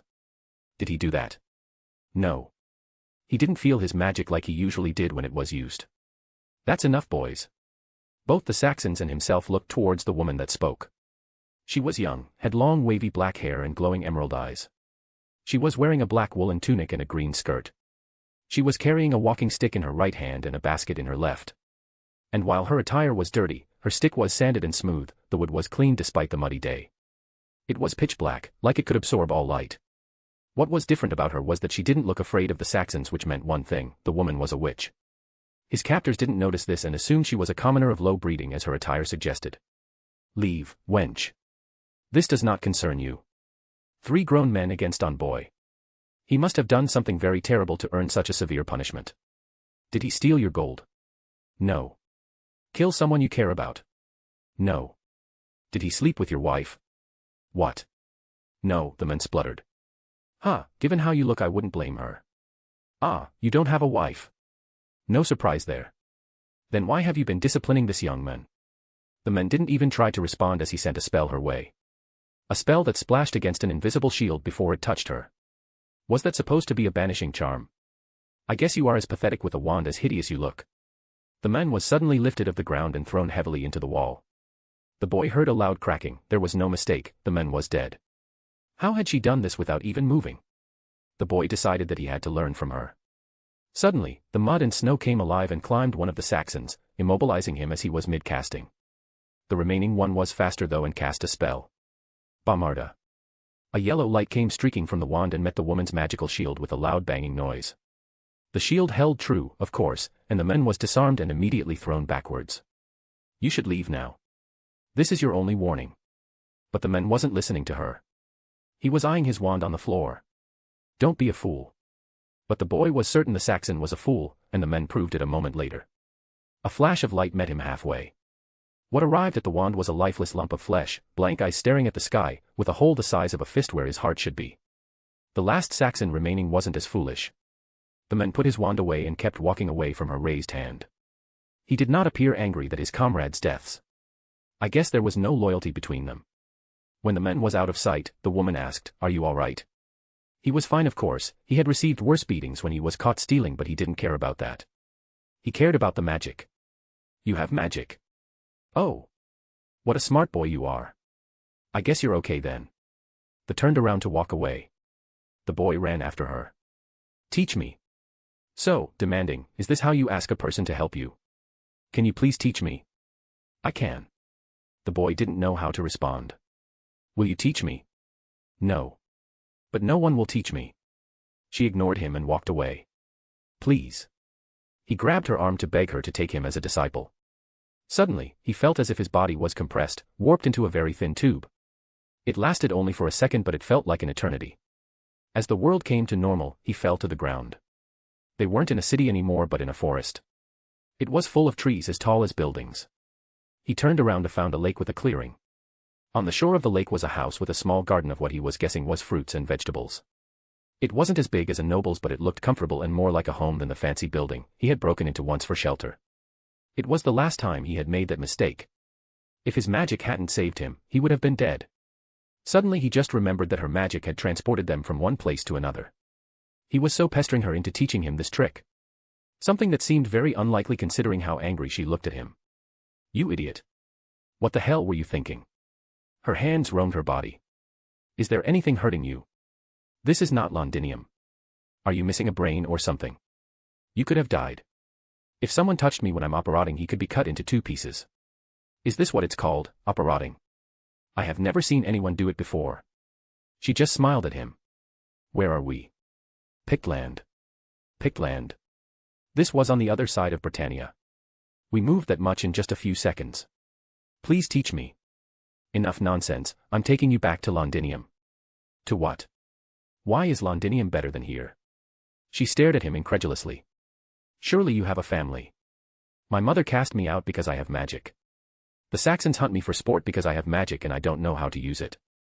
Where am I supposed to go? The community in Londinium is very isolated and no one would help a street rat like me." "Please, mistress. Do not call me that." "Then what do I call you?" "My name, if you must know, is Morgan." "Pleased to meet you, Mistress Morgan. Please teach me." She glared at him, her eyes a vibrant green even in the gray light of the winter's day.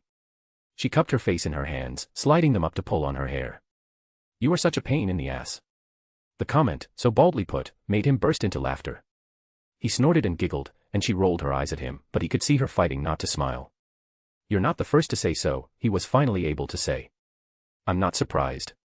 Are you sure you want to be my apprentice? I will not tolerate any idiocy. If you cause me any problems, I have no problem tossing your ass out. I will work as hard as I can. I will learn anything you teach me without any problems. I promise, Morgan, I need this." "All right, fine. First thing, boy, what is your name?" "My name is Murden Emrys." Chapter 19, Murden's Journey, 430 AD. Morgan's house, Britain, 430 AD. POV, Murden. The second after Murden settled into Morgan's home, he was put to work. He found out that while the witch's house seemed modest from the outside, it was bigger on the inside. It was not as big as the residences of the nobles he had seen, but it was still more than any simple commoner would hope to live in. The house was 2 stories tall, with a living room, 3 bedrooms, a dueling room, a dining room, a potions room and a kitchen. There were a few strange rooms that she called bathrooms, and contained some type of self-cleaning chamber pots. There was also a basement, but Morgan didn't allow him inside for some reason. It was evident to him that his new teacher was a commoner in the wizarding world, and he noted the relatively luxurious life she lived. She didn't have to worry about food since she had a farm that magically grew all her dietary needs. She had a roof over her head. He would have killed for these things alone when he was living in the streets. This helped him realize how much easier wizards' lives are compared to the muggles. A lot of elements that were usually difficult to achieve for a normal person takes a few waves of a wand for a magical to do. He wondered if any magical has ever grown hungry as he did, grown thirsty as he did, felt despair as he did. No wonder magicals consider themselves superior. He put those thoughts out of his mind and focused on the task at hand. His new teacher has asked him to gather firewood to heat up the house. It vexed him that he hadn't learned any spells. All she did was teach him about certain plants, the basics on how to prepare a potion and some meditation. If he hadn't seen it himself, he would have thought she couldn't use magic. She rarely ever uses it for trivial things like he saw the magical do in Londinium. She cleaned everything by hand, cooked everything by hand, even lit fires by hand. He never even seen her using a wand which he knows is necessary for magic. At least he learned potion making. It wasn't spell casting, but it was something, and it was magical, so he was satisfied. She had shown him the plants they gathered, explained how they can used, how the magical properties of each ingredient interact and how the direction of stirring can affect the entire potion. He did memorize everything she taught him but didn't understand the logic about it, which turned into a new magical discipline to learn arithmancy. Unfortunately, there was a giant hurdle for him to learn arithmancy, and it was his inability to read and write. This of course led to over 6 months of just reading and writing lessons. He knew this was for his future, but he learned very little magic for the time he spent here, and he was very disappointed. It turns out that arithmancy was essentially a way to predict the result of a magical phenomenon using the variables he needed. It was interesting, but still, after a year living with Morgan, he still hadn't learned a single spell. She said she wouldn't teach him a spell if his meditation remained poor. She seemed very disappointed in his inability to learn her way. He snapped back at her for him not even having a wand to do magic, and while she argued that her casting methods were superior, he had refused to budge on the issue. He knew that he was being childish, that he hadn't even tried meditating for a few months, but he wanted to learn magic as fast as he could. At the end, after a month of persistence, she ended up buying him a wand which was made of oak and dragon heartstring. The moment where he first touched his wand was one of the most intimate of his life. He knew at this moment for certain that Morgan was wrong. Something that feels this right cannot be worse than her casting technique. He pretended not to notice the disappointment in Morgan's eyes when he wielded his wand. After all, what was some commoner witch compared to entire wizarding world? After they returned home, she started to teach him the basics of charms, which was the addition of a temporary feature to an element. First, he learned how to create light, how to make object hover, how to make a doll come to life and dance, how to summon objects. She also started him on transfiguration, which is the art of turning an object into another. It was a personal favorite of his. He was quite happy with what he was learning and how fast he learned it. However, he never understood why his teacher wouldn't teach him anything if he hadn't mastered the spell preceding it. And by master it means absolute control. For example, he had to cast the lighting charm with barely visible light and blinding light to proceed to the hovering charm. It seemed like a waste of time, to be honest. A few years later, she started to teach him the mind arts. It was disconcerting that another wizard could penetrate his mind and steal his secrets. She had taught him how to perform it as well as to defend himself against it, but he often wondered if she had delved into his mind before he learned occlumency. It was his fault that he hadn't learned before, since meditation was needed to learn the subject. A side effect of his occlumency studies was the appearance of his divination abilities. He would often get visions and dreams of the future. He called it his clairvoyance. It started as something simple like finding good animals to hunt, but sometimes he gets visions of wars and death. He never told Morgan about it because she expressed her distaste over the discipline and he feared that she would kick him out.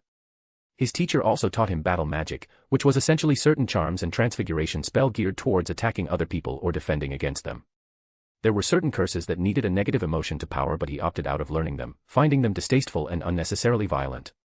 He refused to learn any alchemy after the first month Morgan taught him, finding it to be too complicated for simple results that he needed a wand for. He did the same with runes, where he only learnt the mere basics to break wards but not enough to use them instinctively.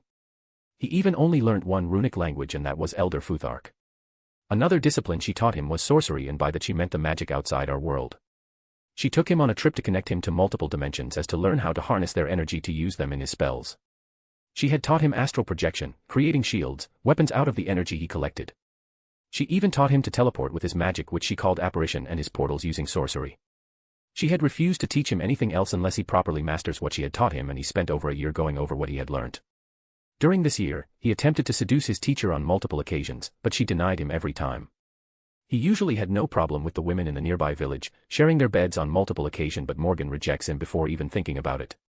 Angry at the constant rejections and the fact that he hadn't learned anything new in a few months, he decided that Morgan had nothing left to teach him and that it was time for him to move on and pave his path in the world. And so, he left. Morgan didn't seem to be overly upset when he was leaving, only asking that he remembers the lessons she had imparted into him.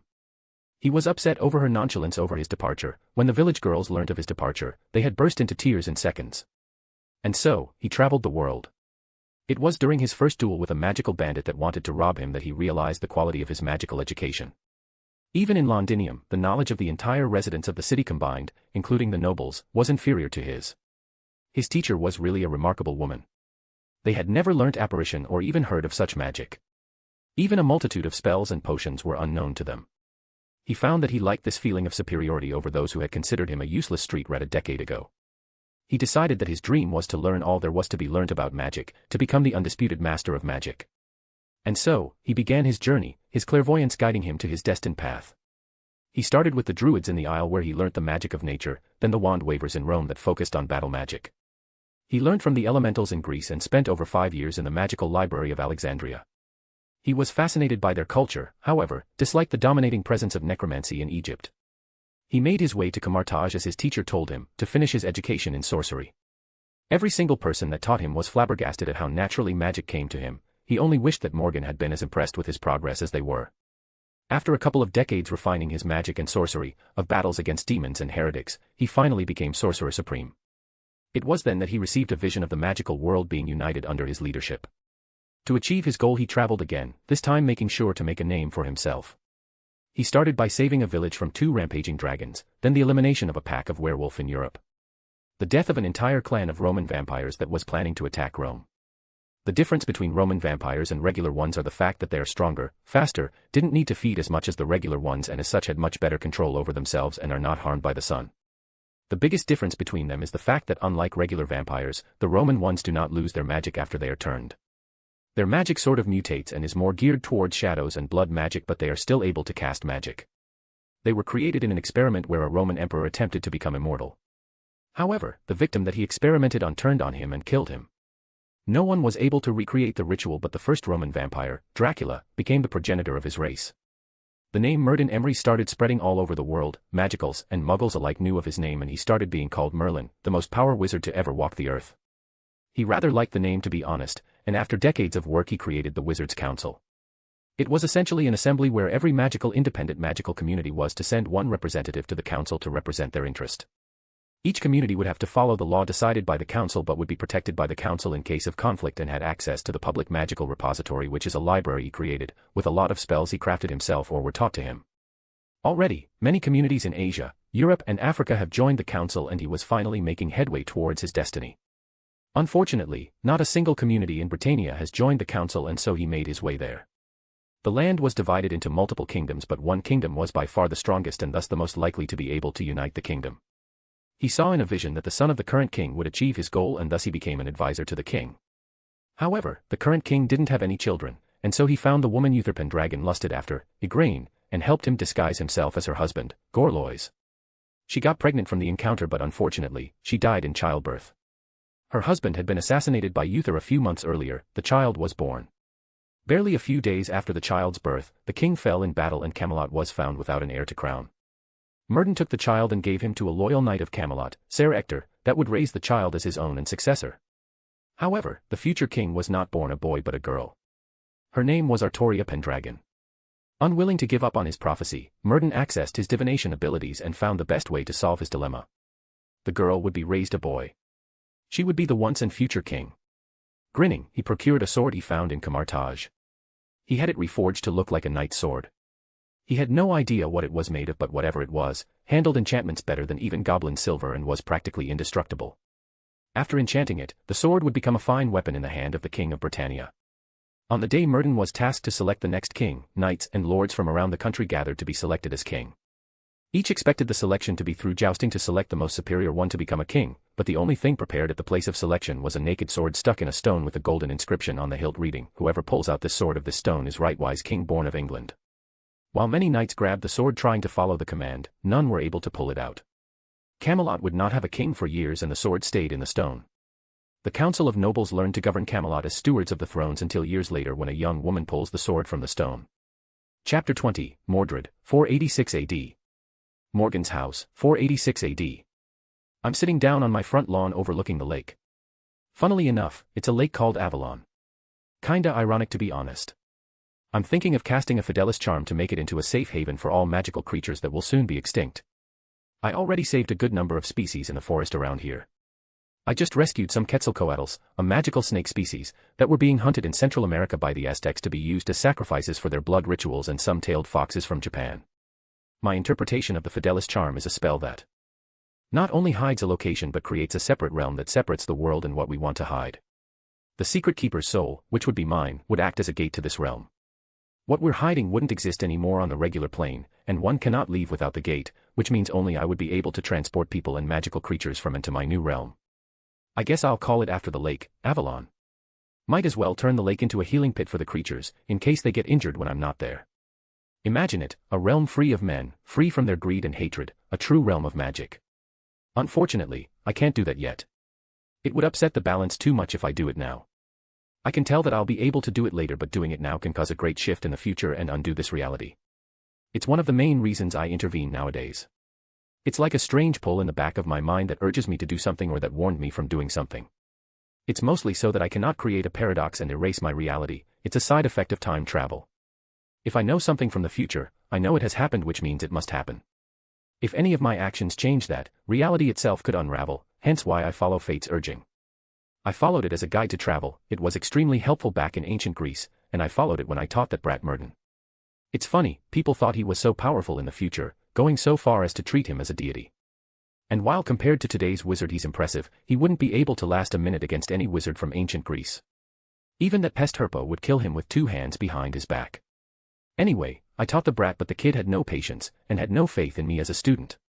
It's funny that he thought he could hide his clairvoyance from me, but whatever, it's not my problem. He left, probably chasing skirts or something. I don't care. But what I do care about is the fact that people starting calling me Morgan Le Fay, which means Morgan the Fay. A Fay being what they called light elves when they visited Midgard from Alfheim, known to have impressive magical abilities and were worshipped in the Britannia. I healed a girl that was injured. I try not to interfere much, but I was urged to do it, and I kinda have a soft spot for children. People took one look at me and decided I was an elf. Other than that, I was pretty bored, so I traveled a bit. Everywhere, I got to hear Merton's exploits. Apparently, the brat became Sorcerer Supreme.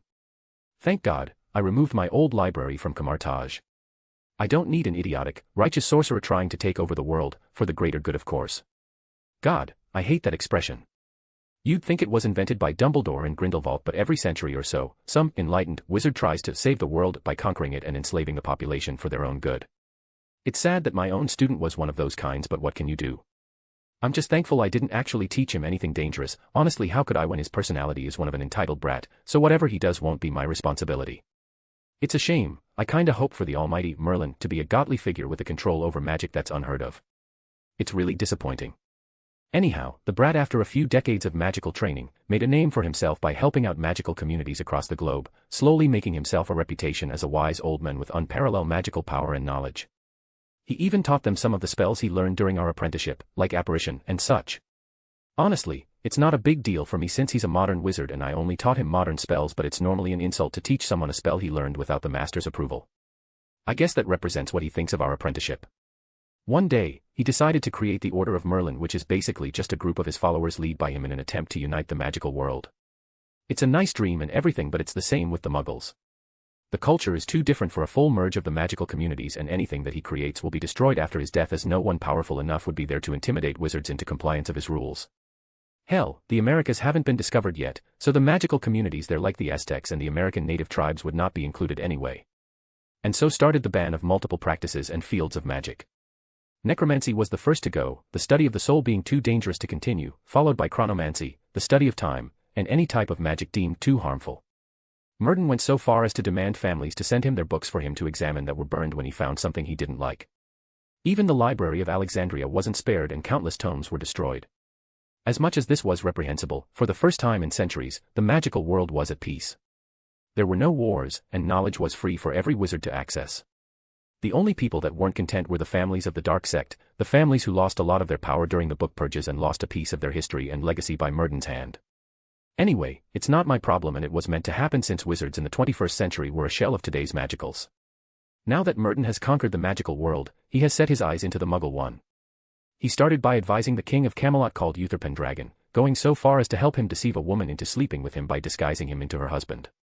Something that's disgusting, but honestly compared to what Zeus was doing a few thousand years ago, it's not that big of a deal.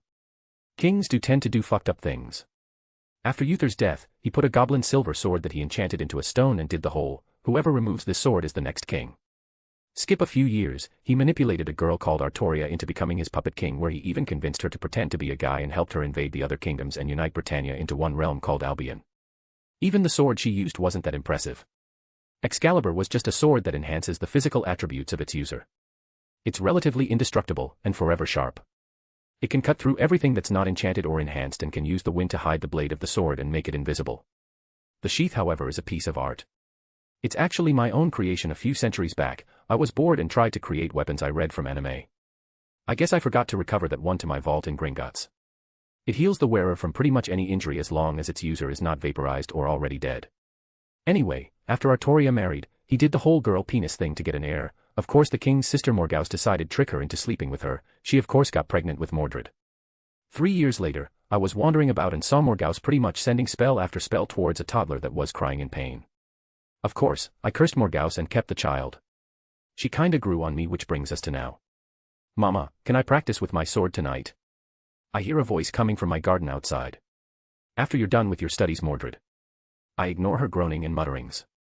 It's a shame she doesn't have magic since she's a squib and her aptitude for sorcery is really low. I would have preferred to teach my daughter what I'm best at.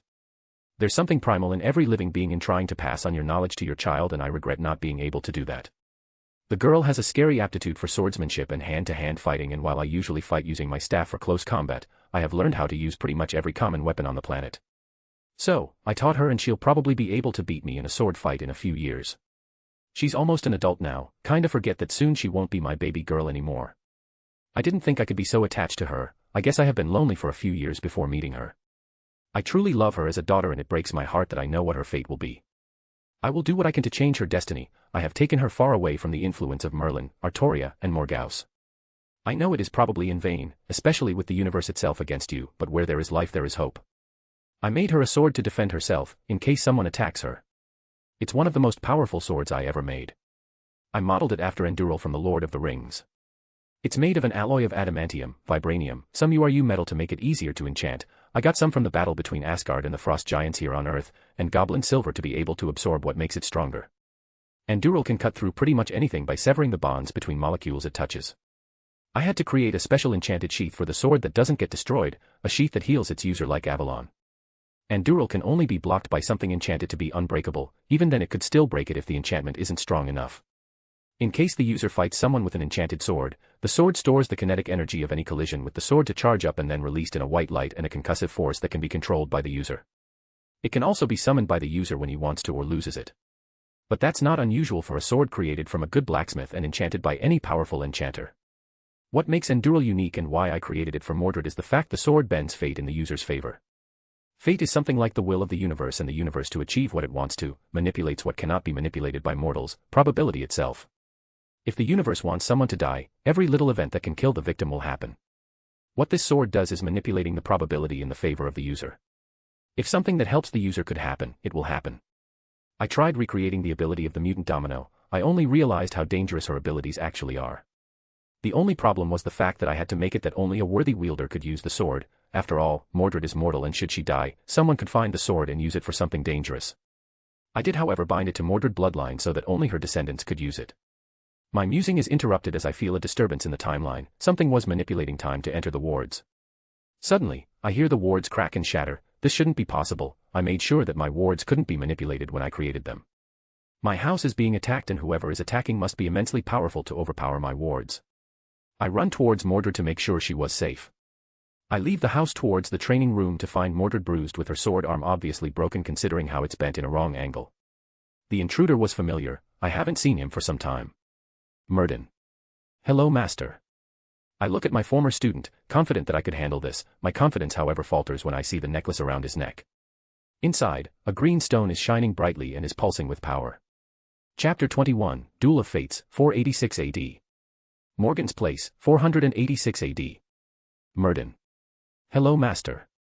I look at my former student confident that I could handle this. My confidence however falters when I see the necklace around his neck. Inside, a green stone is shining brightly and is pulsing with power. Well, shit. He has an infinity stone. Fuck, this is bad. I can do a lot of things with my runes, but I don't have the raw power to fight against an infinity stone. I think only a celestial with my master of runes can actually fight a competent wielder head-on. Unfortunately, Agamotto, the first sorcerer supreme, made the eye so that any experienced sorcerer should be able to use the stone. However, they are restrained by the spells he created and cannot modify them like any other spell because Agamotto couldn't risk any sorcerer accidentally unraveling our reality when experimenting with the stone. I don't think people realize how much of a genius Agamotto was.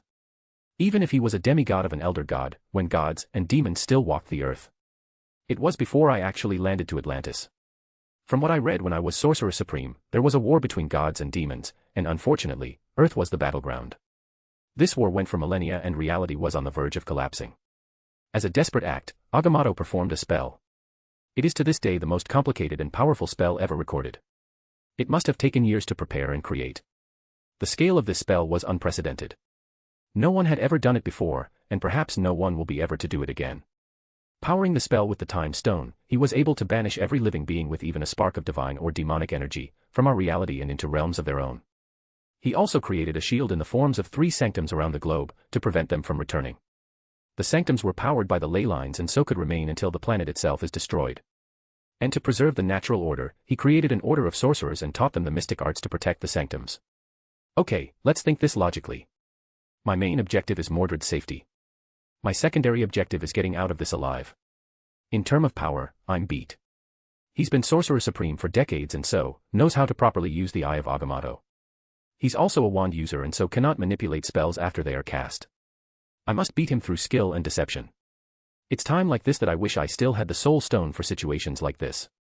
Yes, I lost it for a good cause but it's still a shame there was no other way. It's been a while. The circle is now complete. When I left you, I was but a learner. Now I am the master. You're cute, kiddo. You got a long way to even think of comparing yourself to me. I have achieved all that I sought out to do. I have united the magical world under one banner, my banner. I shaped it in my image. I have destroyed all magic that can threaten the new order and now I am on the verge of uniting the magical world to the Muggle one. I don't need you anymore. You're just some old woman that's too afraid to use her power. While he's monologuing, I discreetly start healing Mordred. I can't do much to help her without it being obvious but her life isn't in danger anymore. Main objective complete. I need to find a way to send her away. Impossible to do it now without him noticing, I'll have to distract him somehow. Have you learnt nothing from our time together, Murden? Magic wasn't created by spells, spells are a way to channel magic. What was discovered in the past can be rediscovered in the future. You have created a community that relies entirely on you and your puppet king or should I say queen. It will not pass the test of time. I am no longer Murden the orphan boy, I am not Merlin, the sorcerer supreme and hero to all magicals in the worlds.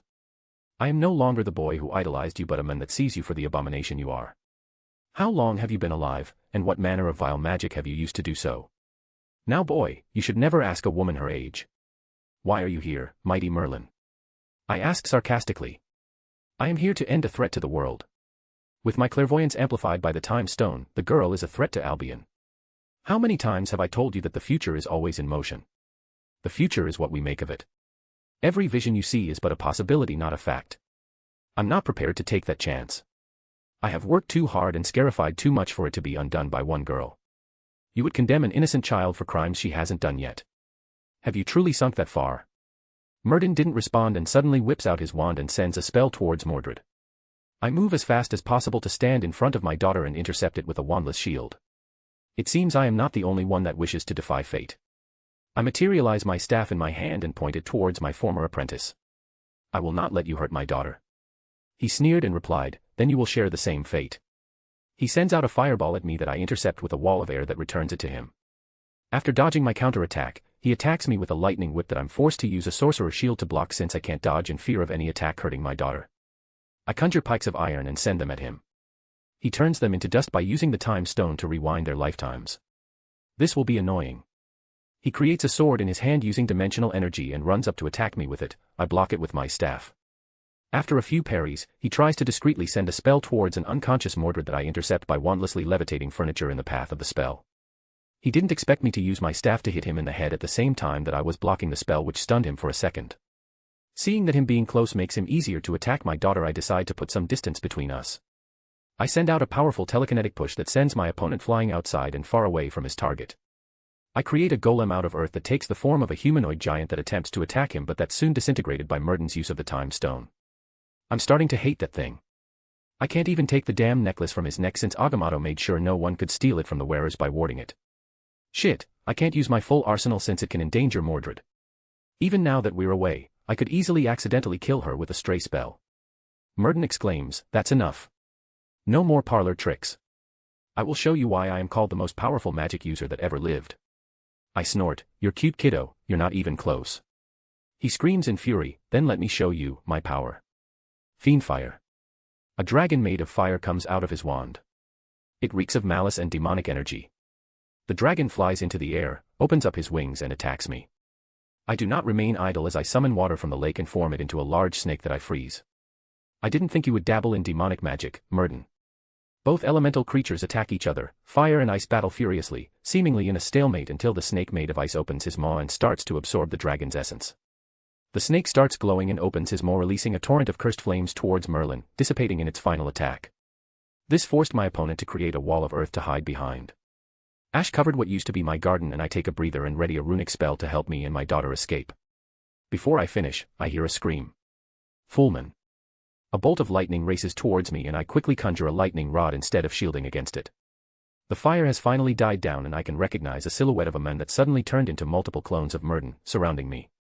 I recognize the spell. These are solid clones, each with a sliver of magic to cast a few simple spells but can dispel after one hit. Before they could attack me, I create a circular blade of air surrounding me, catching them unprepared and dispelling them. The original screamed out in pain with a noticeable gash of blood on his chest. While he's distracted, I finish the runic spell I have been creating during the fight. As I finish it, I hear, Avada Kedavra. A green light moves towards me, and I ready my runic soul shield. I notice that Merlin's face showed a victorious smirk. A smirk that disappeared seconds after the spell splashes harmlessly on my golden shield. Horrible spell that Avada Kedavra, it uses the energy liberated from a fracture of the soul to create an attack that kills every living thing that touches it. It's one of the reasons you need hatred to power the spell. You must hate your enemy enough to fracture a piece of your soul, your very being, just to kill him. Honey, you have no idea what's possible. Suddenly, a raven made of shadows emerges from the ashes and dives towards Merlin that screams Aegis, the mage shield spell. One of the most impressive magical shields that has never been breached before. Until today, that is when the raven tears the shield apart without any effort and disappears in Murden's chest. Suddenly, Murden collapses, exhausted. What have you done? It's a spell I create, makes the victim magically exhausted immediately. Like it. What I don't tell him is that it also curses the victim by slowly destroying the victim's magical core. The more he uses it, the more his reserves suffer. This will keep happening until he runs out of magic and dies. A fitting punishment for daring to hurt my daughter. Before he regains his energy, I summon roots out of the ground to bind him and conjure and enchant chains into binding his arms and chest. These chains prevent the use of any type of mystical energy, dimensional or not. I look at the kneeling man that's glaring at me in hatred, before me and sigh in disappointment. He had so much potential, I even had to constantly maintain a runic time spell to prevent him from using his clairvoyance during the fight. Even then, it's been a while since I had a workout. He's an interesting opponent for this time, he could properly fight some of the weaker gods in ancient Greece. It's too bad he limits himself to using a wand. All in all, not a bad fight but not a duel for the ages. I need to find a way to remove the necklace from his neck. I can't kill him since the stone will be lost forever due to Agamotto's enchantment, which would disrupt the timeline and threaten reality. It's one of the reasons I held back so much against him. I had to protect Mordred but I couldn't risk killing him. I also cannot let him go since he would try to kill Mordred at a later time. Before I could decide what to do with my prisoner, Mordred runs and attacks her bound attacker with Endural, screaming, "You dare attack Mother!" "No," I screamed, trying to stop her. The blade does pierce into Murden's abdomen but it's not even a mortal wound. Unfortunately, the blade cut through the chains biting Merlin, making him able to move his hands. With a movement of his hand, he opens the eye of Agamotto and uses the time stone to make a pulse of energy that pushes both me and my daughter away from him. Suddenly, a great beam of light is moving towards my daughter. It's a killing curse, it's something far more powerful. That attack harnesses the power of the time stone to revert the time of the victim. So far that it erases them from existence. No afterlife or anything after that. Not even their soul survives. I cannot use a portal or anything to redirect the attack. Time and space are closely related after all. I teleport in front of Mordred and bellow, "Rhoias." I manipulate the layers of the shield to purely protect from temporal attacks. Immediately the first two layers of my shield. In attempt to save my daughter, I ready the runic spell I have been preparing. It's a teleportation spell that works for a single person but it is completely untraceable. Normally, teleportation spells always leave a trace leading to the destination. This spell is a true masterpiece of space magic, one that I would be proud to have created in such a short notice if the situation wasn't so dire. I take a look at Mordred and I see the fear in her eyes. She doesn't think we will survive this. I smile sadly at her. "I love you, Mordred. Always remember that." Before she could respond, I cast the spell and sent her through the portal without Murden noticing. All that mattered was that Mordred was safe. She knows that her shield was wavering now. She smirks when she notices that Murden is using his magic constantly during the attack to keep powering it up. He must have used the stone to fill up his reserve. With the amount of magic he's using, he will probably be a shell of his former self after the fight is over. Before the last layer of my shield is destroyed, I add a rune to the shield in a Hail Mary. The shield shatters and all I can see is darkness. And for those that will no doubt complain about nerfing the MC, I kinda had to do it to be able to make this somewhat interesting. But even logically, you have to understand that she not only has to make sure Merlin doesn't die so that the time stone isn't lost, Agamotto's Deadman spell, check out Infinity War during the battle in New York, she also has to make sure to protect Mordred from any attack including her own and passively heal her injuries at the same time. Add in the whole fact that the universe itself is fighting against her, it's Mordred's fate to die at Camlin and the universe is making it so that it happens by manipulating the probabilities of any event that lead to that. It's a fight against fate too, not just against Merlin. There is also a psychological issue involved that will be explained in the next chapter. Trust me, she's not gonna be holding back in the next chapter. Chapter 22, Camlin, 486 AD. Somewhere in Britannia, 486 AD. Mordred POV. Mordred watched distraught as the portal closed. She hadn't expected that she would be the reason her mother would be gone. It was all because of her. That damn wizard Merlin came here to kill her, not her mother. Her mother had even beaten the man and she had accidentally set him free instead of killing him in her anger. Mama always said that her temper was dangerous, her words were never truer. The realization that her mother was dead was starting to set in. She would never see her mother again, she would never see her soft smile, she would never see the proud look in her eyes when she accomplished something. Her mother's last words were like a knife in the heart. I love you. Did she mean those words? She had killed her mother. How can anyone love his killer? She wouldn't. It was all that bearded man's fault. Why did he attack her? Why did he hate her that much? She never did anything to him, she didn't even know who he was, but he took everything from her. She didn't move from her ground for an hour, she didn't even know where she was. She didn't care either. Tears kept streaming from her eyes like a never-ending river. She felt empty now. It was horrible, being alone in the world. A voice startled her, "What are you doing here, young one?" She responded, "Nothing." Wasn't she supposed to be alone? She hadn't noticed her coming. Her mother would be disappointed in letting someone sneak in on her like that. Even in death, she failed her mother. The woman must have seen her tears. "What's wrong, my dear?" She took a look at the woman, she seemed to be the age as her mother, she had long blonde hair coupled by a crown and a veil covering her face. She wore a weird black dress that exposes her navel and abdomen. For a moment, she saw her mother in front of. And then the dam broke. They told the woman everything. About how a man attacked her home, how he wanted her dead, how her mother died. How everything was her fault. The woman listened to her story, never interrupting, and Mordred felt slightly better when telling someone of her story. After a minute of silence, the woman asked, "Do you know the name of the man that attacked you?" "Merlin." "His name was Merlin. And what was your name?" "Mordred, my name is Mordred Le Fay." "Le Fay, what a nice name. What are you planning to do now?" "I don't know." "You said that man took everything from you, did you not?" Mordred nodded. "Then why don't you do the same from him? Become what he feared you to be. Take down what he built brick by brick. Make him feel what your despair, your pain, your hatred." "Yes." Slowly the emptiness in Mordred's heart started to turn into rage, hatred and anger. She must make him suffer for what he did. Thoughts of vengeance filled her mind. For that you need to destroy Camelot and its puppet king. They're Merlin's most powerful tools and his most precious treasure. It's only fitting you take it from him as he took his mother from you. Will you help me kill Arthur, Mordred?" "Yes, I will." If Mordred could see beneath the woman's veil, she would see her smiling maliciously at what fate brought to her. "Well now, Mordred, take my hand, and join me in my conquest of Camelot." Mordred took her hand, pledging herself to help this woman. She had no idea the repercussion of her actions, nor that it would seal away what her mother tried to prevent.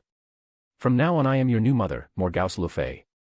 Mordred didn't notice that the sword and sheath that her mother gave her, and Dural, had disappeared. She would never see them again, she wasn't worthy anymore. Unknown time, unknown space. POV Morgan. I wake up with an attempted gasp, I couldn't move. I was disoriented and tried to remember what happened. Oh yes, Merlin tried to kill Mordred because of some vision or some prophecy, I saved her and fought him and defeated him. Then why am I here? Oh, that's right, Mordred attacked Merlin when he was bound and accidentally freed him instead of killing him. He tried to erase my daughter from existence, the bastard. But I sent her away. Thank God she's safe. I hope she's alright. Oh right, my desperate gambit must have worked. I manipulated Murden last attack to freeze in time, not erase me since I couldn't disperse that much time energy, I had to manipulate it. To avoid getting attacked when I was frozen, I created a dimensional rune to create a personal dimension to be frozen inside. It's kind of like the mirror dimension by only I could access it. I need to slowly unravel the time energy to free myself. I have to be careful, I could risk reactivating the spell and removing myself from existence. A time rune appears in the air and slowly manipulates time to free me. It takes hours but I can finally move. I finally exit the dimension into the real world. I should reappear in the same place I disappeared into, but all that greets me is a normal clearing. It's as if I had never moved there. A result of my former apprentice's last attack, probably. I need to figure out how long I have been frozen to. Tempest. The result of the spell horrified me when I read the year, 491 AD, I have been gone for 5 years. I need to find Mordred, to make sure she is alright. I conjure some water and use some blood I took from her to scry. I cannot express the anguish I felt as I saw my daughter battling a blonde woman with a sword made of wind. She must be King Artoria Pendragon. I could not prevent her fate, but perhaps I could still save her. I apparate to her, trying to reach out to her, get her out of there to find that Mordred had stabbed Artoria but that Artoria's sword impaled my daughter as well. I watch as her eyes slowly turn empty and feel her soul leave the world. I refuse to accept her death, I run up to her and hug her body before it falls. I keep casting my strongest healing spells. I even try to rewind time to save her but it wouldn't work. Fate will always have its dues. The universe always wins. Shadows slowly start coming out of my body. My power that I tried to restrain so much for millennia was starting to be unleashed. My control was slipping but I didn't care. My daughter was dead and even with all my power there was nothing I could do about it. I always kept a lid on my power in an attempt to blend in, to not be alone after the fall of Atlantis. But not anymore. I tried the simple life, tried to ignore her duties, tried to be human, a mother. But I wasn't human anymore. I was the master of death and it was time to live up to my title. I let out a scream of anguish and suddenly, shadows exploded out of me. Racing everywhere around me, consuming everything it touches. It spread for miles, killing men, women, goblins, and children. Even plants were not spared as they rotted and disintegrated in seconds. Once she was spent, the shadows faded and light illuminated the field. The fields of Camlin became a wasteland. There was no trace of any war, just a barren valley without a shred of life inside but for me and my daughter's corpse. I guess the legends were true, at the Battle of Camlin, the battle between light and dark, there was no victor, everybody lost. I teleport to where our home used to be and dig up a grave to bury my daughter. It was time to mourn now but once I was done. I would track down everyone responsible and make them pay. 2 days later. Using scrying, I discover who was it that manipulated my daughter into fighting Artoria. It was Morgause, her biological mother. Of course, it was. The so-called Lady Lofay. She even took my name, what a bitch. She filled Mordred's heart with hate and anger, turning her into the monster she wanted her to be. She didn't even participate in the Battle of Camlin, she stayed safe in her tower while my baby was fighting. I passed through her wards like they weren't even there. I slowly walk up the tower, the guards, soldiers, knights and even wizards in the tower turn into dust without me even looking at them or doing any gesture. I can sense her at the top of the tower trying to overpower my anti-teleportation wards. These are not your typical anti-apparition jinx but a space ward that prevent any manipulation of space-time inside. As soon as I reach the top of the tower, everyone in the tower is dead except the two of us. She attempts to send out a spell at me but I immobilize her with my telekinesis. One look at the wand and it turns into dust.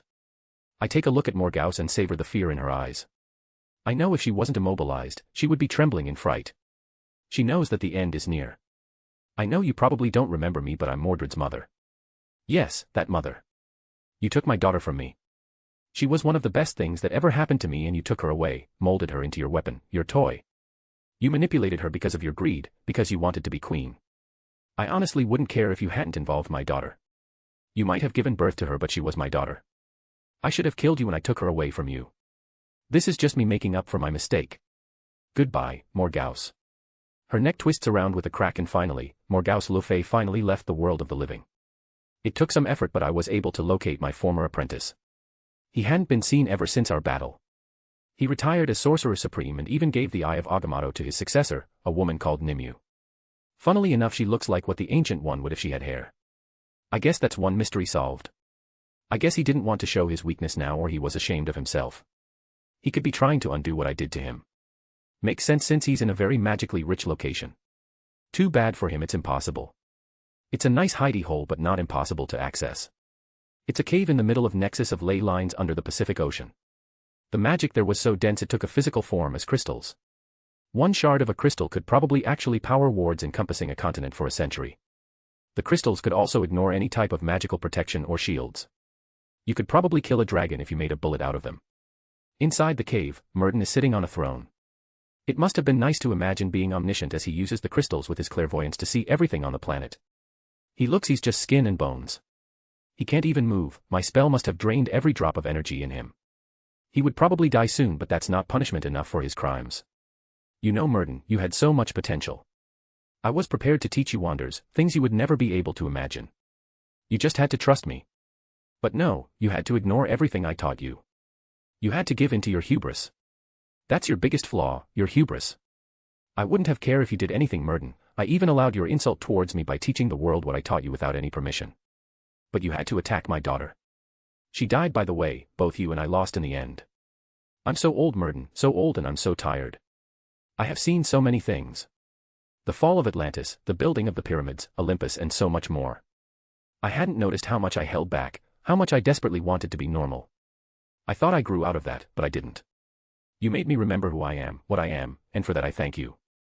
Now you also killed my daughter, indirect as it was. You turned her into your enemy, and for that I curse you. I bind your soul to this place, to this realm outside of time and space, for you shall never return to the world. I bind your magic to forever use your foresight, for you shall see your accomplishment crumble and everything you have built destroyed. You shall never move, never cast any magic but your divination. Everyone that enters this realm shall be as much of prisoner as you are. Your body will rot but your mind will not, for you shall see everything and be powerless to stop it. You will see everything until your mind breaks, until you forget who you are. Only then you will pass on to the realm of the dead. I curse you, Merton Emrys. Merton glows orange. This is my revenge, Merton. The world will remember you, but not as you wanted to, but as a man with a dream that failed in the end. They might even worship you, but with every person that utter your name you will remember your failure. They will remember Merlin, the Prince of Enchantments, and not Merton, the brilliant man you could have become. I have to admit you have the most impressive divination skills I have seen ever since the Oracle of Delphini. Goodbye, Merton. I slowly fade away from the dimension where I trapped Merton, leaving him alone for a long, long time. Chapter 23, Meeting Rose. Hogwarts, 31st of October 1994. After the talk with James and Lily Potter, I wander aimlessly in the school that was once a home. Everywhere I look, I see ghosts of my time here. The wards told me that the students had returned to their dormitories. So, I slowly walk in the Great Hall, and I instinctively walk towards the Great Hall. To be honest, I kind of forgot that the Potters even existed or that Voldemort was a thing. I have lived for so long that my previous life is but a dream now. What are a couple of decades compared to the thousands of years of life I lived? It's like trying to remember a day in a normal human lifetime. It's funny that they think that they're my parents, and also kind of sad. I was not angry, very little makes me angry these days, but I am truly disappointed with how they treated their daughter. It's weird calling their daughter as if she was someone else, but it's the right way to see it. The truth is that Jasmine Potter is dead, and that was tragic. At least with me here the Potters can get a semblance of closure. What the Dursleys did to me is but a dream now. It doesn't even feel like it matters anymore. I didn't even need to take revenge. My AI, Alfred, hacked into their accounts and sent evidence to the police that he has been embezzling funds from his company. After the police searched their home, they found evidence of child abuse and the disappearance of their niece, Jasmine Potter, who is now considered dead as she wasn't seen for a few years. Let's just say that both Vernon and Petunia were given a life sentence in prison and that their son is in a foster home. I kinda feel bad about Dudley. He was a victim as much as Jasmine was. Spoiling your child is one thing, but what the Dursleys were enabling their child to do and his lack of any type of discipline was just horrible. He was guaranteed to become a criminal in his adulthood. Speaking of my AI, Alfred has been very helpful in running my business. He is the perfect secretary. He's the one doing my investments, scheduling meet and greets for my fans, responds to fan mail, and manages my poker website. Honestly, if it wasn't for him, I would have killed off the Evanshade family and screw the money. I had enough stuff amassed in my lifetime to do anything I wanted. Like hell I would respond to fan mail. I have no idea how that Lockhart Ponce does it for fun. Life is too short for that, and that's me saying it. Arriving to the main hall, I am greeted with an empty large hall that's divided by 4 extremely long dining tables, each with sheets the color of their house. Large flags floating above them, each representing a house. I look up the floating candles. I am still baffled that nobody thought to replace them. There are so many objects that are enchanted to light up in a white light like a lumos. I haven't even seen any candles when I visited the magical community in the United States. I guess they're tradition or something. I have to admit the enchantment is beautiful in a simplistic way, and very powerful considering how long it lasted. The wax doesn't melt and the wick doesn't get burned.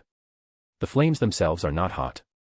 A few children tried to play with them when the school was founded and got burned, so we added that enchantment too. We never wanted the school to be divided like this. The houses were meant to act as a list of apprentices to each founder. There was a bit of a rivalry between them, but that was it. There was no hostility, no true division. An apprentice of Salazar Slytherin could ask Godric Gryffindor for help in transfiguration. The opposite was also true. It showed as the Great Hall was made of multiple tables and not just 4 big ones. I remember not even a single table only had students from a single house. I look up and see the enchanted ceiling that Rowena made. Truly a piece of art. Illusion magic mixing with an observation enchantment on top of the astronomy tower. The enchantment was anchored by the runes. It took Rowena months to do it. It was her first project in this scale. I sometimes didn't have the heart to help her with it since I would be done in a couple of hours.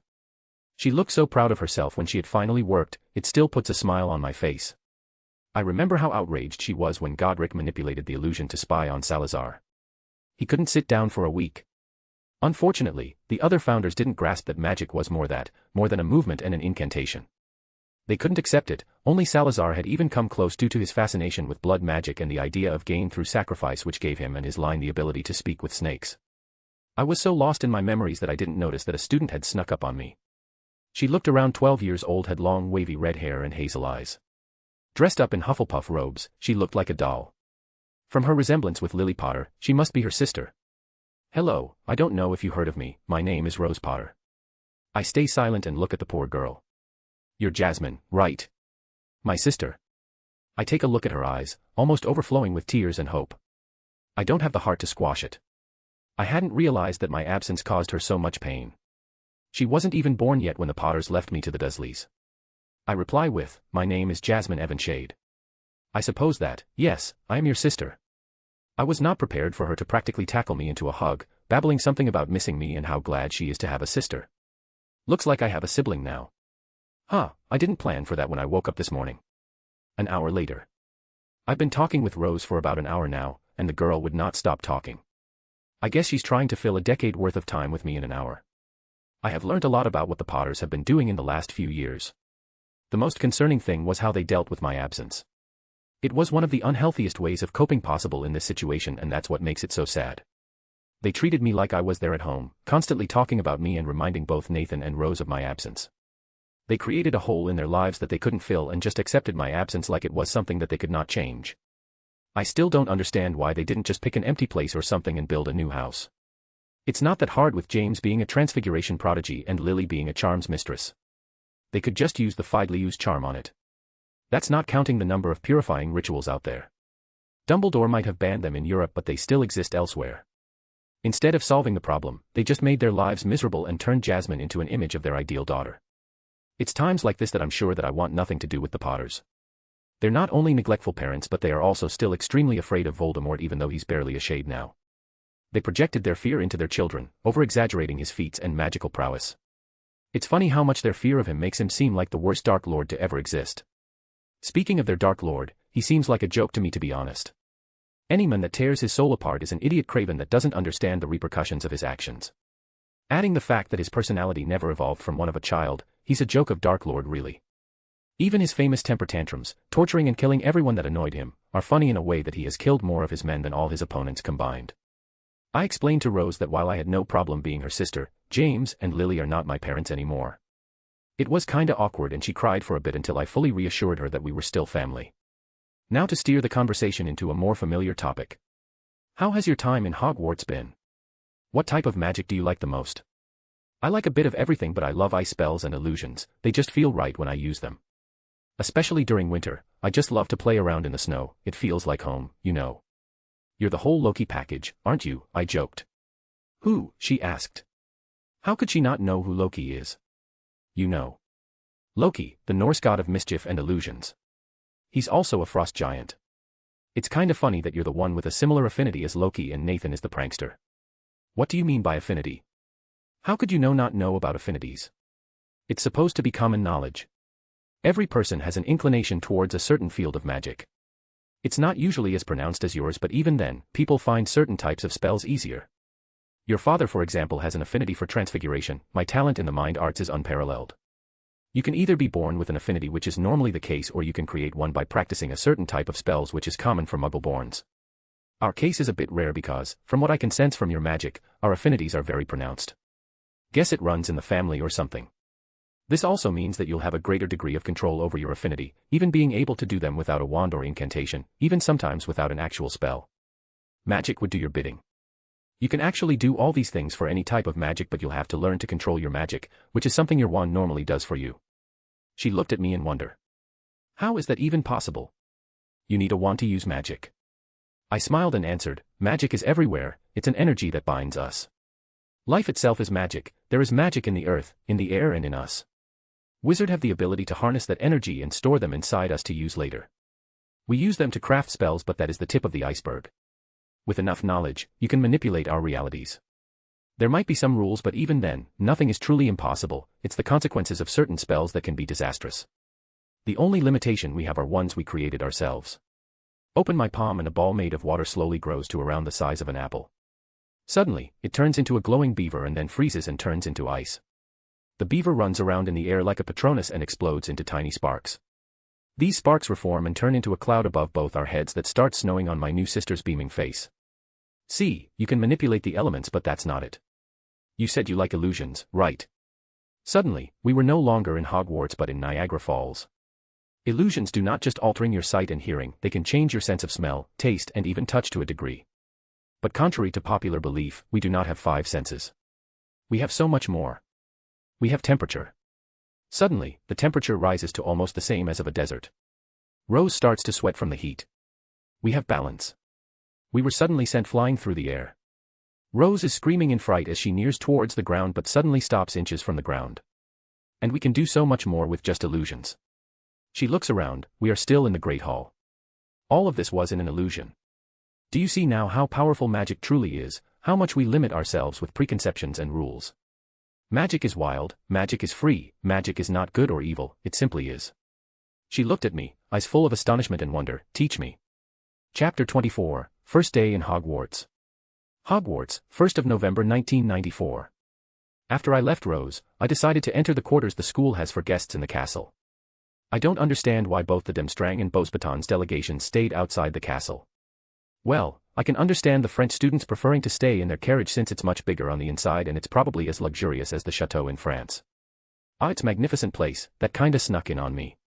I had no idea when it would be built, but as soon as it was, I snuck in as a student. I think it was 400 years ago. It was created just after the International Statute of Secrecy was instituted, and it was a response to the Muggle King's Palace of Versailles. As in, we can make a school just as luxurious as your king's home.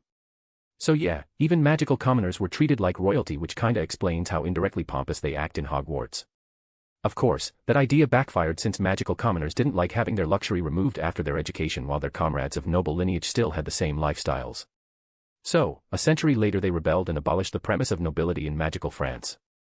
Now the school itself offers a lot of courses that cannot be found elsewhere, including a newt class for the magical arts, an obligatory etiquette course, fencing, healing and even dueling, which is more like a sport with an obscene number of rules than actual fighting. They now have an alchemy class for newt students, unlike Hogwarts that was abolished 30 years ago by Dumbledore due to a lack of interest. It's funny how nobody noticed that the men had a monopoly on alchemical elixirs, meaning that he controlled their prices and their availability. Demstrang, on the other hand, is a harsh place. It's in Finland and you need to speak German to attend. It was founded about a century after Hogwarts became a thing, since the Wizards' Council did not allow anyone from outside Britannia to enter. It was the only big institute that educated magicals in Europe before Beauxbatons was founded. It's a pretty cutthroat place where if you excel, you'll have a great education, but mediocre students are expelled after 2 years. It also caters to the students' abilities, meaning a second-year student can take transfiguration with 5th years. It's a harsh place, but any graduate from Demstrang is guaranteed to be competent, reliable but also dangerous. Demstrang teaches battle magic, which is now called dark magic. In fact, it's a center point of their education due to the abundance of Vikings and pirates at the time. Anyway, the ship they're staying in is barely functional. It should be in a museum, and it was very impressive and imposing when it was made, but the enchantments are fading and its spells are lost to time, so no one can recast them. Well, no one but me. They're really better off just staying in the castle. They're taking their classes there anyway. It's sad that the school I founded is the one with the worst magical education out of the 3 schools in the tournament, but hey, it's not our fault. There are so many secrets here that still nobody has discovered. No matter how much Dumbledore wants to restrict knowledge, everything that ever entered this castle is analyzed and stored by Hogwarts. Hogwarts itself is one of my greatest experiments, and I'm not speaking of the school but of the castle. With decades of planning, I created a consciousness in the wards of the castle. It slowly developed into having a soul of her own. It's the ultimate defense mechanism, one that can think for itself and channel magic from the ley line to create spells of her own against attackers. We taught her to love the students, how best to help her and to manipulate the enchantments inside the castle. She moves stairs to help the students, manipulates space and time to make sure they get on time. She even arranges books to make sure they can find what they need as fast as possible. For some reason her presence is somewhat muted and the wards are a lot weaker than before. I'll have to check on that later. Anyway, I have class today. I wasn't gonna stay here but I kinda want to get to know Rose, my new sister and somewhat student. She surprised me with an affinity over ice and illusions I haven't seen for centuries. Even her magic is very refined for her age and much more powerful than most people of her time. She kinda reminds me of Murden, in term of potential. So, after receiving a letter pretty much begging me to stay from Dumbledore, I agreed to take fourth-year Hufflepuff classes. Mostly, out of boredom than anything. I'm kinda curious where things will be going and how much I can stir the pot. I look at the timetable I received when I woke up. I have double potions, yeah great, 2 whole hours with the wannabe Batman. I walk down to the dungeons for my famous first potions class with Snape. Kinda excited to be honest, will he be asking me hard questions? I kinda wanna tease him a bit. He was surprisingly silent last night. Probably from shock or something, he must have orders from Dumbledore on how to treat me so this will show me what to expect during my time in Hogwarts. I enter the classroom, it was colder here than up in the main castle, and would have been quite creepy enough without the pickled animals floating in glass jars all around the walls. He's really going with the whole spooky atmosphere. Kinda unsafe doing potions in such a closed-off room, the fumes can be dangerous and it's better to have a natural filtration system than an enchanted one. It definitely explains the greasy hair if he stays here for too long. I look around, it seems to be a class of Hufflepuffs and Slytherins. The classroom is divided in the middle, each house taking a half of the room. Snape isn't here yet, probably trying to do his famous entrance thing. You know what they say, first impressions are very important. The only empty desk is at the back of the class on the Hufflepuff side of the room. I walk there to sit down, everyone is staring at me. It's really freaky, I don't think that they're even blinking. Did I do something wrong? I'm not wearing robes but I'm not a Hogwarts student so that shouldn't matter.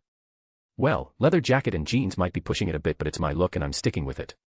It will be a nice change of perspective, as the first potion mistress of Hogwarts to experience what it's like from the other side of the classroom. A few minutes later, Snape did his epic entrance, with the billowing cloak and everything. Feels like a Bond supervillain or something. Snape started the class by taking the roll call after which he finally noticed me. Ah yes, Jasmine Potter. Our unexpected guest. Draco Malfoy and his friends Crabbe and Goyle sniggered behind their hands. What a bunch of brats. Other than that, the entire class was silent. I have to give it to him. I interrupt him, not to be disrespectful professor but my name is Jasmine Evanshade, not Potter. He didn't even respond and continued. Since you're new here let me test your competence in potions. I can hear the entire Hufflepuff side of the room gulp at unison. Dear God, this is a potions professor not a fucking serial killer. How do you rate your competence in potions? I responded with a smile, I would say it would be very high, Professor. I think a small test is in order then. Tell me, what does the Aliasti draft do and why is it especially dangerous? Snape asked immediately, his expression intent. The Aliasti draft causes hysteria, and it's exceptionally dangerous because it does not need to be ingested, merely breathing in the fumes is enough to infect a person. This feels suspiciously like the test he gave Harry in the first book. Does he do this for every child of James Potter or something? I wonder if he did the same to Rose and Nathan. Damn, talk about an inferiority complex. At least he didn't ask the same questions from the book, might see some variety. Snape's follow-up was quick and sharp at the response, what color is the dog breath potion and what does it do? It's purple and it causes the drinker to breath fire. Name a potion that uses salamander blood, lionfish spines, flobberworm mucus, and honey water, and its use. Wiggenweld potion, and it's used to wake people up from a deep sleep, or from something like the draft of living death. I replied with only a moment's hesitation. Funnily enough, I actually invented this potion. No one could find anything to reverse the effects of the draft of living death and people were starting to use the potion as a weapon. I snuck into the hospital, more specifically the head healer's office and left a piece of parchment with the recipe of the potion. They still have no idea who actually created this potion and so named it on the first person that was cured using it. Snape ignored me and started the lesson. Rude. Today we will be working on the Pepper Up potion. This potion is used to treat severe magical exhaustion and gives energy to the drinker. It is also a cure for the common cold, so whoever was sick during the last few years, our resident Mediwitch, Madame Pomfrey, would have given you a dose. One side effect is for steam to pour out of the drinker's ears. This potion is one of the most important ones for any who wish for a career as a healer. Not a bad introduction. I honestly thought he was worse than this. Instructions are on the board, start brewing now. Wait, is that it? He didn't even explain the formula or the reactions for each potion. That means that students have no idea how to correct themselves if they do a single mistake. They won't be able to improvise or modify anything. How is this a potions class? They might as well call this class Simon Says. I take my cauldron, that Tilly, my elf, graciously got for me from my lab in New York, and take a look at the instructions. Dear God, this is very bad. These are the instructions for a potion master, not a Hogwarts student. Not only must the brewer be able to multitask, but the reactions inside the potion will be so unstable that explosions are extremely likely. It's the most extreme do or die I have ever seen in a potion class. I start brewing my version of the potion. It took me about 20 minutes for me to complete every step, and I have to wait for my potion to simmer for 13 minutes. Now that I finished early, I can clearly see Snape helping out the Slytherins while ignoring the Hufflepuffs. What a despicable teacher.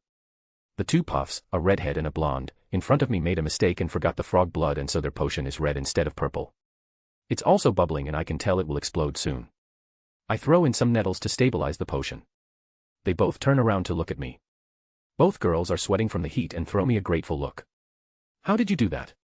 Basic potions knowledge. The potency of the powdered unicorn horn had to be balanced by the acid in the frog blood. Since you forgot it, your potion was unstable. The nettles temporarily stabilized the potion. Now add some flour and 7 counterclockwise stirs and then add in the blood. The potion should be salvageable by then. It won't have the same potency, but it's still a passing grade. They were gaping at me. How do you know all that? Because it's basic potion theory. You should know this. It doesn't matter, thank you. The redhead said. I'm Susan Bones, by the way. This is Hannah Abbott. I'm Jasmine Evanshade. She opened her mouth but was interrupted by Snape's cold voice. Potter, are you distracting other students? Before I could answer, he continued. Typical Potter, disregarding the rules. You're just like your pathetic father. I have finished. My voice died in my throat as I noticed that my cauldron was empty. He must have vanished it. I do not accept cheater in my classroom, Potter. I ought to take you to the headmaster's office for this. I don't know where you got your pepper-up potion from, but... Shut up, you obnoxious little man-child. How dare you call yourself an educator with what you have been doing? No formulas, no theory, no reactions. Not one student used any safety precautions while brewing, and what in the name of hell have you been teaching these past few years? And for the last time, my name is Jasmine Evanshade, not fucking Potter. Are you that insecure that you feel the need to belittle your students instead of actually teaching? I look up to his furious eyes and feel a probe attempting to breach her mind shields. Oh, so this is Dumbledore's game. This will be fun. Chapter 25, Snape's Punishment. Unknown time, unknown space. Snape POV. Snape woke up in a white place. Nobody was watching. Nobody else was there. He was not perfectly sure that he was there himself. He was lying, definitely lying, on some surface. Therefore, he had a sense of touch, and the thing against which he lay existed too. Almost as soon as he had reached this conclusion, Severus became conscious that he was naked. He wished he were clothed. Barely had the wish formed in his head than robes appeared a short distance away. He took them and pulled them on. Severus. He knew that voice, he hadn't heard it in decades. He spun around and there she was walking towards him. She looked exactly like the last time he saw her. Mum, said Severus, his eyes began to tear up. You wonderful boy. You brave, brave man. Let us walk. Stunned, Severus followed as his mother led him to 2 seats that Harry had not previously noticed. But you're dead, said Severus. Oh yes, said Eileen matter-of-factly. Then. I'm dead too. That's a complicated question. You died, yes, but whether you'll stay dead is the question. How could I have died? The last thing I remember is being in class. I remember the Potter girl, and I. He didn't want to say it, fearing his mother being disgusted by his actions. Tried to use legitimacy on her, she continued. Don't be ashamed, dear, in death, there are many who have done far worse than you. Then, what happened? Why am I dead? The girl whose mind you tried to enter created her own type of mental shields. They were never tested, and so your mental probe was reflected into your own mind, causing you to have a brain aneurysm, which led to a stroke that killed you immediately. You really shouldn't try to use legitimacy on yourself, she chided. So, is this it? The afterlife? No, this is limbo, what's between life and death. It's hard to explain, and I'm allowed to say very little. What does it look like to you? She asked. To be honest, it looks like King's Cross. King's Cross Station. Eileen chuckled bitterly. Makes sense, I suppose. It was your escape from me and your father. You have suffered so much. Manipulated so much. They used you and then discarded you. I have failed you, my son. This is my last gift to you. I hope that at least in death I do right by you. What do you mean? I mean that for the first time in your life, I'm giving you a choice. An opportunity for you to take, if you want to. An opportunity to right your mistakes. How? By sending you back, not to your time, but to another. I'm not sure when exactly. Do I deserve a second chance? That's for you to decide, Severus. Severus imagined righting his wrongs, achieving his dreams. He was slowly getting excited for this opportunity. Yes, I accept. Good luck, my son, and be careful. Even changing something insignificant can have disastrous consequences. You're not my mother, are you? I am, yet I'm not. In death we are all one. Severus woke up, disoriented from his odd dream. He stood up and noticed that he was shorter than he should be. He was in his old dorm in the Slytherin common room. He didn't believe what was happening. He ran towards to the bathroom and stared at the mirror for a few minutes. He looked young. Very young. He was barely a teenager. One last thing to confirm this. Tempus, he was in June 1975, he was taking his OWLS at the time. Snape, we're gonna be late to our defense exam. He heard Avery shout. The boy was in Azkaban, the last time he heard. He realized that it was the defense exam, it was when his friendship with Lily had ended. This was his second chance, and this time he will get the girl of his dreams. The exam was as easy as he remembered it, and now, he was waiting for the marauders to attack him. Right now, he heard, "All right, Snivellis." That was Potter, no doubt. He ignored him and kept walking. Expelliarmus. Severus saw the spell coming, so he easily blocked it. Protego. Impedimenta. Black spell was again blocked. They seemed to get agitated by his lack of attack and kept sending spell after spell at him. Not a single one broke through his shield. Potter and Black ended up panting from their spell fire. Were they really that pathetic during this time? What did that say about him? Leave him alone. James and Sirius looked around. James's free hand jumped to his hair again. All right, Evans, said James, and the tone of his voice was suddenly pleasant, deeper, more mature. Leave him alone, Lily repeated. She was looking at James with every sign of great dislike. What's he done to you? Well, said James, appearing to deliberate the point, it's more the fact that he exists, if you know what I mean. You think you're funny, she said coldly. But you're just an arrogant, bullying toe rag, Potter. Leave him alone. I will if you go out with me, Evans, said James quickly. Go on. Go out with me, and I'll never lay a wand on old Snively again. I wouldn't go out with you if it was a choice between you and the giant squid, said Lily. Look, I entertained this childish feud with you for too long. I have outgrown this, and honestly so should you. I'm done. Get your entertainment elsewhere. He turned and left towards the Great Hall, with Lily next to him. His new life was beginning. The exams ended and it was summer. He left for his home. He was excited to see his mother again. His father, not so much. During the next few weeks, he spent time with his mother every day, and thankfully his father was never home. He spent most of his time in a tavern. He spent time trying to better his control over his magic. He had returned to the past with his older self's magical power, and his body wasn't used to this much power. So, he had to deal with some accidental magic when he was in Hogwarts. One day, his father came home early. He decided to leave to spend time with Lily. After he returned, he entered the house to find his mother being punched by his drunk father. Suddenly, he started choking her. Where's your magic now, you little freak? Eileen was trying to breathe, her hands were waving wildly but were slowing down. Severus didn't know what was happening.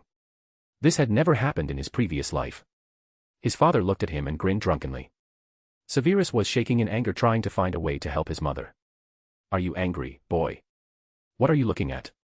I can't believe I gave birth to a weakling like you. Severus, already doing his best to control his magic, couldn't handle it anymore. His magic, listening for his desire to hurt his father, created a shockwave, sending Tobias flying towards the end of the room. Severus felt drained and weak. He was magically exhausted and passed out. He later found out that he had killed his father but that the blast had caused his mother to go into a coma. The healers didn't know when she would wake up. Riddled with guilt, he spent the time practically silent at the Evans household.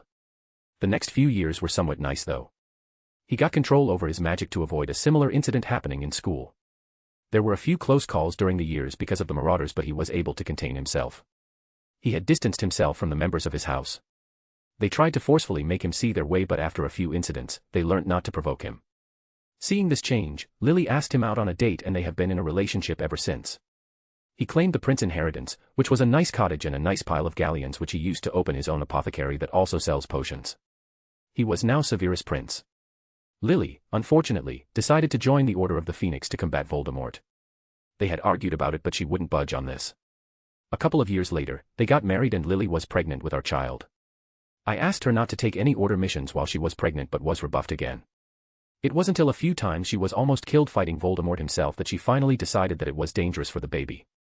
On July 31, 1980, Harold Evan Prince was born and he had his mother's eyes. He was the most beautiful thing he'd ever seen. He thought he loved Lily, but what he felt towards his son was far more than that. It was the happiest day he ever seen. It was a few weeks later that he was visited by Dumbledore. It appears that Voldemort wanted to kill us.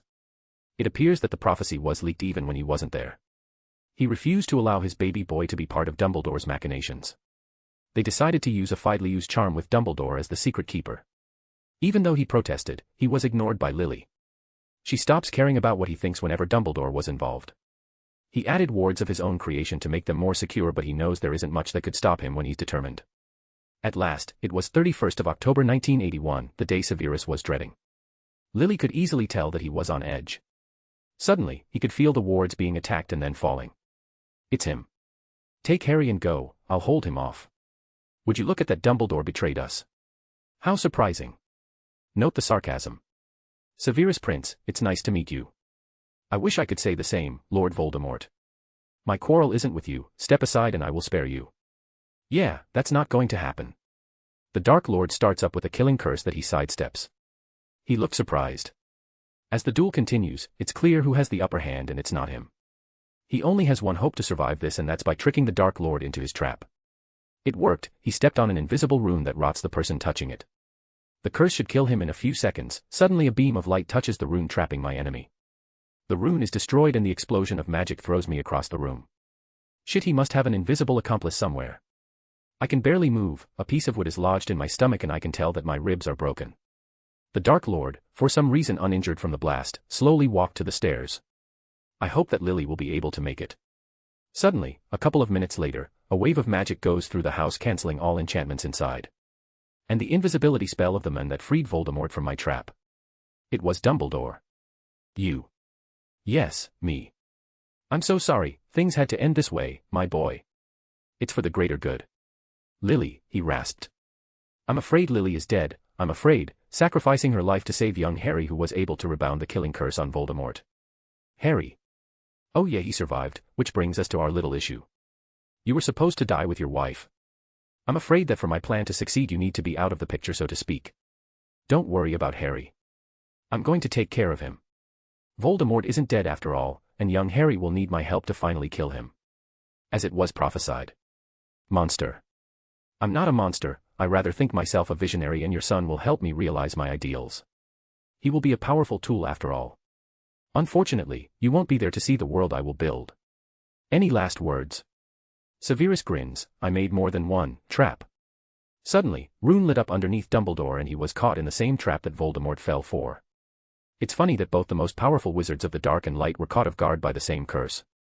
Dumbledore started to rot and a few seconds later, he was but a husk, looking like a year-old cadaver. No one would be able to recognize him as the great Albus Dumbledore without the hideous robes that the rotten corpse was still wearing. Severus crawled up the stairs to take a last look at his wife and son. He sobbed as he found her body and hugged her to his chest. His son watching with a lightning bolt scar on his forehead. It was the last thing he saw before passing out from blood loss. It has been a few years since his wife's death, since he was sent to Azkaban without a trial for the murder of Albus Dumbledore by a smirking James Potter, the new head of the DMLE. The worst thing about this place wasn't the Dementors. Their presence was agonizing, but the worst thing was the mirror in front of him. It was a scrying mirror keyed to one person, my son, so I could watch him grow. I thought it was a blessing at first, until I found out who was his new guardian. It was that cow, Petunia. Since I'm technically a traitor and I don't have any relatives, he was raised by his mother's sister. That must have been Dumbledore's plan all along. He saw as his son was starved, hit, demeaned. They were treating him worse than a house elf. They were slowly breaking him emotionally, physically. He was hit with belts, pans, he was tortured every day for years. They instilled to him how magic was unnatural. How it's a curse. His son grew to hate his magic. His son, his beautiful son, the last remnant to Lily he had left, the only thing keeping him sane in Azkaban, turned into an obscurial. His magic went out of control and killed his relatives, his neighbors, the entire street was destroyed when he was done. In the end, it was too much for his 6-year-old body to handle, and Harry died afraid and alone, thinking that no one ever loved him. After all this time, after the Dementor constantly were reminding him of his failures, with his mother, with Lily, it was his son's death that broke him mind. In the real world, the class was silent, waiting for their potions professor to respond to Jasmine's rant when he suddenly started screaming. His eyes rolled to the back of his head and he passed out. Nobody noticed the small smirk on the girl's face. Chapter 26, Dumbledore's Suspicions. I would like to thank my beta, Avid Reader 2425, for his help in this chapter. November 1, 1994, Hogwarts. Dumbledore POV. How could this happen? How could things spiral out of control this much? Dumbledore looked at one of his most prized pawns, although he prefers to call them associates, to fulfill his goals. His potion master, prized for not only being his spy in Voldemort's ranks but his experience with the dark arts and potions are unparalleled. He was a very capable dueler and he was under his thumb.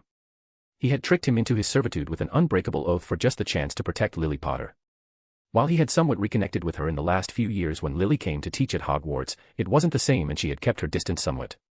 Which makes sense because he had a hand in Voldemort's attack by revealing the prophecy to him. And now, here he was. Lying on a hospital bed in the infirmary, eyes closed. He looked more at peace now than he ever looked before. He had inexplicably lost consciousness during one of his potion classes, and not any potion class, but one Dumbledore had specifically asked him to behave a certain way to gain insight to the mystery called Jasmine Potter. He had asked him to simply antagonize her and get a measure of her character. The use of legitimacy was implied in his order, so he had a suspicion on what happened. He wanted Severus to use legitimacy to instill a few compulsions into her minds, like seeing him as an authority figure she wants to respect and trust. So, what happened to him? He asked Madame Pomfrey. Physically, he's fine. Mentally, however, is different question. I don't think I can explain it properly to someone who isn't a healer. She replied. I will try to keep up. He chuckled. Well, if I hadn't checked that his soul was intact, I would have said he was kissed by a Dementor. How is that possible? The effect of a kiss is unique. No one has been able to replicate it, and believe me, they tried. He asked. I don't know. What I do know is that his brain shows absolutely no activity. There's no sensory input or output. Usually, certain parts of our brain are active when we do anything. Even when we're sleeping or unconscious, some part of it is being used. He has nothing working, which is what we see in a person without a soul. The only thing that I can think of is that something broke him. Something broke his mind and did it quite thoroughly. Not like what the Lestranges did to Frank and Alice Longbottom, where they were subjected to pain until they broke. Their brains are still working. But someone made his mind prefer not just to die but to cease to exist entirely. I see. There was only one suspect for Severus' condition and he had to handle with care. Is there any chance of recovery? He asked, expecting the worst. I don't know. This has never happened before. There's nothing I can really do for him. I can try to make him a few brain-stimulating potions, but I wouldn't get my hopes up. What will happen to him will depend on him. For now, I will have to force-feed him nutrient potions so he won't starve to death. I would recommend asking for an expert to take a look at him, but I know you like Hogwarts affairs to remain private. Thank you, Poppy. Dumbledore walked out of his room. He had an idea on what happened. Severus had attacked the girl with legitimacy and the girl somehow had mental shields that attacked him back. That was the most likely scenario from his perspective. He waved the Elder Wand and a silver ethereal phoenix came out of it. Minerva, please inform Miss Evanshade to meet me in my office as soon as possible. POV Jasmine/Morgan. I had a somewhat boring day. You know. Other than the potions class, nothing exciting happened. McGonagall was boring in Transfiguration. She was an adequate teacher, don't get me wrong, but her lessons leave absolutely nothing for improvisation or creativeness. Now Flitwick, that was a good teacher. He made the students consider practicing the spells in class fun. He was very interactive even during the theory part of each spell. He also kept saying these little tidbits that are really interesting. Some I know are made up. He taught the summoning charm today and his story about the fact that the creator of the charm created it to summon an opponent's nails during a duel. It's complete nonsense, but the student got ideas on how to use the charm in unorthodox ways, and that was the point. It's a shame how magicals are taught these days. They treat their wands like a remote with their magic as a battery. They have no respect for the gift they have been given. Where was I going again? Oh yeah, Dumbledore summoned me to his office. I guess this was about Snape. I didn't intend to break him at first, but after quick mind probe of my own, I just had to do it. The guy was a horrid person. I wouldn't have acted if it was just that, but Dumbledore had promised me to him as a concubine to get him on board with his plans involving me. Snape still didn't lose any of the infatuation over Lily, and he still lusted over her. Whatever he feels for her isn't love but a weird obsession. He had put her in his mind as a perfect being, something that was meant to be his. He had plenty of plans to assassinate James Potter, hoping he would get her. Plans he didn't go through with because he would be an obvious suspect. Lily was still wary of him. Well, he did somewhat point Voldemort in the direction of her baby children, so that's understandable. He didn't even feel guilty about it. He was even hoping that James died during the attack. So, since the guy didn't get the mother, he wanted the daughter. Apparently, having Lily's eyes was enough for him to lay claim to me. Creepy bastard. This was also approved by the old goat himself, so I had to respond accordingly. It's like chess. He tried to attack the queen and lost a rook for his impatience. We're still at the start of the game. He lost the opening. Let's see how he plans to clean up.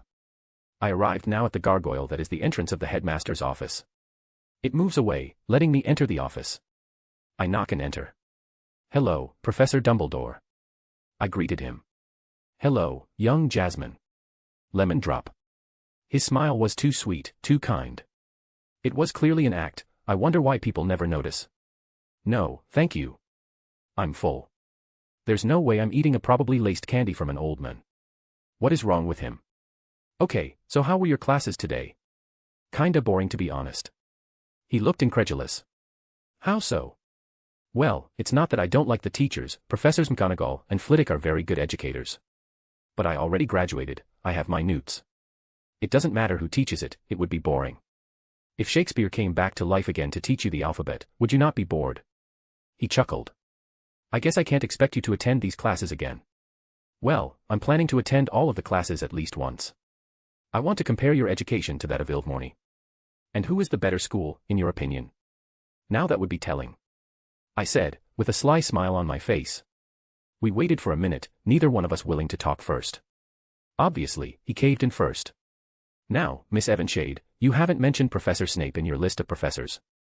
Ah, yes. Professor Snape. Not a good educator, very good potion master though, I can tell. But horrible around children. Why he chose to teach is beyond me. I knew very well that he was forced to by Dumbledore, but it's always better to feign ignorance. Ah, he had a bit of a temper, I hear. Anyway, wasn't there an altercation between the two of you during the class? Yes, there was. He seemed, for some reason, insistent on targeting me from the start of the class, and he seemed a bit unsettled that I completed his assignment correctly. I resolved to ignore the man as much as I could, but that seemed to set him off even more. He then vanished my completed potion because I was helping other students and I lost my temper. I might have said some inappropriate things, but I don't think it's enough for him to get a stroke or a heart attack like he did. Is that what you think what happened to him? Well, he did seem angry and he just kinda screamed and passed out. You have to hear some of the rumors in the castle. I don't know where they got the idea that he was possessed by the ghost of Salazar Slytherin, but it's one of my favorites. Let me clarify on this matter. Professor Snape was attacked mentally. Tell me, Jasmine, what do you know of the mind arts? Well, it's a very obscure branch of magic involving the manipulation of one's or another's mind. I learned a bit of occlumency and I practice every day. I don't think I could block the mind of a skilled practitioner yet, but with enough practice, I'll get there eventually. Even as a beginner of the art, you must know that legitimacy requires eye contact. I nod. Then can you explain why Severus Snape was attacked mentally when he had eye contact with you? I don't know what to say. I don't know legitimacy, so I don't think I could attack a teacher of all people. It could be accidental magic, but I hadn't had any outbursts since I got my wand. Unless what? I could tell I had his attention, no. Are you sure he didn't try to attack me? Why would you assume that? Well, there's this locket that my grandmother gave me. It's an heirloom of the Sayer family. I take out a locket with an Ouroboros symbol on it. The symbol of House Sayer. It was enchanted to regulate the temperature around my body so that I wouldn't get too hot or cold. The following explanation was pure nonsense and misdirection. It apparently defends me from any magic that tries to hurt me. I heard a rumor it could stop the Imperia's curse. I wouldn't give too much stock with this rumor though, the last wearer died from the killing curse so it doesn't seem to defend against an unforgivable. I have no idea how it actually defends the wearer, so if he attacked me mentally it could have reversed his attack at himself. It could explain how he was attacked mentally. I had planned to use Snape to kill Dumbledore, but the men had sworn an unbreakable oath to Dumbledore, so I chose to destroy him. Dumbledore will have a much more miserable fate, I'll make sure of it. Can you give me the locket for study? I'm sorry, but no. This is a family heirloom, you have no right to demand I give it to you without an order from the DMLE. I'm sorry, but I can't allow family secrets to get leaked, you know. I thought you knew that, you know, being the chief warlock of the Wisengamot. He seemed that he had given up with his attempt at interrogating me and he dismissed me, citing he just wanted to make sure I wasn't traumatized or something. It was when I was walking towards my room that I heard a very loud gasp. I look around to look at a ghost. A ghost with a very familiar face. Mama. Mordred. Chapter 27, An Overdue Conversation. I would like to thank my beta, Avid Reader 2425, for his help in this chapter. November 1st, 1994, Hogwarts. It was when I was walking towards my room that I heard a very loud gasp. I look around to look at a ghost. A ghost with a very familiar face. Mama. Mordred. I couldn't believe she was here all this time. As a ghost no less, her regrets must have weighed on her so much that she chose to remain as a shell of herself, a remnant, rather than to pass on. I didn't like seeing her suffer like this, for so long, alone. How can you be here? How are you still alive after all this time? Why did you leave me? She asked. Mordred, my child, I have missed you so much. The answer to that question is a long story, but you have to know that I would never abandon you. So, what happened? I never did tell one the entire truth about me, but I guess she deserves to know some of it, to achieve closure and pass on. I once told you that I was older than I looked. I may have neglected to tell you how much. I'm old, Mordred, so very old. I was there when the pyramids were being built, I was there when Zeus killed his father to get his throne, I was there when Rome was birthed, I was there in the Battle of Troy. Hell, I was there when Atlantis fell, when the Asgardians battled on our world. I have seen things you would not believe, I fought enemies that could destroy the planet in seconds, gods, demons, aliens. I have lost things you will never understand. I have protected this world from annihilation time and time again. I hunt those that break the natural law, I am the Morrigan, the mistress of death. Mordred floated next to me, she looked so lost, so heartbroken. Did I mean anything to you, or was I something you could satisfy your curiosity? I have grieved for you so much, I didn't even know your real name. Was any of it real? Of course, it was real. You know what the worst thing about being as old as me? It's the loneliness. I was completely alone and I had nothing to do. History is exciting for people during their great events, but you never notice how far in between they are. I needed someone to keep me grounded, and then I saw a girl who was being tortured by her mother. I could see no love between them, just a greedy woman and a scared child, and it broke my heart. No child should have eyes with so little light, and so I took you away from her. The next decade was one of the best of my life. I have loved you with more passion than I had ever thought possible, and for the first time in my life I wasn't alone anymore. I worked out a way to make your life longer. I wanted us to be mother and daughter forever. Then what happened? She asked curiously. Then Murden happened. He was an old apprentice. One that I hoped would stop me from being lonely. But he was selfish and deluded. He was impatient and righteous, but worst of all, he was arrogant. He foresaw your fate, killing Arthur and destroying everything he had built, and decided to kill you before you became a threat. He didn't know that I already destroyed your fate when I took you from Morgause, and so he attacked you, creating the enemy he wished to destroy. You knew of my fate and didn't tell me, she asked angrily. Yes and no. Time is flexible, but there are fixed points. I knew what would happen if I didn't take you from Morgause, but not anything after. If your fate was a fixed point, I gave you the tools to deal with it. What tool? The sword, Mordred. Anduril was a magnificent blade, but its most powerful attribute was its ability to make fate shift to the wielder's favor. It was my ultimate weapon to protect you. Not that it worked in the end. What about your fight in Murden? Why did you disappear? I was very short-sighted during the fight and didn't really take it seriously. Murden was wielding a weapon. Remember the amulet with the green gem? She nodded. Well, it's very powerful and dangerous artifact, one he didn't truly understand but could use somewhat. And I was afraid. Afraid for your safety, afraid to kill Murden because the amulet would be lost forever and that was not an option. But most of all, I was afraid of being seen, my true self, by you. What would you think? I was so lonely for so long and I wanted to be normal, and so I fought like a normal witch. A very skilled normal witch, but normal nonetheless. In the end, he caught me off guard with that last attack. I got him back, don't worry, and I somewhat shielded against his last spell, but not perfectly. I was frozen in time. I got to you as fast as I could, but it was too late, you were gone. Mordred was crying now. I could see the 2 streams of water going from her eyes. I'm so sorry, Mama, I don't know what came over me. I thought I killed you. I lost my way without you. I was so angry, so hurt. Morgause found me, used me to her purpose, and I guess she got her weapon in the end. I knew deep down that what I was doing wasn't something you would want. And when I was dying, I didn't think you would be happy to see me, so I resisted. I don't think I could handle you hating me. So, I chose to stay. I roamed the world for a while, then I saw that Camelot had turned to a school for some reason, so I stayed here. I could never hate you, Mordred. I did far worse things than you, kiddo. So, you're the Morrigan, huh? You had a reputation, you know.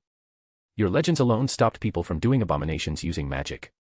Even when Morgause wanted to create a spell to resurrect and enslave Sir Lancelot, she decided against it in fear of you hunting her. Tell me, what did really happen with the Asgardians? Because some of the stories are absurd. Now, Mordred, some things should stay secret. You didn't think it would be so easy, did you? I answered with a sly smile on my face. Anyway, I'm guessing you're not going by Morgan Le Fay now. That would raise some flags. Oh yeah. Imagine Dumbledore's face when he realizes that the darkest witch of all time, Morgan Le Fay, is in his school. Well, my school. I did help found it. Like what we've done with the place. I was kinda petty after you died and took Camelot. I didn't have anything to do with it, so I suggested to the other founders to use it as a school. Of course, I cleaned up anything dangerous and confiscated a few artifacts. I took the name Jasmine Evanshade, or Jasmine Potter if you want to, for this time. Jasmine Potter, as in Nathan Potter's sister. I didn't know ghosts gossip this much. Please don't tell me you're not a fangirl or something. No. I know the boy. He wields my sword. I helped him slay a basilisk with it. Huh, so that really happened. I told Salazar not to prolong the life of his familiar. I said it would drive her mad. Now look, the weapon that was supposed to protect the school attacked its students. He never listened to me, I swear. Really, now, isn't that interesting? I have been training him. Teaching him how to use a sword, like you taught me. He is my descendant and Enduril found him worthy. I don't mind you training him, I guess skills are supposed to be passed on. So how are you, Jasmine Potter? It doesn't make any sense. Jasmine Potter is what I was once, what I could have been if things went differently. I wasn't born in the past, Mordred. I was Jasmine Potter, but when I accidentally got back in time, I chose to be the Morrigan. Jasmine Potter is not my name, not even my true name. I am the Morrigan now and always. Nathan told me what happened to his sister. What the Muggles did to her. I'm sorry. I am not the only one that suffered. You did too, so did many other. It's been so long, I don't even remember them anymore. There comes a time in a person's life where he has to accept what happened and move on. 20th of November 1994. The first task was near, and you could tell from the energy in the castle. Everyone was anticipating the event. Everything so far was going great. Rose's training is going very well, she even surprised me a couple of times how fast she's learning. Definitely faster than Myrden. I wonder what her reaction would be if I told her she has surpassed the mighty Merlin. Oh yeah, the wand weighing ceremony happened and I gave Ollivander my old wand. One he couldn't even identify the core. The wood being you unsettled every one of the competitors. The core was actually one of my hairs, since I am considered a magical creature by now. It's a better match for me than any other possible core. Not that I use the thing anyway. It's like asking an Olympic cyclist to ride a bike with training wheels. I checked the wards and everything was fine, other than someone creating wards to suppress mine and the other founders' blood wards. Adding the fact that the castle's consciousness itself was somewhat suppressed, so it couldn't protect the school properly. There was no permanent damage, I'll handle it later. The fifth task was dragons, like I expected. I felt them the moment they were near. Dragons have a majestic aura to them, even the downgraded ones today have a remnant of that. I can immediately sense them, especially since I spent some time with the elder dragons. Anyway, an interesting thing happened. Nathan told Rose about the dragons and asked her to tell me. Kinda sweet considering that he was avoiding me since I got to Hogwarts. Not that I care, it's his problem. I focus on the lesson I'm going to teach Rose. My specialty, runes. My sister was sitting in front of me, giving me her full concentration. I start with my usual introduction speech for runes. Runes are one of the most flexible and powerful fields of magic. It's also extremely underrated. What is a rune? A rune is a written command that manipulates magic to make something happen. A true master of runes can make anything possible. You don't even have to use your magic to power the spell but others or even a ley line, although that's very delicate work. Any type of energy can be used to power a rune. The rune absorbs the energy, converts it if it's needed and shapes it to fulfill its purpose. But why does a certain language matter? What gives a rune meaning? For a rune to exist, it must have made an impact with reality. Meaning that reality must recognize the symbol and give it power, and to get reality to recognize something, an enormous number of people must either believe it or have faith in it. The first rune was built with faith in mind. Of course, us humans don't like waiting for something, so we were able to create rituals by sacrificing slaves to make them have meaning. We replaced faith and belief with life force. The Aztecs, the Mayans, even the ancient Egyptians used this method to create their runes. There are other rumored ways to create runes. For example, in Norse mythology, their runes were created by Odin when he sacrificed one eye for it. Odin is a god or at least a very powerful being, so sacrificing his sight permanently was theoretically enough to create some very powerful runes that we use to this day. Rose looked confused. But how does this help in a duel? I understand if someone wants to be an enchanter it would be important, but I don't have time to write or carve things in a duel, my sister asked. I laughed, to her obvious confusion. Now that is an interesting question. Over the years, rune masters have developed their own ways to fight using runes. Usually using artifacts, they created themselves with pre-made runic spells carved into them, only needing a bit of magic to work. In Japan, there are legends of a man that could teleport anywhere to his knives using fuinjutsu or sealing, their own type of runes.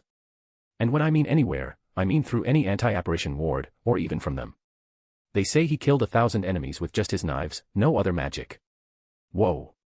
She said, gaping. I finish, but the pinnacle of fighting using runes is more than that.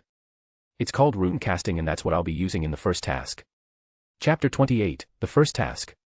I would like to thank my beta, Avid Reader 2425, for his help in this chapter. November 23, 1994, Hogwarts. Rose POV.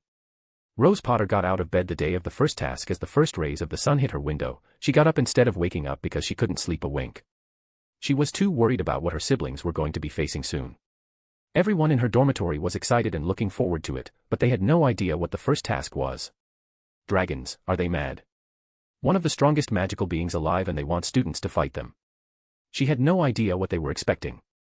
If any of the champions didn't know beforehand, they would die. The Goblet of Fire was for her, both a blessing and a curse. She hated seeing her brother in danger, but she was able to meet her sister for the first time. Jasmine was brilliant, wise, and everything she ever wanted in a sister. She was very understanding and glowed when talking about magic. It was her true passion, magic. Her eyes lit up when she talked about it. She had a way with magic, as if it was a part of her or she was a part of it. She could do amazing things, things that she was taught were impossible. She was an amazing teacher. She could explain something extremely complicated but word it in a way she could understand. It's only been 3 weeks since she met her and she already adored her sister. Nathan, for some reason, was very uncomfortable around her. Rose could tell that he felt guilty because our parents chose him over her, and it was very obvious. But he also resented her. She had caused our parents so much pain by rejecting being a part of the family. It's very understandable. She had her own family and her own life and she was happy for her, but Rose secretly wished Jasmine would come back one day.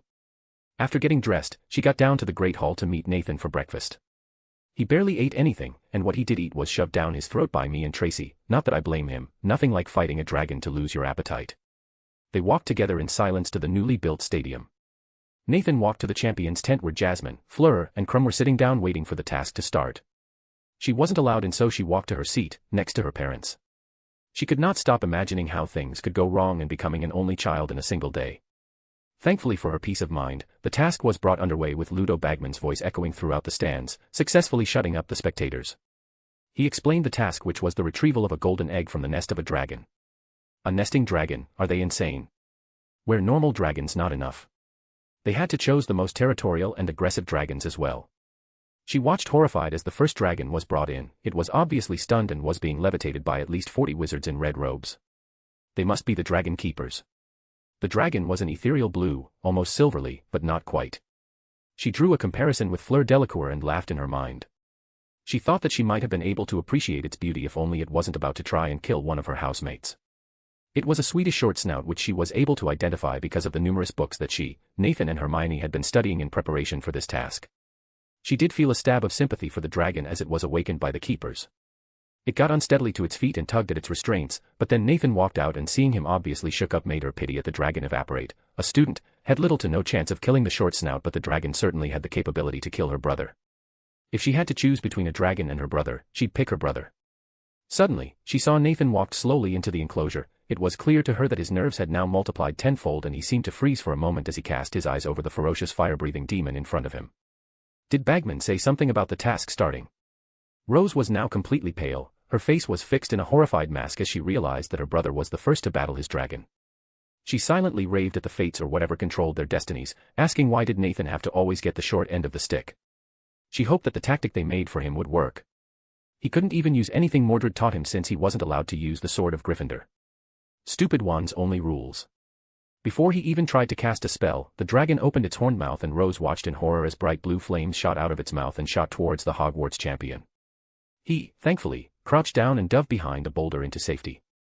Please Nathan, please Nathan. Rose had no idea what she was pleading for Nathan to do, whether it was to summon his broom or run as far away from the dragon as possible, but she kept repeating those words until finally Nathan raised his wand, and while she didn't hear what he said, it was clear as she watched his lips form the words, Accio Firebolt. The plan was mad, she knew that, but it was the best they could do.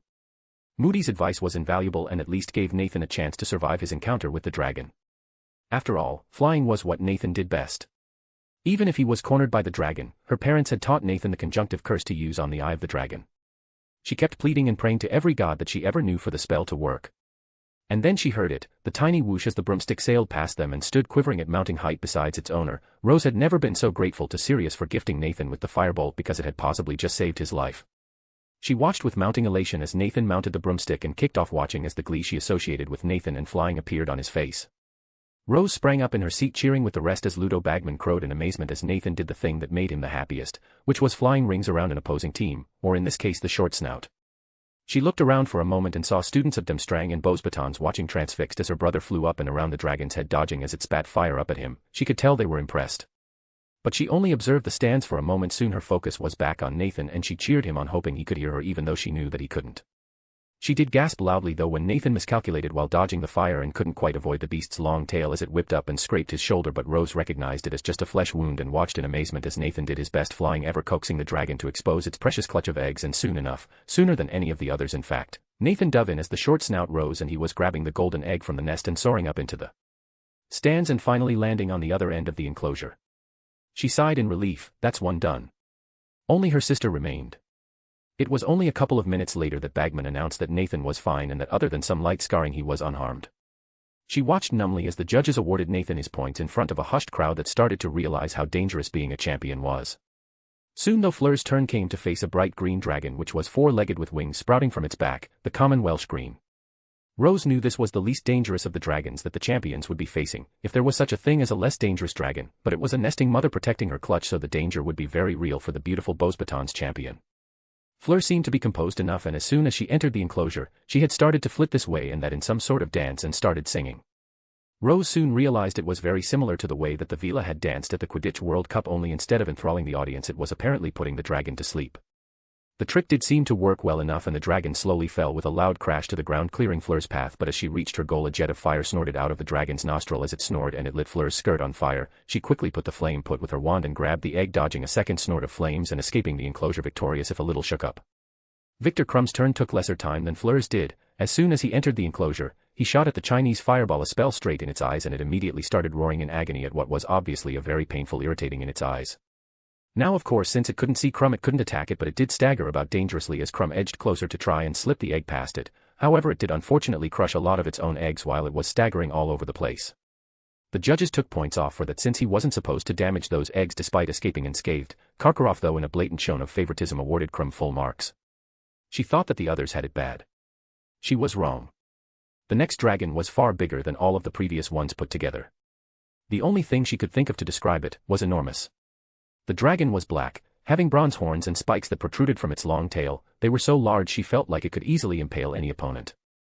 Great, that added something else for her sister to watch out for. But the scariest thing about the dragon wasn't its size but the intelligence in its eyes. You could tell that the other dragons were beasts and this one was a true representation of the powerful magical beings of legends, and her young were being threatened and she was angry. Jasmine was fighting a Hungarian horntail. Like the others, Jasmine walked into the enclosure but she didn't look scared or even bothered. She didn't even change her normal attire. Leather jacket, shirt and jeans. She walked in front of the dragon, not even bothering to get cover. Both she and the dragon kept staring at each other, waiting for the other to attack. Suddenly, the dragon breathed black flames towards her sister. To the shock of everyone, Jasmine didn't move out of the way but with a twitch of her wand, created a giant flying glowing rune in front of her. She didn't understand what it meant, she just started with those yesterday, but from the look of Dumbledore and Professor Babbling, the rune's professor, it was impressive. The flames were repelled by the runes and dissipated to the side. It was like a wizard protecting himself with a protego against an incendio. The dragon noticed that her attacks didn't work and tried to attack Jasmine physically with her tail. Jasmine pointed her wands downwards and another rune lit up under her feet. Suddenly, she was propelled into the air, dodging the dragon's attack, and instead of plummeting into the ground, she was hopping in the air. Well, it's not exactly that, she was creating floating platforms made of glowing runes to support her. She jumped into the air, dodging another tail attack from the dragon and climbed on top of the tail. As she ran all the way to the dragon's head, the creature began trying to shake Jasmine from her back. Jasmine reached to the top of the dragon's head and pointed her wand at its mouth. Countless runes came to life and took the shape of a glowing chain that wrapped around the dragon's head and tightened around its maw. It fused and turned into a somewhat like glowing muzzle. I guess that's what she meant when she talked about the power of runes. She then created another floating rune around her and jumped from the top of the dragon's head. The rune dissolved into a powerful gust of wind that pushed the dragon away and sent it headfirst into the wall of the enclosure. Jasmine stopped right before hitting the ground, probably used an arresto momentum, and pointed her wand towards the disoriented dragon.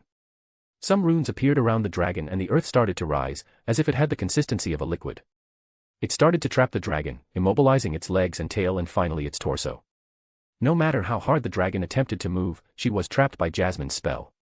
Jasmine slowly walked up to the nest, picked the golden egg and returned to the champion's tent. The crowd was cheering loudly at her sister's performance and Bagman was singing her praises, but she knew that very few understood what she actually did, but Rose didn't care. She was just glad that this cursed day was over and that both her siblings didn't get hurt.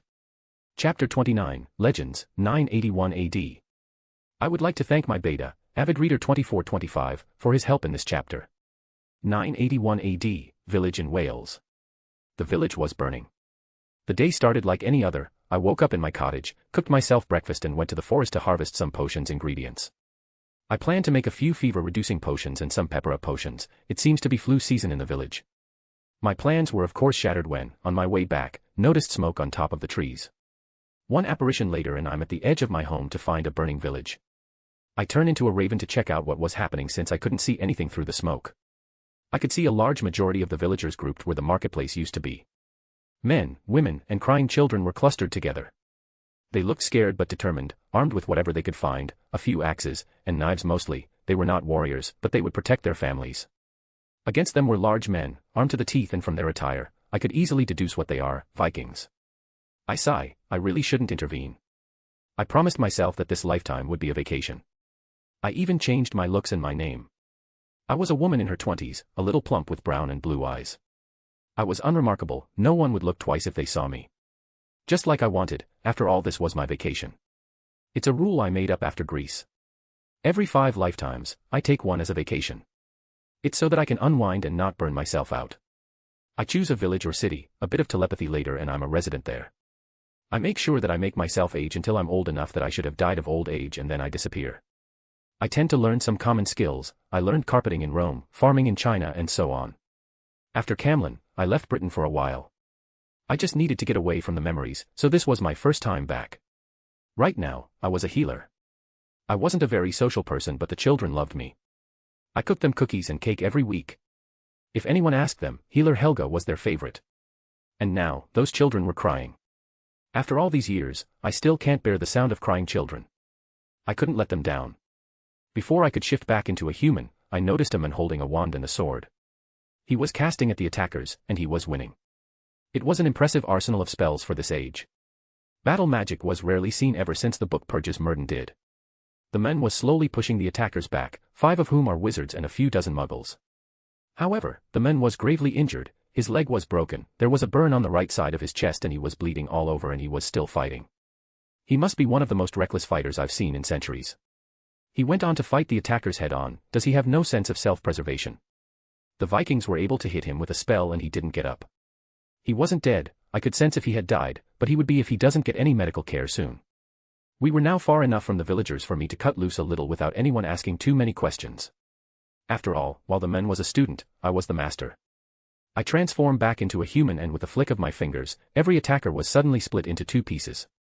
I walk over to the wounded man in front of me and stabilize him. I'll need to operate on him properly in my cottage that was still intact. It seems they weren't able to break my wards. They weren't even strong wards, just some intent-based and basic defense wards. A quick telepathic scan confirmed that all the Vikings were dead. With a wave of my hand, the fire starts to dissipate. I use a cloaking spell to hide myself and the stranger and teleport myself into my cottage, knowing that I would be busy for the next couple of days. A few days later, it seems that the village was somewhat saved by the mysterious stranger. There weren't too many causalities, mostly old men or women that had to fight before the stranger intervened. There were some with lung damage from the smoke, especially the children, that I had to heal, but other than that everything turned out okay, all things considered. The strange man, however, was a hassle to heal. He had a lot of internal bleeding, a shattered collarbone, 4 broken bones, 3 cracked ribs, a pierced lung, and was hit by a dark cutting curse that wouldn't have closed if I wasn't the healer. I had to keep him in status to make sure he would survive, but he was stable for now and should wake up sometime soon. I was alone now in the cottage. The villagers having left. No one was too gravely injured, so after a few words of thanks, they left. They were curious about their anonymous savior, that was still unconscious on a bed in the healing side of the cottage. As I was cooking in the kitchen, the wards on the infirmary alerted me of my patient moving. It seems he's waking up now. Took him long enough. I decide to walk over there to check in on my patient. As I enter the room, I see him sitting up and trying to stand up. I wouldn't do that if I were you. He was so startled that he almost fell over. Who are you? Where am I? Hello, my name is Helga, I'm the healer in the village. I patched you up after your fight with the Vikings. Don't you remember? Oh yeah. That was fun. Did I win? You're still alive, aren't you? He grinned at me. But that was completely irresponsible and reckless. Why did you fight them head on? How else was I supposed to fight them? He looked puzzled. You know. Use the smoke to hide and kill them from the back. But that's dishonorable. You must face your enemies from the front, not stab them in the back like a coward. Honor has no use for the dead. He turned silent to my statement, and for the first time I take a look at his face. He looked familiar, but I'm sure I never met him before. I never forget a face. He looked out of the window and said, "So, how long was I out?" The battle was 4 days ago. 4 days, oh God, my sister is going to kill me. And where is your sister? She's in the next town over. She must be very worried about me. He tried to stand up again and almost fell again, but I caught him this time. I told you not to stand up, the potions are still running through your system, and you could reopen your wounds if you move. But I need to get to my sister. Not tonight, you aren't. Please, what if you went with me to make sure I was okay? As a thank you for saving the village, you know. He did save the village, I guess a little trip wouldn't hurt. Fine. He started to grin at me like an idiot. Oh right, if we're going to travel together, I'm going to need your name. Oh yeah, that was rude of me. My name is Godric Le Fay. We've been traveling together for a few hours now and I still couldn't wrap my head around the fact that Mordred had a kid. I know now why Godric looked so familiar, he had a few facial features from Mordred. I can tell, it's subtle, but they have the same nose and cheekbones. At least my daughter didn't die a virgin. I'm too afraid to scry about it because I have no desire to see any aspect of my daughter's sex life. It's still nice nonetheless that my daughter still has a legacy in the world. So, what brought you to our village? Nothing really, I'm traveling with my sister and we stayed in the next town over. We heard rumors of a powerful healer that could heal any ailment and she asked me to check out if the story was real. I guess it was. I'm not a miracle worker, just a simple healer. People around here are easily impressed and I'm the only healer around. But why are you traveling in the first place? You're nobility, are you not? Why spend your days camping and walking when you could just stay in a castle and do nothing all day? It's not me that wanted to travel, it's my sister. Our father was a strict man, he wanted us to always act as he thought was appropriate. He forbade us to do anything that didn't stick with his ideal for a perfect son and daughter, and Rowena especially resented him for that. She always wanted to learn to her heart's content, but all she was allowed to learn was dancing and needlework. She used to sneak up to the library at night and read all night. She was so tired all day, my father actually thought she was ill. By the time he died, she had finished the entire library. She even found an old wand and used it to learn magic. I guess even with our father dead, we wanted to get away. My sister wanted to learn everything, and so everywhere we go she pesters some poor man or woman into teaching her a new spell or something, and I'm her trusty bodyguard, protecting her from those that would harm her. You're a good brother, Godric. Suddenly, I noticed something he said. A small detail that slipped my mind, his sister's name. What was your sister's name again? Her name is Rowena Le Fay. Well, he's Godric, he has a sister named Rowena, I'm Helga, and it's around 1000 AD. Seems like this lifetime won't be a vacation after all. I guess fate gave me a role in history again. After around a week of traveling, we finally arrived to the town. I still didn't understand why we didn't apparate, but apparently, according to Godric, it was a skill only reserved for the Order of Merlin. A group of pretentious assholes that like to give themselves awards or something. The organization had access to what they thought was Merton's book collection, but the brat had taken his most precious books to the cave, so what was left were some useless spells that don't cause too much damage. Now apparition became a symbol of prestige or something. Absolutely ridiculous. Anyway, we entered an inn, and sat down to eat our first properly cooked meal in days, where we were joined by Rowena, who after berating and yelling at her brother decided to join us for dinner, where she presumed to ask me all the questions under the sun about healing. She's a nice girl, too curious for her own good, but nice nonetheless. She's beautiful girl, around my physical age, tall with long wavy black hair and dark eyes. She was wearing a blue dress that fit her perfectly. I guess she liked the color before she founded Hogwarts. Then, it came, with the subtlety of a hammer, Godric asked, "Would you want to travel with us?" And that was exactly what I have been waiting for. I knew something would push us together. And I can feel the will of the universe urging me to accept. To make Hogwarts a reality, but first I asked, "But why would you want to travel with me?" It was Rowena that answered me, "We get along great and there's so much I could learn from you. Plus, you're entirely too brilliant to be stuck in a village forever. You could achieve so much more." She mumbled the last part, "And I've never had a friend before. I guess it wouldn't be the future without Hogwarts. I accept, I will travel with you. I guess we only need Salazar to complete the gang." Chapter 30, Meeting a Snake, 983 AD. I would like to thank my beta, Avid Reader 2425, for his help in this chapter. 983 AD, somewhere in Britain. It's been a couple of years since I started traveling with Godric and Rowena, and I've learned a lot about them. Godric, for example, is a great swordsman, something he probably got from Mordred. Even Rowena confessed that she could use a rapier but usually prefers magic over weapons. We traveled everywhere in Britain, gathering information and learning new types of magic, well, new for them. I really underestimated how curious Rowena actually is and how obsessed she was with knowledge. I can't count how many times both siblings almost died stealing a rare book or spying on local wizards and witches. It's really ridiculous. Godric, on the other hand, is very impulsive and brash. I do not exaggerate when I say that he doesn't have a sense of self-preservation. He lived for battle and constantly found himself in duels for no reason, going so far as to antagonize the ones that were not willing to fight. So yeah, both siblings had their own faults, but who doesn't? Godric might be reckless, but he is brave and kind. Rowena might obsess over knowledge, but she does not hoard it, she shares it with everyone. It has been a while since I had company, but I'm glad it's them. Even though I do have to act as their mother to stop them from going too far. What I did notice was the discontent among the Muggle population for the magical. Not only has the church been spreading some rumors about magicals, but in general a wizard is more likely to have a better life than a Muggle. They can build shelter at any time, they can make water, find food, or increase its size, and the Muggles were very envious. We even heard some rumors of witch burnings. Now, we are arriving to a small village for some rest before going to Scotland. Apparently, there were still some druids there and Rowena was adamant to learn from them. This village was home of one of the most prestigious magical family, one that I'm personally curious about how they're doing, the Peverills. We decided to stay at an inn to recover, and after a while, I got bored and decided to take a walk in the village. It was curious, there wasn't a single spark of magic in this town and it was bothering me. No, there was one spark, just one piece of magic that's still alive in this land. I followed towards it slowly to find a young man, around my age, passed out next to a tavern. From the smell, I could tell that he was drunk, but the emotions he projected were of suffering and despair. I noticed my stone on a ring on his fingers and knew that this young man is a Peveril. I pick the young man up and take him to my room, rest him onto the bed and let him sleep comfortably. This situation will probably be uncomfortable. The morning after, the man was still asleep and I went down to take my breakfast. Explaining what happened to Godric and Rowena went better than I expected. I guess they thought I was do some reckless actions considering how much I had to put up to with them. Anyway, I decided to bring some breakfast back to my guest only to find a wand pointed to my throat as I enter the room. "Where am I?" "Who are you?" asked the man. "My name is Helga, you're in the village's inn and I would like to ask you to stop pointing your wand at me." I replied with a raised eyebrow.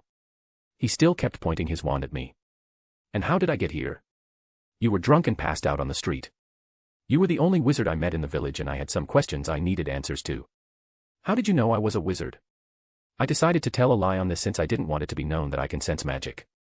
"You had your wand in your hand, which might I add, is very dangerous and could accidentally cast a spell.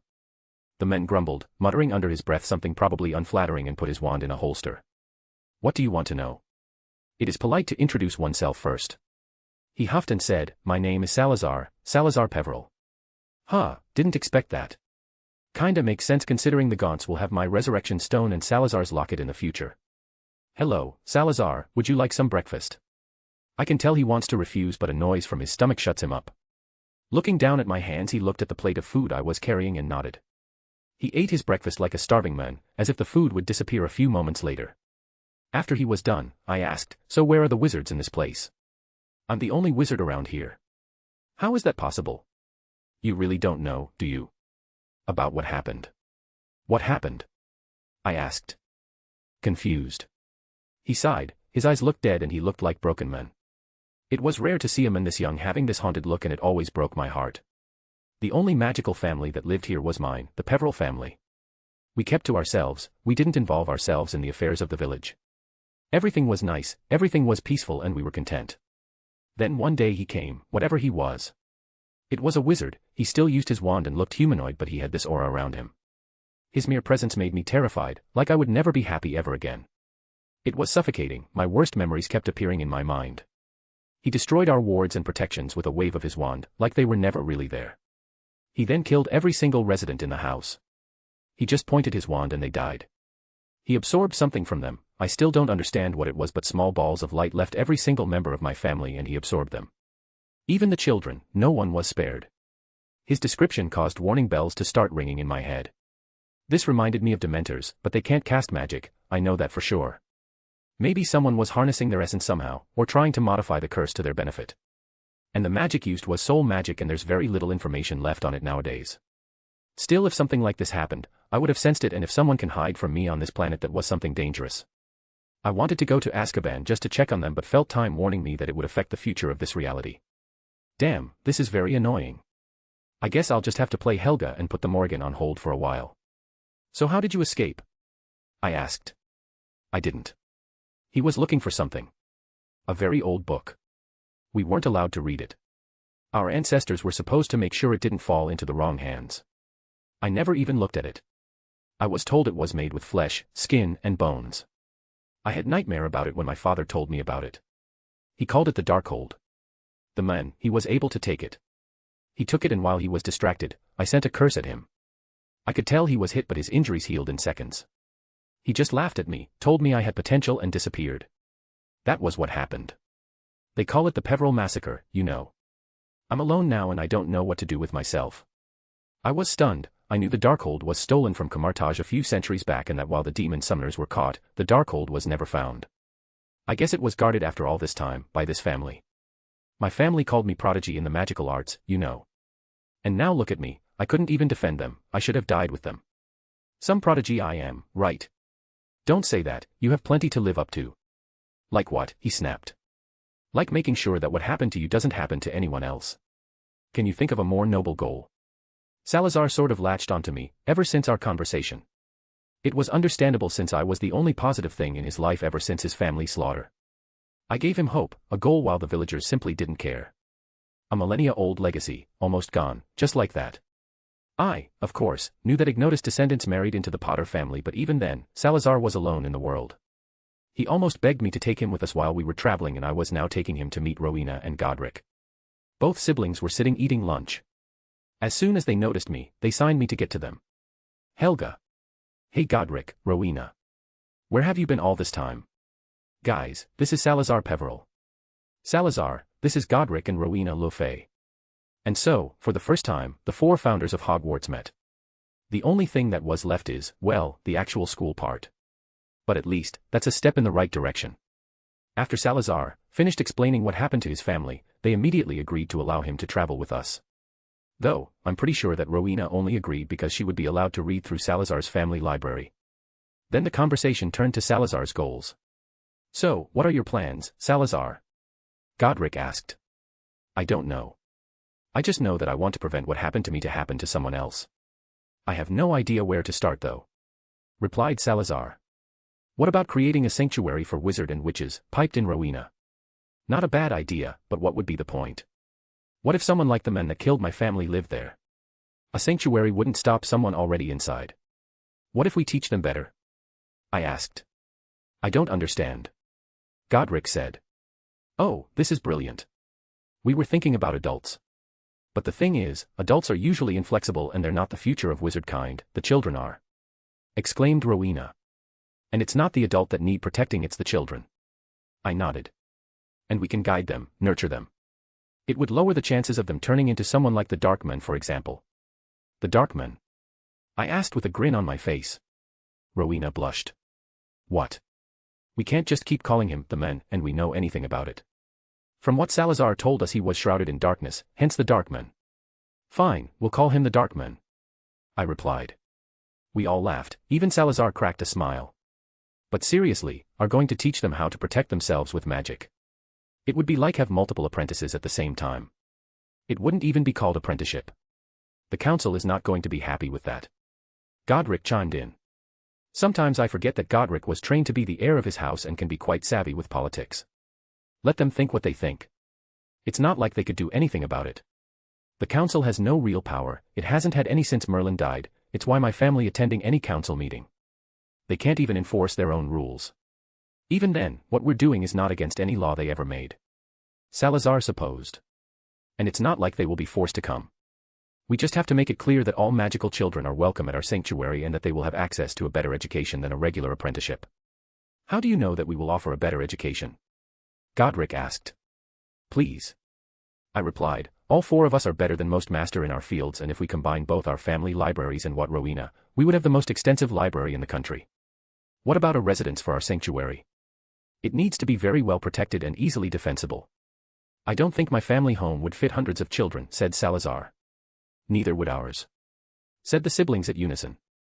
Not hearing any denial from me, they all looked at me. I grinned. I have a fantastic idea. Chapter 31, Founders, 984 AD. I would like to thank my beta, Avid Reader 2425, for his help in this chapter. 984 AD, somewhere in Britain. Salazar, Godric and Rowena had looked at me oddly when I said I had an idea for our school. I guess they didn't expect me to have a residence that's bigger than their family homes. Their gaping faces will be imprinted in my mind forever. Anyway, I didn't fully tell them exactly what that place was, only that it was big enough and had strong wards.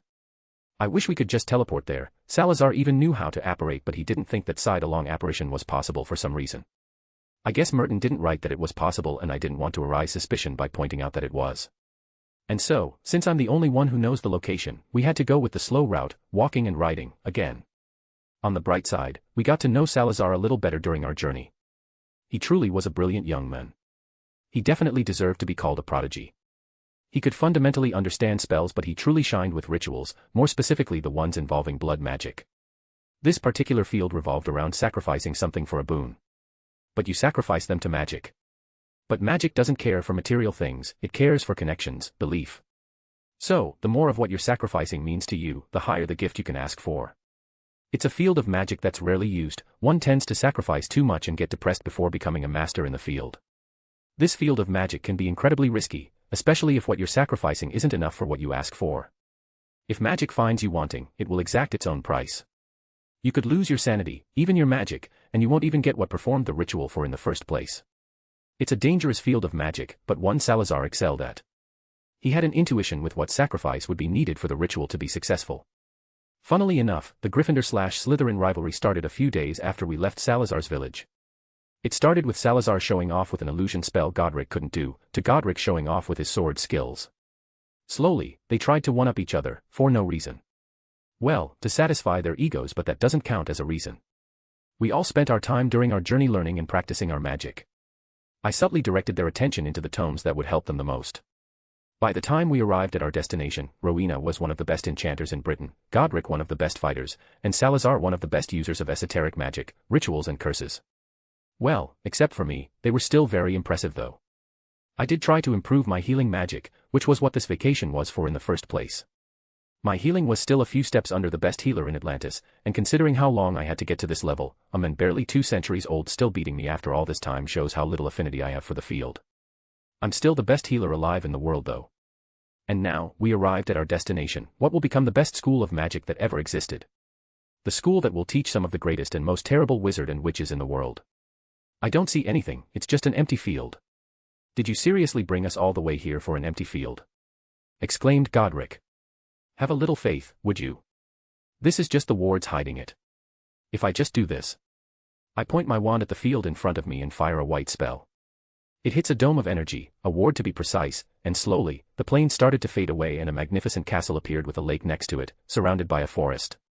As I see them gaping, I say, "Welcome, lady and gentlemen, to Camelot." After confirming that they were, in fact, in Camelot, we each go our separate way in exploring and taking claim to parts of the castle.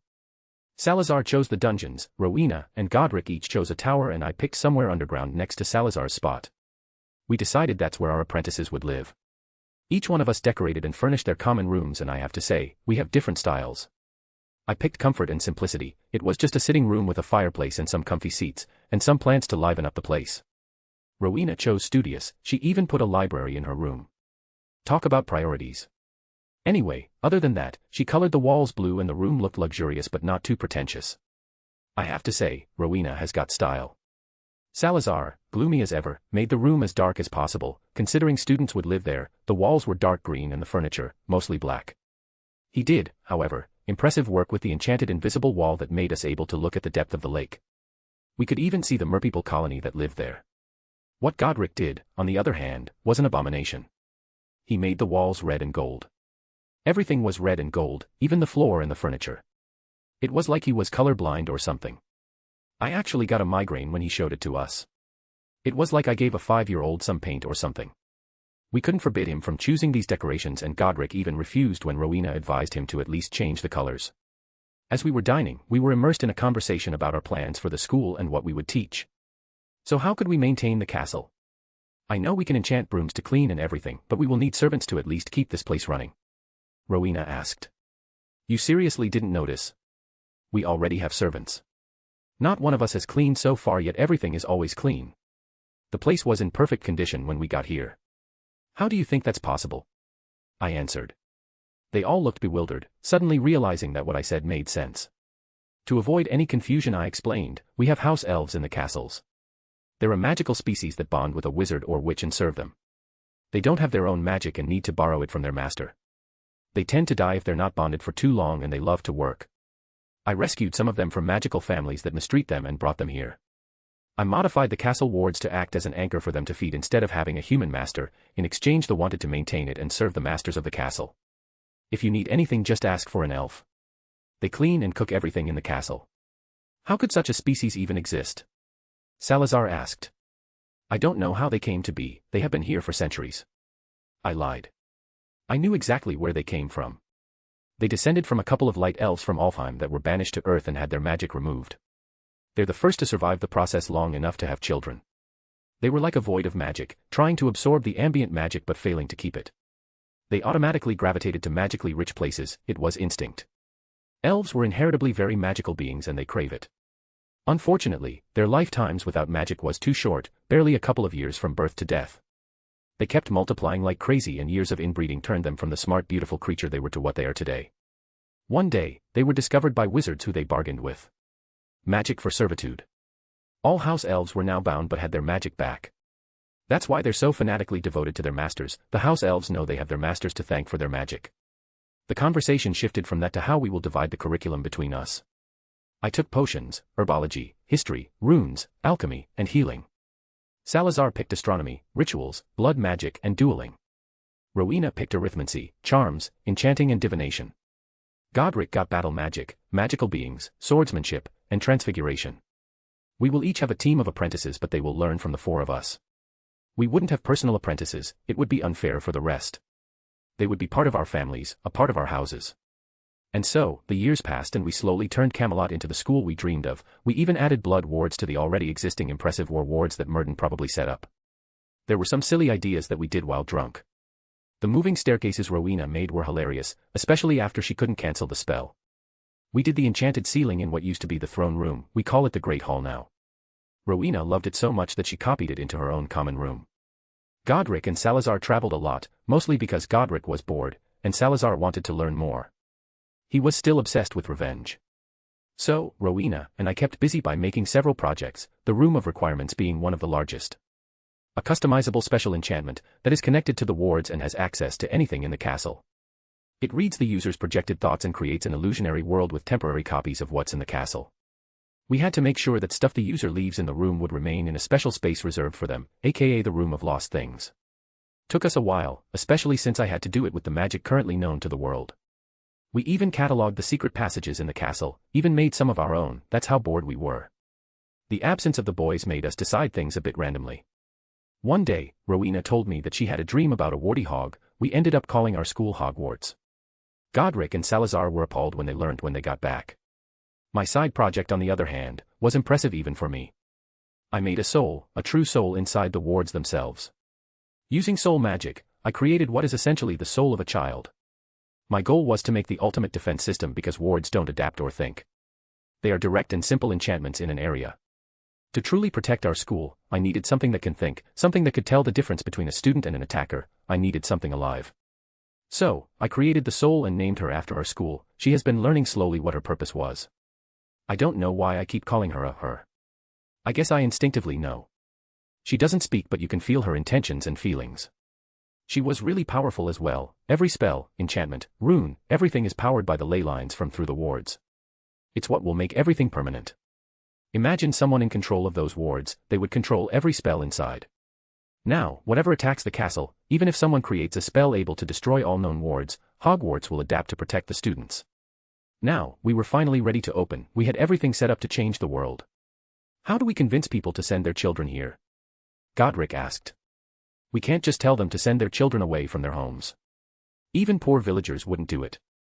What we created is too good to be true. Rowena answered. What we need is for people to trust us with their children, but that's impossible right off the bat. We need to make them trust us with something a bit less important. I commented. Like what? Salazar questioned. Like their lives. We are some of the best wizards and witches in Britain, but they don't know that. We need to show them. We need to show them that they should trust us. And to do that we will need to save them. From what exactly? Godric asked. Not what, who? Salazar, do you still want revenge on the men that killed your family? The legend of the Dark Men spread across Britain. Countless villages were destroyed by him, even some noble houses, magical and muggle, weren't spared. He was their bogeyman. Killing him would give us the publicity we needed to open our school. Plus, I still want to know how he violated the natural law by consuming souls without me sensing it. Salazar responded with a sinister grin. Chapter 32, The Battle of Azkaban, 991 AD. I would like to thank my beta, Avid Reader 2425, for his help in this chapter. 991 AD, somewhere in Britain.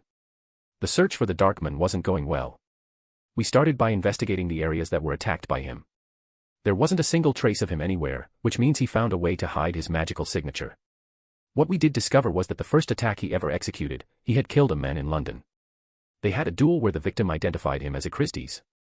The name is somewhat familiar, but I can't think of it off the top of my head, but unlike the other murders, Christie's didn't steal a book or an artifact. This was personal. We discovered that the victim was a wizard called Janus Diggory. After some research, we found out that he was a magical researcher that focused on the soul. He had a partner, who Salazar identified as the men that killed his family, Christie's. As wizards always do, they were trying to achieve immortality. People really need to start being original. This was getting old. From what I understood from the process, he was able to suck people's life force to extend his own and strengthen his magic. He didn't use the souls of his victim, they still died. He created a spell that takes the potential lifespan of a victim and adds it to his own. The energy was very malleable, so it could be added to his magical core, which would explain how powerful he is. This method didn't violate the natural order, so I didn't sense anything. He had to get started somewhere, so we identified the disappearance of multiple victims. Through the last few years, it seemed to go north. In fact, the last place we arrived was the last one. We were at the coast of the North Sea, where countless fishermen disappeared when they entered a specific section of the sea. The Christies must be on an island. So, we set sail exactly where we probably shouldn't have. We hid ourselves using secrecy wards and illusions, and suddenly, we sensed something foul ahead, something wrong. I knew there was something important I was missing, something I'm southwest very close to remembering. We sailed towards what we were sensing, against our instincts. We finally arrived to the edge of the island. It was a place devoid of life, and I could feel an aura of death in this place. On the island was a gigantic fortress that radiated malice. And then it hit me, I knew where we were. I was home. This was what remained of Atlantis after my fight with death. Someone built a fortress out of the ruins of my home, and I was furious. Before we could step onto the island, a swarm of hooded figures floated from the top of the fortress and flew towards us. I was immune from their aura, but I could feel Godric, Rowena, and Salazar shivering beside me. I couldn't really blame them. This was the stuff of nightmares. Don't worry guys, I got this. You go find Acristes, I'll deal with them. I could see them attempt to protest, but I wave my wand and conjure a brilliant white light that repels the Dementors. I can feel my friends staring. Go. Now. I keep my spell up until they disappear through the entrance. There weren't supposed to be that many Dementors. Only 13 members of the Grimm clan were cursed into becoming Dementors, not the thousands in front of me. I focus on one of them and try to figure out what they're made of. All I could sense was pain. They weren't old, barely a couple of decades old. Acristes must have tried to replicate Death's curse and bind his victims to himself. But how could something like this get past me? I should have sensed it. Ah, yes, the deathly aura on the island must have hidden it from me. The most important thing now is the fact that these new Dementors aren't cursed by death. I can actually kill them. A grin grew on my face as I conjure a white fire around me. I make it grow, growing to be the size of the actual fortress. I create a firestorm around the island. The usually dark area is illuminated as it was noon on a cloudless day. Every single Dementor that was touched by the fire disappeared with a wail. Soon enough, every single Dementor was killed by my spell, and I enter inside the fortress to help my friends. Making my way up, I found them at the top of the fortress, and it wasn't pretty. Salazar was bound by some spiked chains made of shadows. He had a deep bloody gash on his chest. Rowena was unconscious but looked the least hurt with just a small injury to the head. Godric, on the other hand, had every limb impaled by steel rods, his broken sword on the other side of the room. The room itself was circular, with a Dementor bound at the wall, 13 Dementors to be exact, and I instinctively knew they were the original ones cursed by death. In the center, the Darkhold was on a pedestal, and from the look of the runes on the ground, Acristes was in the middle of a ritual. Some sort of summoning ritual, to be precise. I didn't have time to decipher it. What was more concerning was the use of the Darkhold. The book was even older than me. From what I could understand from Agamotto's notes of it, it's a relic of the elder god Thon, the god of chaos and a high demon. It serves as a connection to this realm. The god, having predicted Agamotto's spell, he created a link to Earth so that he could still have influence over it. The book contains a number of very powerful spells and rituals, but the more a person reads it, the more it starts corrupting and influencing him to do Thon's bidding. What do we have here? Acristes asked. An interloper, I suppose. I'm guessing you're Acristes. That is correct. And who are you? I'm Helga, and what I'm really interested in is that ritual. From what I can see, you plan to open a gateway and use it to summon an army. More specifically, an army of wraiths like the one I just destroyed outside, the same kind of beings. You seem to like them, and you even tried to replicate their abilities. It seems like you connected the ritual to a dimension that was able to replicate them. And it seems you used the Darkhold itself as a stabilizer. How do you know that? Who are you really? How did you kill my soldiers? Me. Oh, I'm just a healer. But you turned thousands of people into wraiths to serve you. As for killing your wraiths, it was easy. First principle of death, anything that is alive can die. But a ritual this size in a magicless environment, how do you plan to power it? I plan to do it with them. He pointed at the bound Dementors. Not only would they provide the template for my army, but their curse is one of the strongest I have ever encountered. It will power the ritual successfully. Shit, the man was an idiot. This is a lot more dangerous than I thought it would be. The idiot planned to access Thon's dimension and use it to continuously conjure Dementors to serve him, using the original Dementor's curse. He didn't know how potent the curse actually was, being that it was done by a cosmic entity. This is bad. The breach would be enough for Thon to escape, and I don't think I can fight an elder god without at least destroying half the continent. I don't even know if I could win that fight. The ritual already started. Destroying it now would just create an explosion that could have unforeseen side effects. I need to somehow counter an unknown ritual from the Darkhold. It's my only chance. But closing a portal is a delicate process, so I need to restrain Acristes before doing it. Or have him preoccupied. I could use my friend's help with that while I prepare a counter ritual. I immediately attack without warning, sending him flying into the air, hitting the wall at an impressive speed. Though I could see his wounds visibly disappearing, so I quickly healed my friends. I need to reverse the ritual, keep him busy until I'm done, I exclaimed. The three of them nodded and got up, with fire in their eyes, trying to defeat their enemy. Godric transfigured the debris from their fight into lions that attacked their opponent. Salazar kept casting spell after spell. Rowena had already reversed-engineered the chains Acristes used on Salazar and conjured golden chains to restrain him, as she didn't know how to kill him yet. While they're busy doing that, I kept casting rune after rune trying to make head or tails with this ritual. It was made by a god after all. I was able to modify the efficiency of the ritual, making sure that the yield would be as little as possible. It was a slow task, but it was working. I couldn't change the power source since there was nothing magical on the island. Suddenly, Ikristes emitted a pulse of magic that threw us around. It was pretty powerful too, and that's me speaking. Considering the strength of the magical pulse, he must have killed many people to have a magic core that strong. I will not be defeated by insects, my plans will not be ruined by a bunch of talentless brats. I couldn't cast anything as it would negate everything I changed in the ritual, so Salazar stepped up. He suddenly removed his mother's pendant and poured some blood over it. Suddenly, it got consumed in flames, turning into a familiar locket with a snake on it. It opened and started to suck Ikristes into it, but Ikristes resisted somehow, yet it was clear he could barely move. Your device can barely contain me. All I need is some more strength and I'll escape this little trap. Pointing his wand at Rowena, she started choking and coughing, like something was trying to escape her. She was resisting, but she couldn't hold it for long. Suddenly, Godric came from behind Ikristes and a sword materialized out of nowhere and cut off Ikristes' wand hand, freeing Rowena from the Dark Man's curse. The sword in Godric's hand was familiar, it was Enduril, Mordred's sword. The one I made her. I push out my sad thoughts, this wasn't the time. Suddenly, the dementors around the room started to fade, one by one, consumed by the Darkhold. I needed to activate my modifications as soon as possible. A sickly purple portal opened and I could feel the malevolent aura from the other side. It doesn't matter what you do, I have already won. My army will rise and I shall be known as the most powerful wizard to ever live. Exclaimed Ikristes, no longer in pain, his hand being regenerated by whatever he did to himself. Dear God, that man was crazy. Was that honestly his goal? I guess living with dementors for decades would do that for a man's psyche. Not the time. I leap towards the center of the ritual, just below the portal, and activate my counter-ritual. Suddenly, the portal became unstable and started to shrink. What have you done? No. I'll destroy you. Ikristes bellowed. I just made a small modification to your ritual. What do you mean? Well, you tried to bring something to our realm, but I reversed it. I made it so that we bring something to the other side and the only person currently connected to the ritual is you. Ikristes suddenly floated and was pulled to the portal. He tried to resist as much as possible, but it wasn't enough. With a scream, he was pulled to the other side of the portal. He would probably have his precious immortality, but he definitely won't be enjoying his time there. Suddenly, the portal shut with a force that sent us all flying a few feet. Slowly, the four of us got up, tired and exhausted. Salazar walked up to me, his locket thankfully closed. Is it over? Not quite. I couldn't cancel the main objective of the ritual, I just delayed it as much as possible. How much of a delay are we talking about? Rowena questioned. One of Ikristes' wraiths will be born every 10 years or so. I couldn't completely stop it, maybe I could have if I had more time. But I did make sure that they will be bound to this island, so they can't threaten anyone outside this cursed place. The three of them sighed in relief. We are so not doing this ever again, and I'm looking at you, Godric, said Rowena. We all looked at each other and broke into laughter.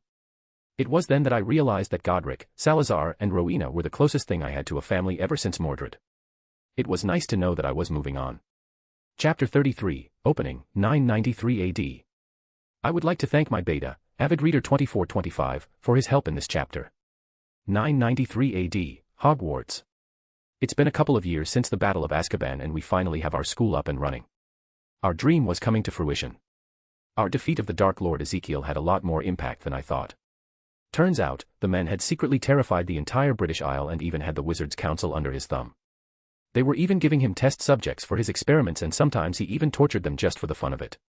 I have to admit, while the man was vile, he had a deep understanding of soul magic, well, deep considering almost everything that even mentioned the subject was confiscated by me.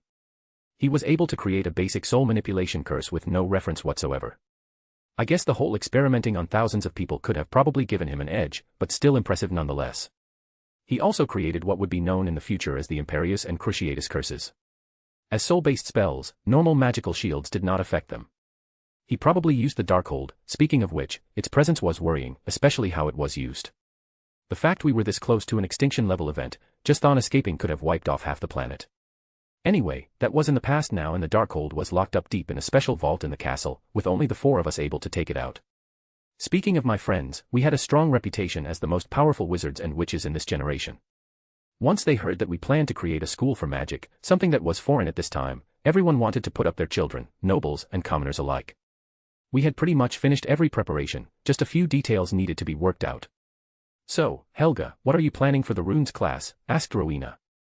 I want them to be able to use Elder Futhark like they were born with the knowledge. I won't start any type of magical application without them knowing how to talk and write in Elder Futhark as if it was their mother tongue. I think I can partner up with Rowena to combine both runes and arithmancy somewhere in their schooling. It would be some good experience for them. Rowena nodded. Maybe when they're 20 or 21, she said. When we take them in at 15, that would give us 5 years too.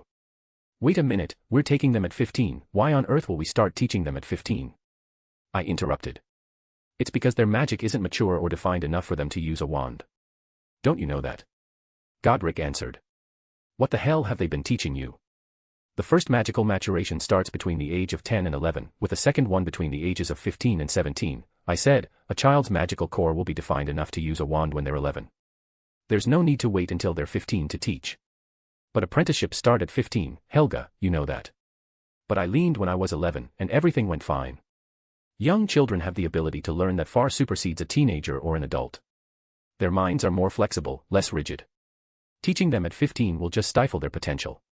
I argued. I don't know about this. Salazar said hesitantly. Come on, it will be a lot easier to teach children how to read and write than teenagers. We can hire tutors to teach commoners how to do it. How about we try it out, and if it doesn't work, we just change it back? They finally relented.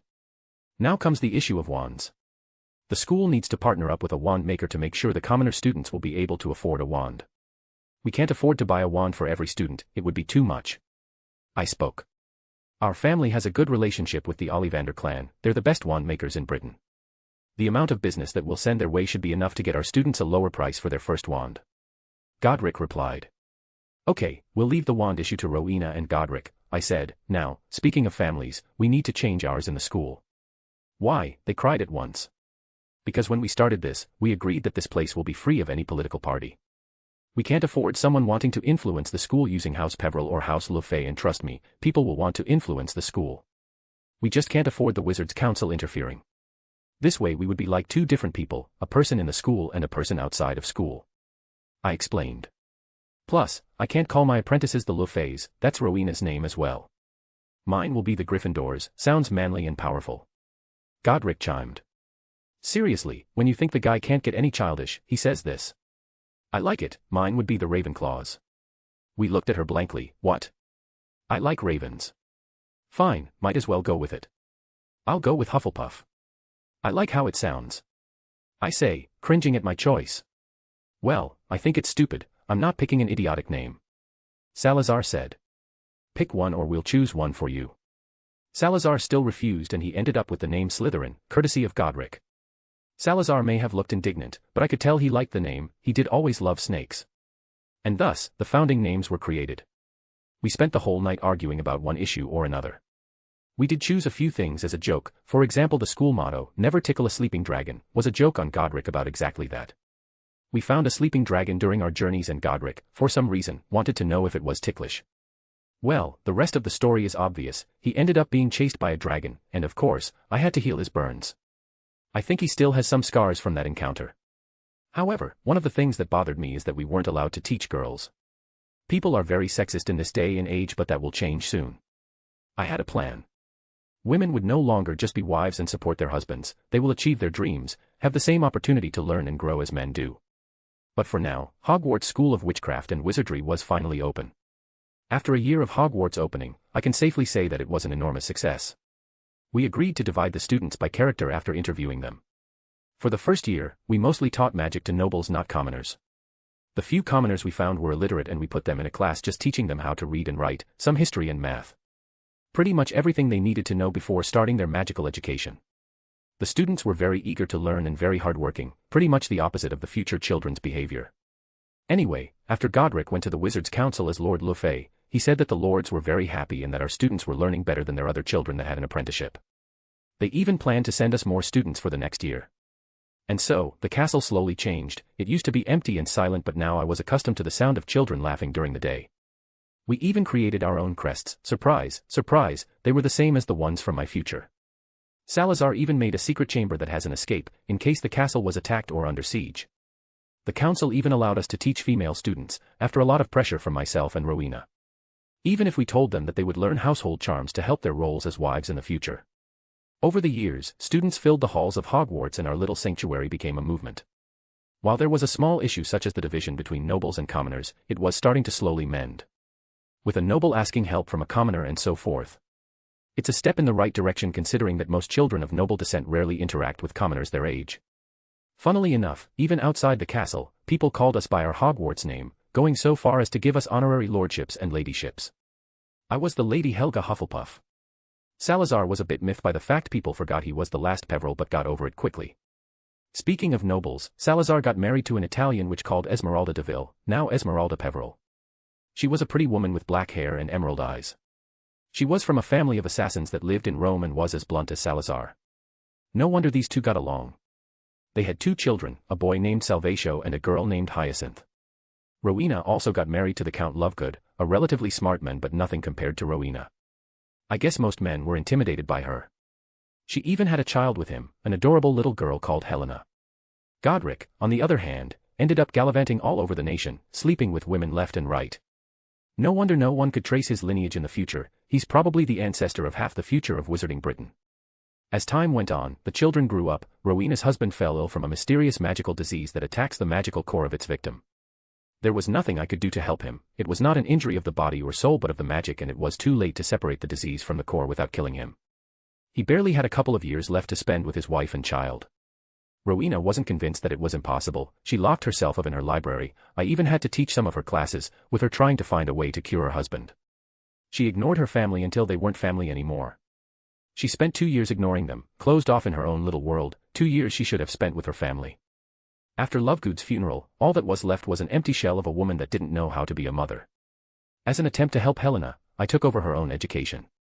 With her father bedridden and her mother ignoring her, I was the only parental figure she had in her life. I taught her to read, write, and even dance. After her father's death, I even took her to bond with her wand. The sad thing was that Helena worshipped the ground Rowena walked on. Only a single compliment from her mother would have satisfied her for months but Rowena remained cold and aloof. I tried to support Helena as much as possible but I wasn't her mother and she knew it. It really broke my heart seeing her like this. Rowena even once forgot her birthday because she was working on her precious diadem. While an impressive piece of magic that allowed the user to remember everything she ever experienced, it's still shameful what she did. The problem was the amount of pressure that Helena was under. Daughter of the mighty Lady Ravenclaw, she was expected to excel at everything. Slowly, Helena lost her childish nature and started to behave like her mother.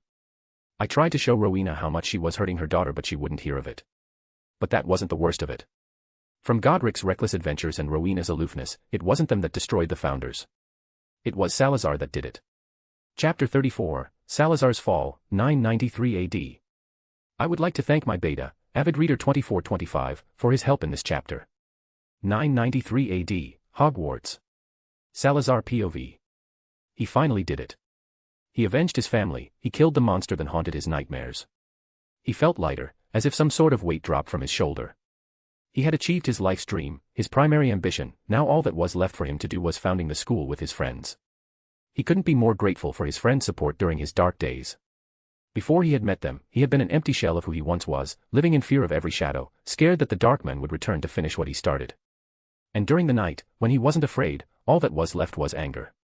Anger was underestimating what he felt. It's better described as an intense rage that threatened to consume everything around him. He was angry at the Darkman that wiped out his family, he was angry at the villagers for not caring, he was angry at the world for letting it happen, he was even angry at himself for being so pathetic, so afraid that he didn't even try to save his family.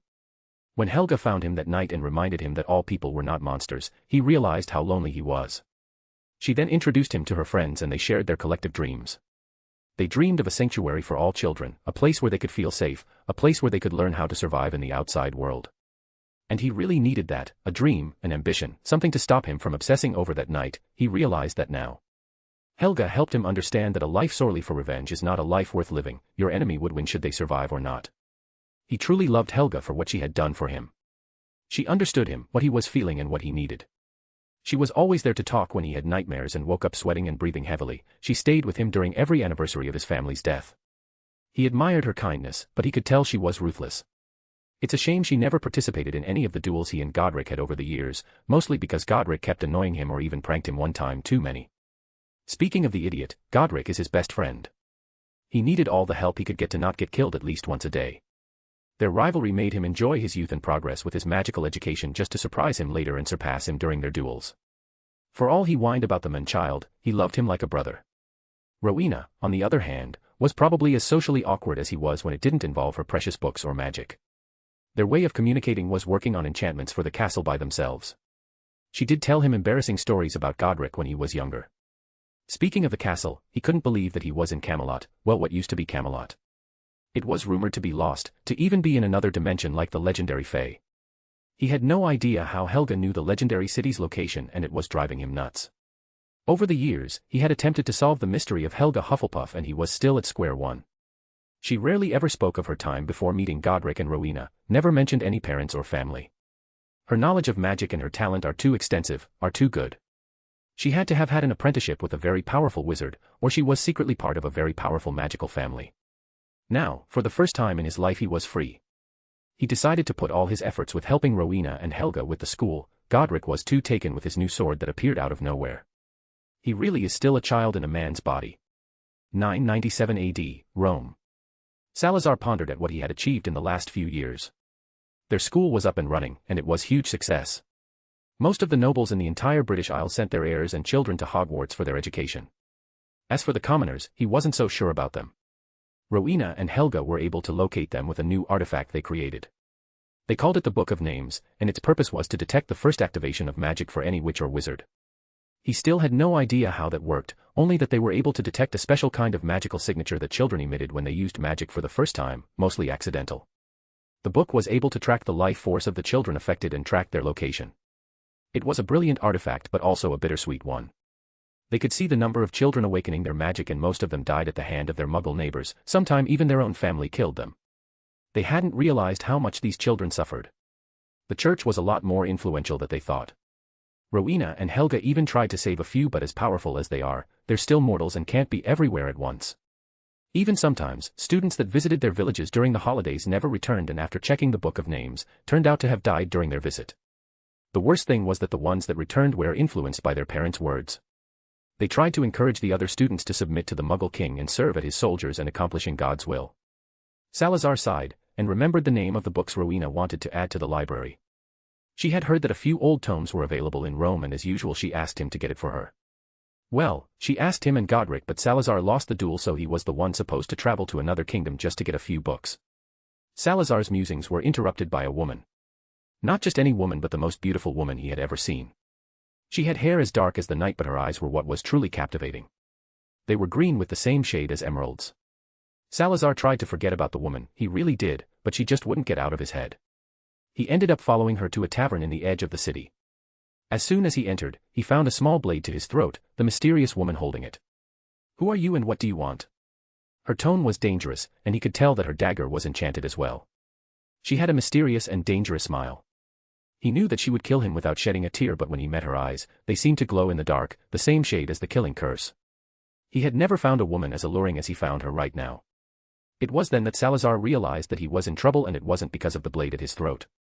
998 AD, Hogwarts. His friends hadn't been happy that he got married abroad without inviting them or telling them really, but forgave him after he introduced them to his new wife.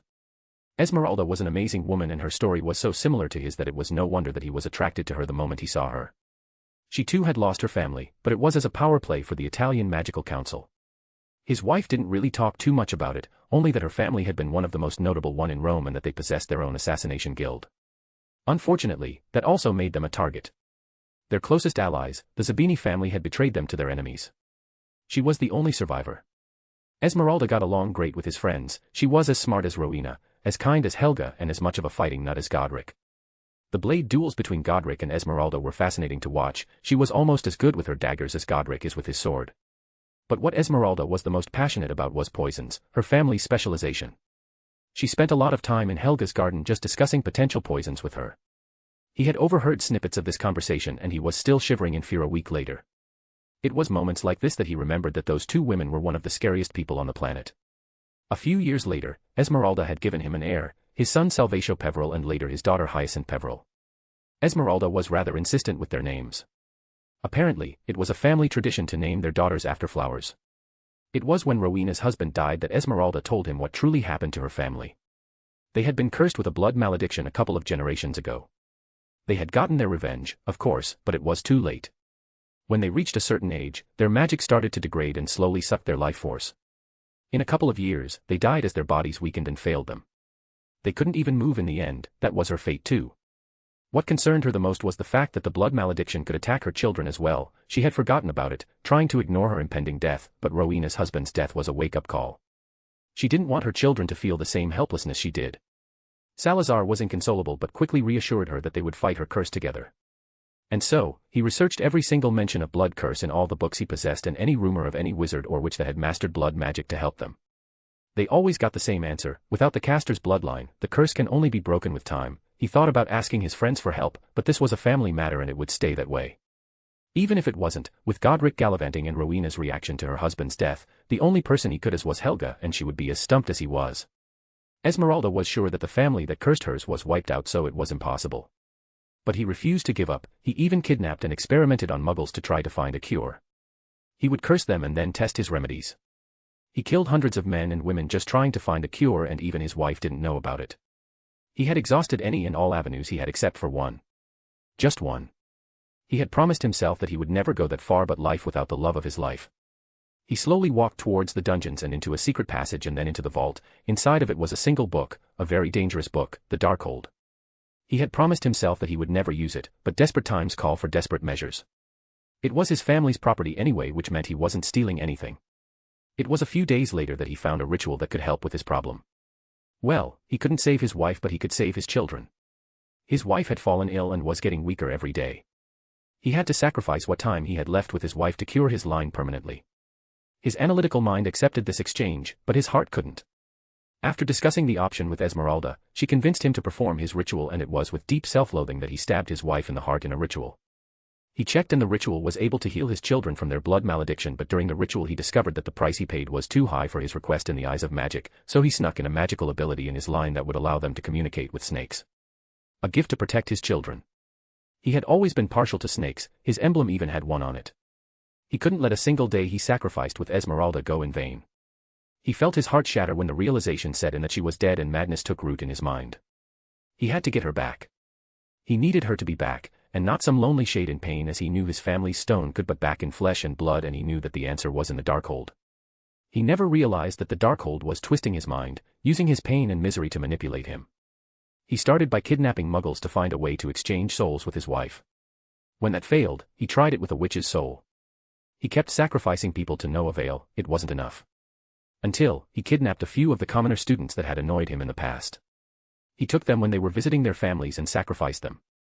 For a moment, he was able to hear his wife's voice. It was like she was next to him, but the ritual failed. It still wasn't enough, but Salazar didn't despair. He discovered that magical children were better sacrifices for his ritual, and he was standing in a castle full of them. He devised a plan. He would manipulate the wards of the castle into sucking every single drop of life force in the castle and use it to power his ritual. For the first time in years, Salazar smiled, and it was a terrible smile. He didn't notice his eyes turning black, like they were absorbing the light. Chapter 35, Founders, No More, 1005 AD. I would like to thank my beta, Avid Reader 2425, for his help in this chapter.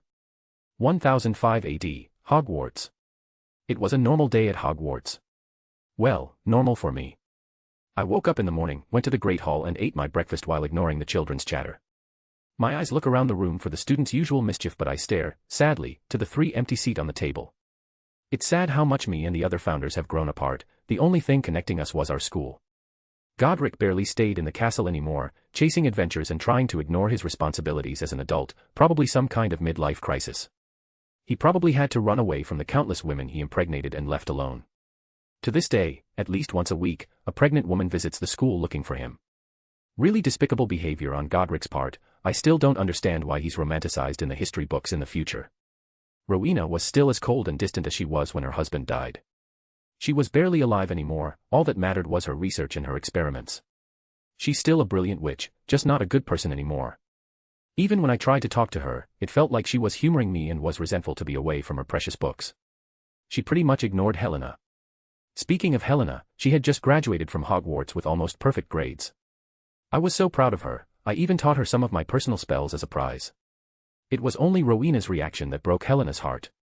Her mother hadn't even commented on her achievement, and while Helena tried to put up a brave face, I could tell how much this had hurt her.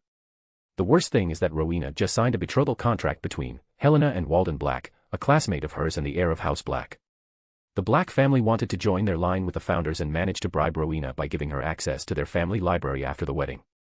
The famed Black family library was a thing of legends, rumoring having countless books thousands of years old, some dating back to before the sinking of Atlantis. Of course, this was bullshit. I sneaked a bit around a couple of centuries ago to make sure they didn't have knowledge that was too dangerous, and while they do have some remarkable books, the most dangerous spells were some Greek ancient war spells and some Roman siege magic. Some of the Norse elemental spells were alright but nothing groundbreaking. For Rowena, however, it was like heaven. Walden Black was an arrogant boy, Wellman now that he's grown up. He was perfectly courteous if he was speaking to other nobles, but for commoners, while he tended to ignore them, he always felt they were beneath him. These were the problems of a spoiled child. He could grow out of them, but what was truly worrying was his violent tendencies. He tended to get mad very easily, and he once almost killed another student for accidentally hexing him. I guess the black madness existed even in this time. He was also completely infatuated with Helena, always staring at her hungrily, and it always creeped her out. Ever since Helena heard about her marriage, she felt dead, empty. Her mother had sold her for some books.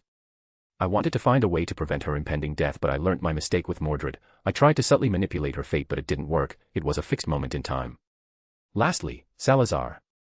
He was the one that mostly changed after his wife's death. He closed off and I could feel his aura slowly getting darker. I tried to confront him about it, but he denied everything. If he wanted to doom himself, then he was welcome to. Even his children felt that there was something wrong with their father.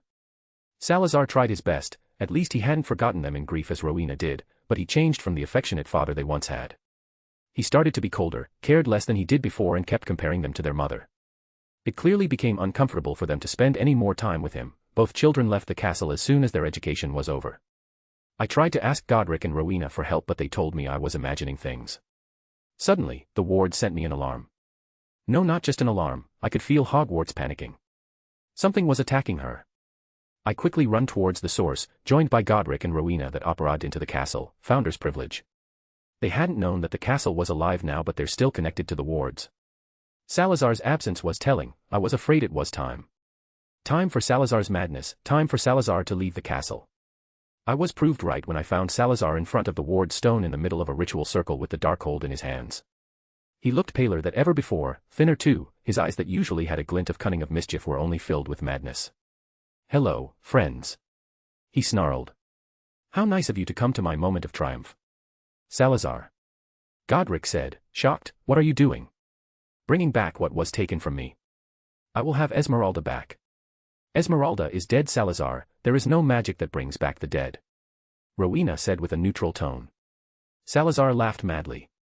"There is nothing impossible with magic. There is a price for every miracle." "Salazar, how far did you fall? Please tell me you didn't." I spoke. "You knew, didn't you? You knew I could bring her back." He sneered at me. "She won't be back. You're selling your soul and everyone you sacrifice for just an empty shell. You will lose everything. You must know that you can't trust the Darkhold." He looked at me sadly. "It's too late for me to change my mind. I know it's just a chance, but it's a chance I have to take." He jumped down, wand at his hand, stabbing it in the center of the ritual circle, and a wave of magic explodes from the circle.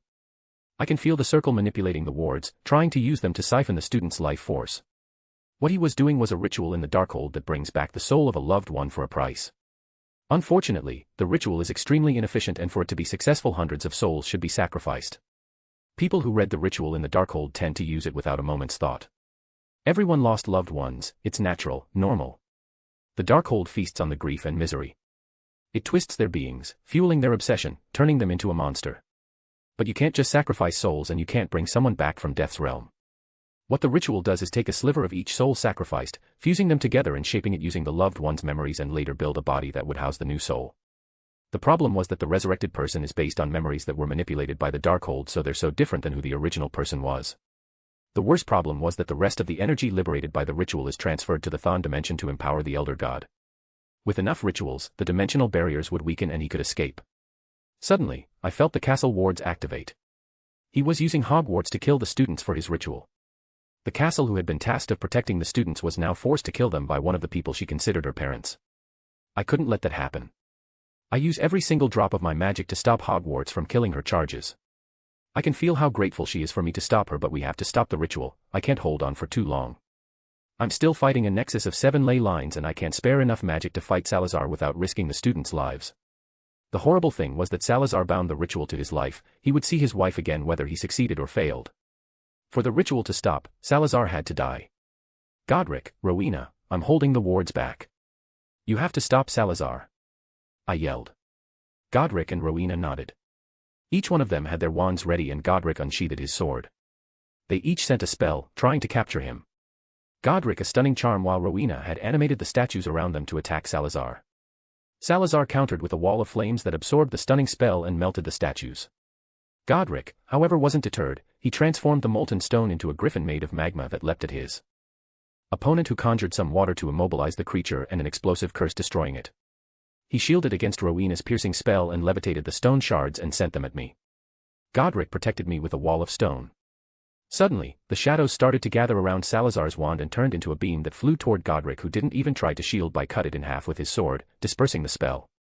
Salazar suddenly turned his wand toward his locket and it enlarged and opened a doorway, where countless inferi ran out trying to overwhelm Godric and Rowena. Then Salazar started hissing and countless snakes made of ice and shadows were conjured.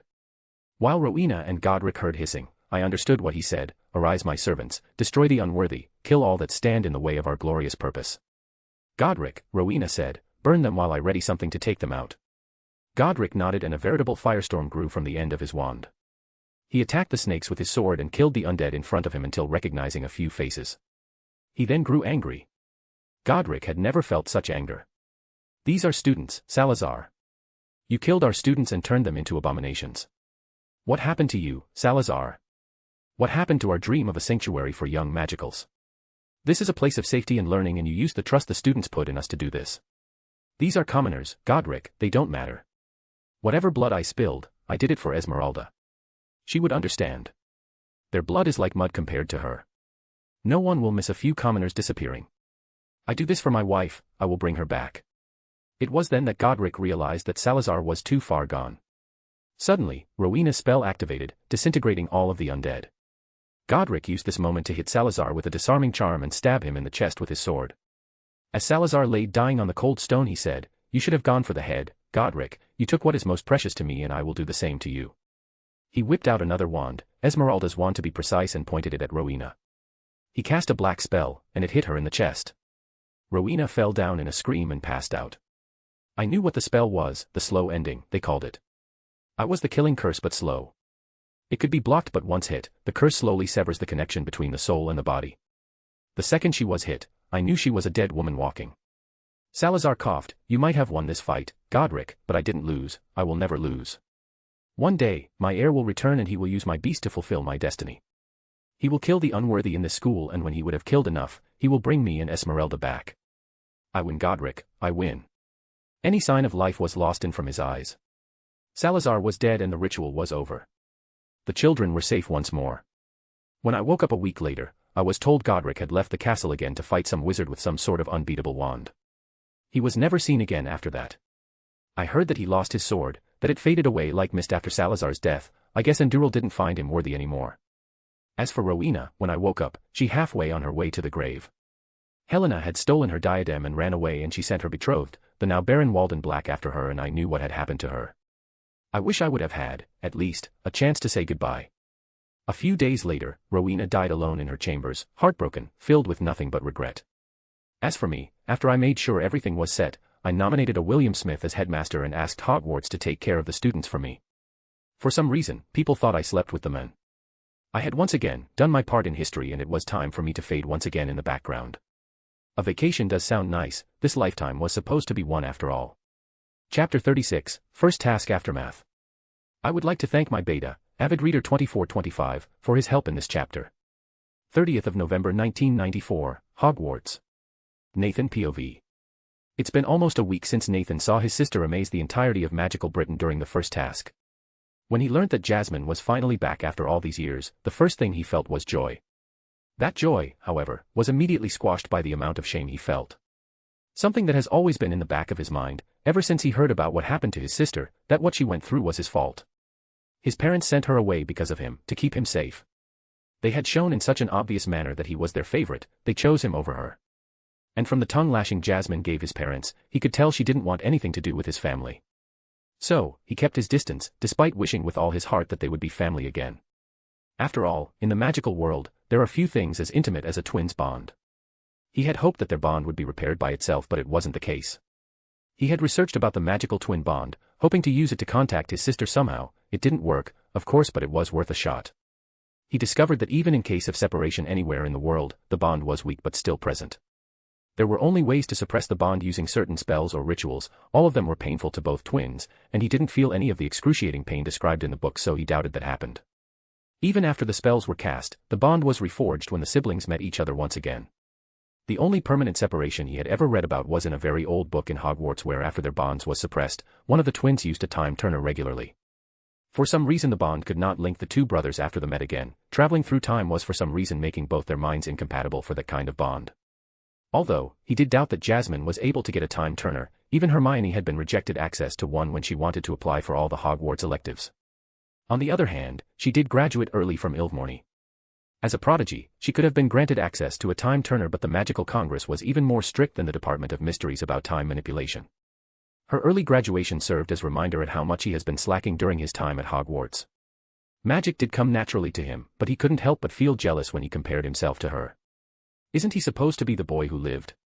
The magical powerhouse that will probably one day replace Dumbledore. But that wasn't enough. What really pissed him off was Jasmine's relationship with Rose. He had been surprised and hurt when Rose told him about how much time they spent together. Jasmine had even helped her by teaching her magic. It was nice seeing Rose this happy, but it didn't stop him from feeling hurt that his twin obviously preferred his sister to him. It started with Rose, but it didn't end there. Jasmine even got along with Mordred, his teacher. He could see them sometimes talking and laughing like they were old friends or something. It was odd. Mordred rarely spoke with anyone, and when she did, she didn't seem so carefree as when she was with his sister. Damn it, Mordred was supposed to be his teacher. Well, at least she kept teaching him swordsmanship, but he still didn't like the situation. To deal with it, he had then decided to ignore Jasmine out of spite and a little bit of fear. These feelings, of course, went out of the window when Hagrid showed him what the first task was. Dragons, are they crazy? Who the fuck brings dragons in a school competition? After the panic attack was over and he had his head straight again, the first thing he thought of was warning his twin. To avoid contact with her, he just told Rose, who in turn told Jasmine. Now he had to develop a strategy with dealing with the dragons, and thanks to Moody's help, he decided on flying. He only needed to be able to use a summoning charm powerful enough to summon his broom from the tower, since he wasn't allowed to get someone to hold it in the stadium. Apparently it would count as cheating. This presented another drawback. While the summoning charm costs little magic when the object is near, the amount of magic needed to summon something grows exponentially when the weight or the distance increases. Assuming he could do it, it would still cost him half his magic to perform the spell. He spent days practicing the spell with Hermione, adding more mass and summoning from further away each time, until he was confident he could do it during the task. And he did, by the way. He summoned the broom from the castle and out flew a dragon with minimal injuries. He even got some good scores out of it. After a quick visit to the infirmary, he decided to spectate during his sister's task. He was curious what her plan would be. Well, if he thought he had it bad fighting a dragon, she had it so much worse fighting what can only be described as a death with wings and spikes. It was far larger than his and far more aggressive. The number of dragon handlers was almost the double for any of the other dragons when they stunned it. He just got his sister back and he couldn't bear to lose her now without so much as talking with her. He promised himself he would try to talk to her if she gets out of this alive. Well, she did get alive in the end, but her performance was one of the most shocking and amazing thing he ever witnessed. He didn't understand what was going on, but it was clearly on another level. His parents didn't know and the countless experts also didn't understand a thing. He should know. He sat next to his parents during the first task and a number of lords and scholars were sitting near him. Even Dumbledore was openly gaping at her performance. And no one got to ask her about her performance since she disappeared ever since the task ended. She didn't even return to receive the score, which was first place obviously. Now that the symbols she used in her magic were confirmed by Dumbledore to be runes, the amount of interest in the field star rocketed for the next few days after the task. Professor Babbling, the rune mistress in Hogwarts, kept getting harassed by students from all three schools asking her questions about Jasmine's magic. And while she did translate some of the runes she understood, which after a couple of hours of study, she discovered had an interpretation as what the spell did perform. She still had no idea how she managed to use runes that way, but she did understand most of the runic arrays since Jasmine mostly used Elder Futhark and Norse runes during the task. Even Hermione wasn't spared from the runes hype as she was currently reading a tome during lunch about runes that's as thick as his arm. He still had no idea why someone would willingly read something this long and boring. It doesn't make any sense, bemoaned Hermione. Runes are elements that must be carved or painted into the artifact for them to work. You can't just write them out of the air, and you definitely couldn't manipulate them after they activate. Your sister created a solid construct mat out of runes. I don't even know how to begin looking for it in the library. It could be some sort of family technique back in the States. Their laws are still weird. Nathan responded. I just wish she was with us during lessons. We could be asking her all of this directly. Hermione said. I already told you, she already graduated and you didn't believe me. Nathan replied. Indeed, Hermione was skeptical about a student as young as her graduating this early, and maybe a little bit envious. She was called the brightest witch in their generation, but compared to Jasmine Potter she felt like a toddler with a wand. It doesn't matter, what does matter is how she was able to do all this stuff by herself. This isn't just an obscure type of magic, it's something no one has ever seen before.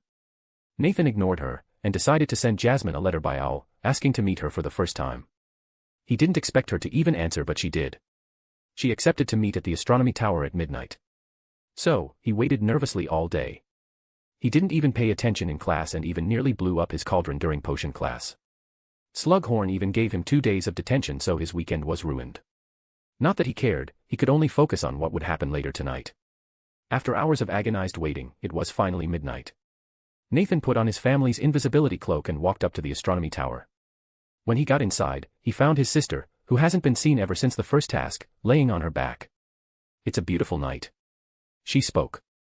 What? He asked, confused. The sky is clear and the stars are alight. The moon is shining, the wind gently blowing. You can hear the air rustling the leaves in the forest, the merpeople sing under the lake. Hogwarts is very peaceful at night, as I said, it's a beautiful night. Nathan had no idea what she was talking about, but he didn't voice it. Jasmine didn't try explaining, just stayed there in silence. After a few minutes he couldn't stay silent. I'm sorry. He stated. Why are you sorry? Have you done something wrong? She asked. Yes, no, I don't know, Nathan responded, this wasn't supposed to be this awkward. He said, frustrated. Why does it have to be? Something is awkward when it does not conform to society's rules. If you don't want to feel uncomfortable, just ignore the rules. I don't judge. Jasmine replied without taking her eyes off the sky. All right. Nathan was starting to get frustrated now. I know what happened with the Muggles. What do you mean?